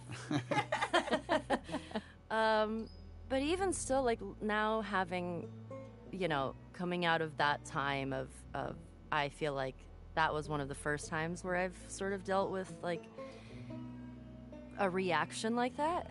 Uh-huh. And it sucks. It hurts. Especially if you love something so much. Yeah. And all the time that everybody put into it. And it sucked seeing my friend get attacked. And things that, all of you guys, of things that I care about, but I know that's so much of the world we live in. But I think it was just like a perfect storm of timing too. And because everybody was so separated, we were all dealing with that separately, right? Yes. We didn't get to see each other and like talk it through. Right. And it's crazy because for so long, and I've talked to you about this, like there was no closure for the game. You know, normally like you wrap and we have like a wrap party and we get to like see everybody and unpack. Kind of like rejoice in what we made and like how much of our hearts we poured into something. Right. Yeah. And we never got the celebration of finishing it and seeing it released to the world. And all we got instead was like that vitriol like thrown. Ugh. So it was rough, but it's, you know, again, it's been years and I'm so just proud, and it's a story that if you play it, I don't see how it can't change you. Yeah. You know, it changes how you view violence. It changed how I played games, you know, like as I was playing the game, I found myself, I wasn't attacking people anymore. Like I started like, I love to just destroy every person that I come across. Like it's a completion thing for me. And as I'm playing, I was like, I stealthed everywhere. Instead, I didn't want to hurt anyone anymore. Yeah. I remember when we started doing press at the end of the game, toward the end of the game, people would be like, oh my god, and all the dogs, you have to kill all the dogs. And I remember being like, you don't actually have to kill any of the dogs but Alice. So that's on you. And people like having to own that reality, right? Like you have to face your own ugliness in the game. And I think I think the game will age well. I think the game will, the story and the mechanics and the beauty of the world will hold up over time as an incredibly complex piece of storytelling in and of itself, outside of like its own medium. Yeah. I hope, but yeah, that was a rough time. Well, I remember, right, so it's months before the game comes out. We have to delay it indefinitely. Yeah. There's a backlash from our most hardcore fans. And people are just waiting in the wings to attack Naughty Dog because we're woke and diverse and all these other reasons. Diverse, taking too long to get a game out. So we're all at home and we're all going to have to be depressed at home as this is happening and finish the game. Yeah. And then the game comes out and it goes on a little bit of a redemption arc because it won all these awards. And I don't know if I've ever talked about this, or I was afraid to like talk to you all about this.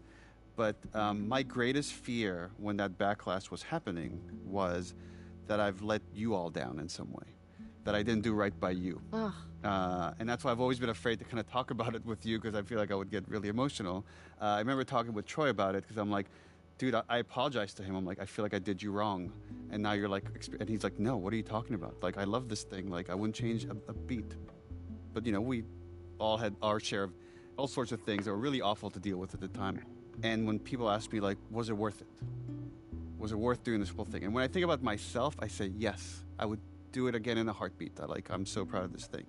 When I think about what you all went through, that's the one thing that gives me pause. That especially you, Laura, what you went through.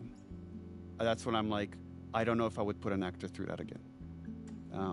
And it sucks that that's kind of the world that we live in, but I just care about you so much that I felt terrible for what you were going through. Well, we were all going through it. So. But then, you know, when you started winning all those awards, I was like, I hope. And again, I was so afraid to talk to you about it. I'm like, I hope that's some sort of vindication. Oh my gosh, yeah. Yes, and you know, like I said, I think it's just time, right? Yeah. When it first happened, it was not a good time. No. But, God, I forgot. But I mean, I'm that still like, But I love it. I do love it. And, you know, there's some people that just hate the game and hate us for it. Sure. And there's way more that love it.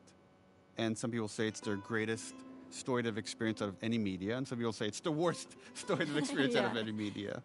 But the interesting thing to me about it is, like, this game is so much about tribalism and saying I'm right and you're wrong. Yeah. And losing the nuance of that conversation. And so much of the conversation, years later now, people are still arguing about it on that level and not seeing the irony that they're kind of proving the point of the story, the way they're arguing about it, about whether Joel was right or Abby was right or Ellie. And it's like, no one was right, no one was wrong. It's just messy and gross in the way that these conflicts usually are. I feel like looking back on this, it's so funny because I think when all of the backlash was coming out, I had a similar feeling like you did, which I think I told you, where I was like, it's my fault. What? I fucked it up. What are you talking about? Well, it's just, it's such a, like, I don't know. I think, I don't know. I mean, it's probably the same thing that you felt, where you're just like, okay, cool. When it really just doesn't have anything to do with you. It's a lot of people, like Laura was saying, a lot of the frustrations that people were having and the timing that we were in. But when I think back on this game, I love both games so much. But I feel like the story and, I don't want to say the message of the game because it's like there's so much to say. I'm so proud of what we all made. And I think as I get older, I still feel like this is going to be something that I hold so dear because of something that we were able to accomplish and the story that we were able to tell, especially in a video game. And that it's a bunch of, I mean, badass women that are taking on this world, and it's a perspective that you don't see a lot, especially in video games. And as hard as that time was, I'm so proud that we got to be a part of it, that I got to be a part of it. Yeah. I regret every moment. It's the worst thing I've ever done. I guess maybe to wrap it up here, it's a joy.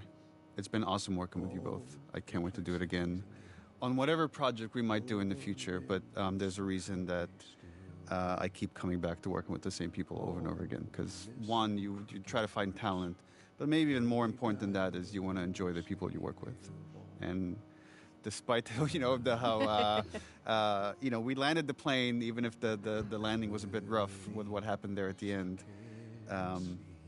Again, just looking at myself, not for everything you've experienced, I would easily do it all over again. Same. No. Well, you're out.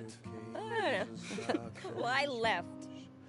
I would do it all again, but I would not have a Twitter account.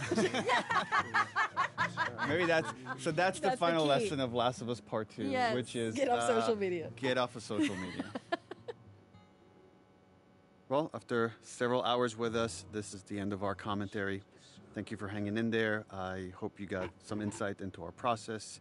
As you can tell, we're very proud of this game. Until next time, endure and survive. Grateful now they've left. So persistent in my ways. Hey, angel, I am here to stay. No resistance, no alarms. Please, this is just too good to be gone. And I believe, and I believe, 'cause I can see our future days, days of you and me, you and me. It's just you and me. I don't think...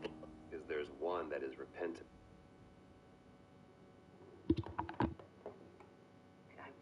You have... She your girlfriend?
Sacco di epi riusciti.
Okay.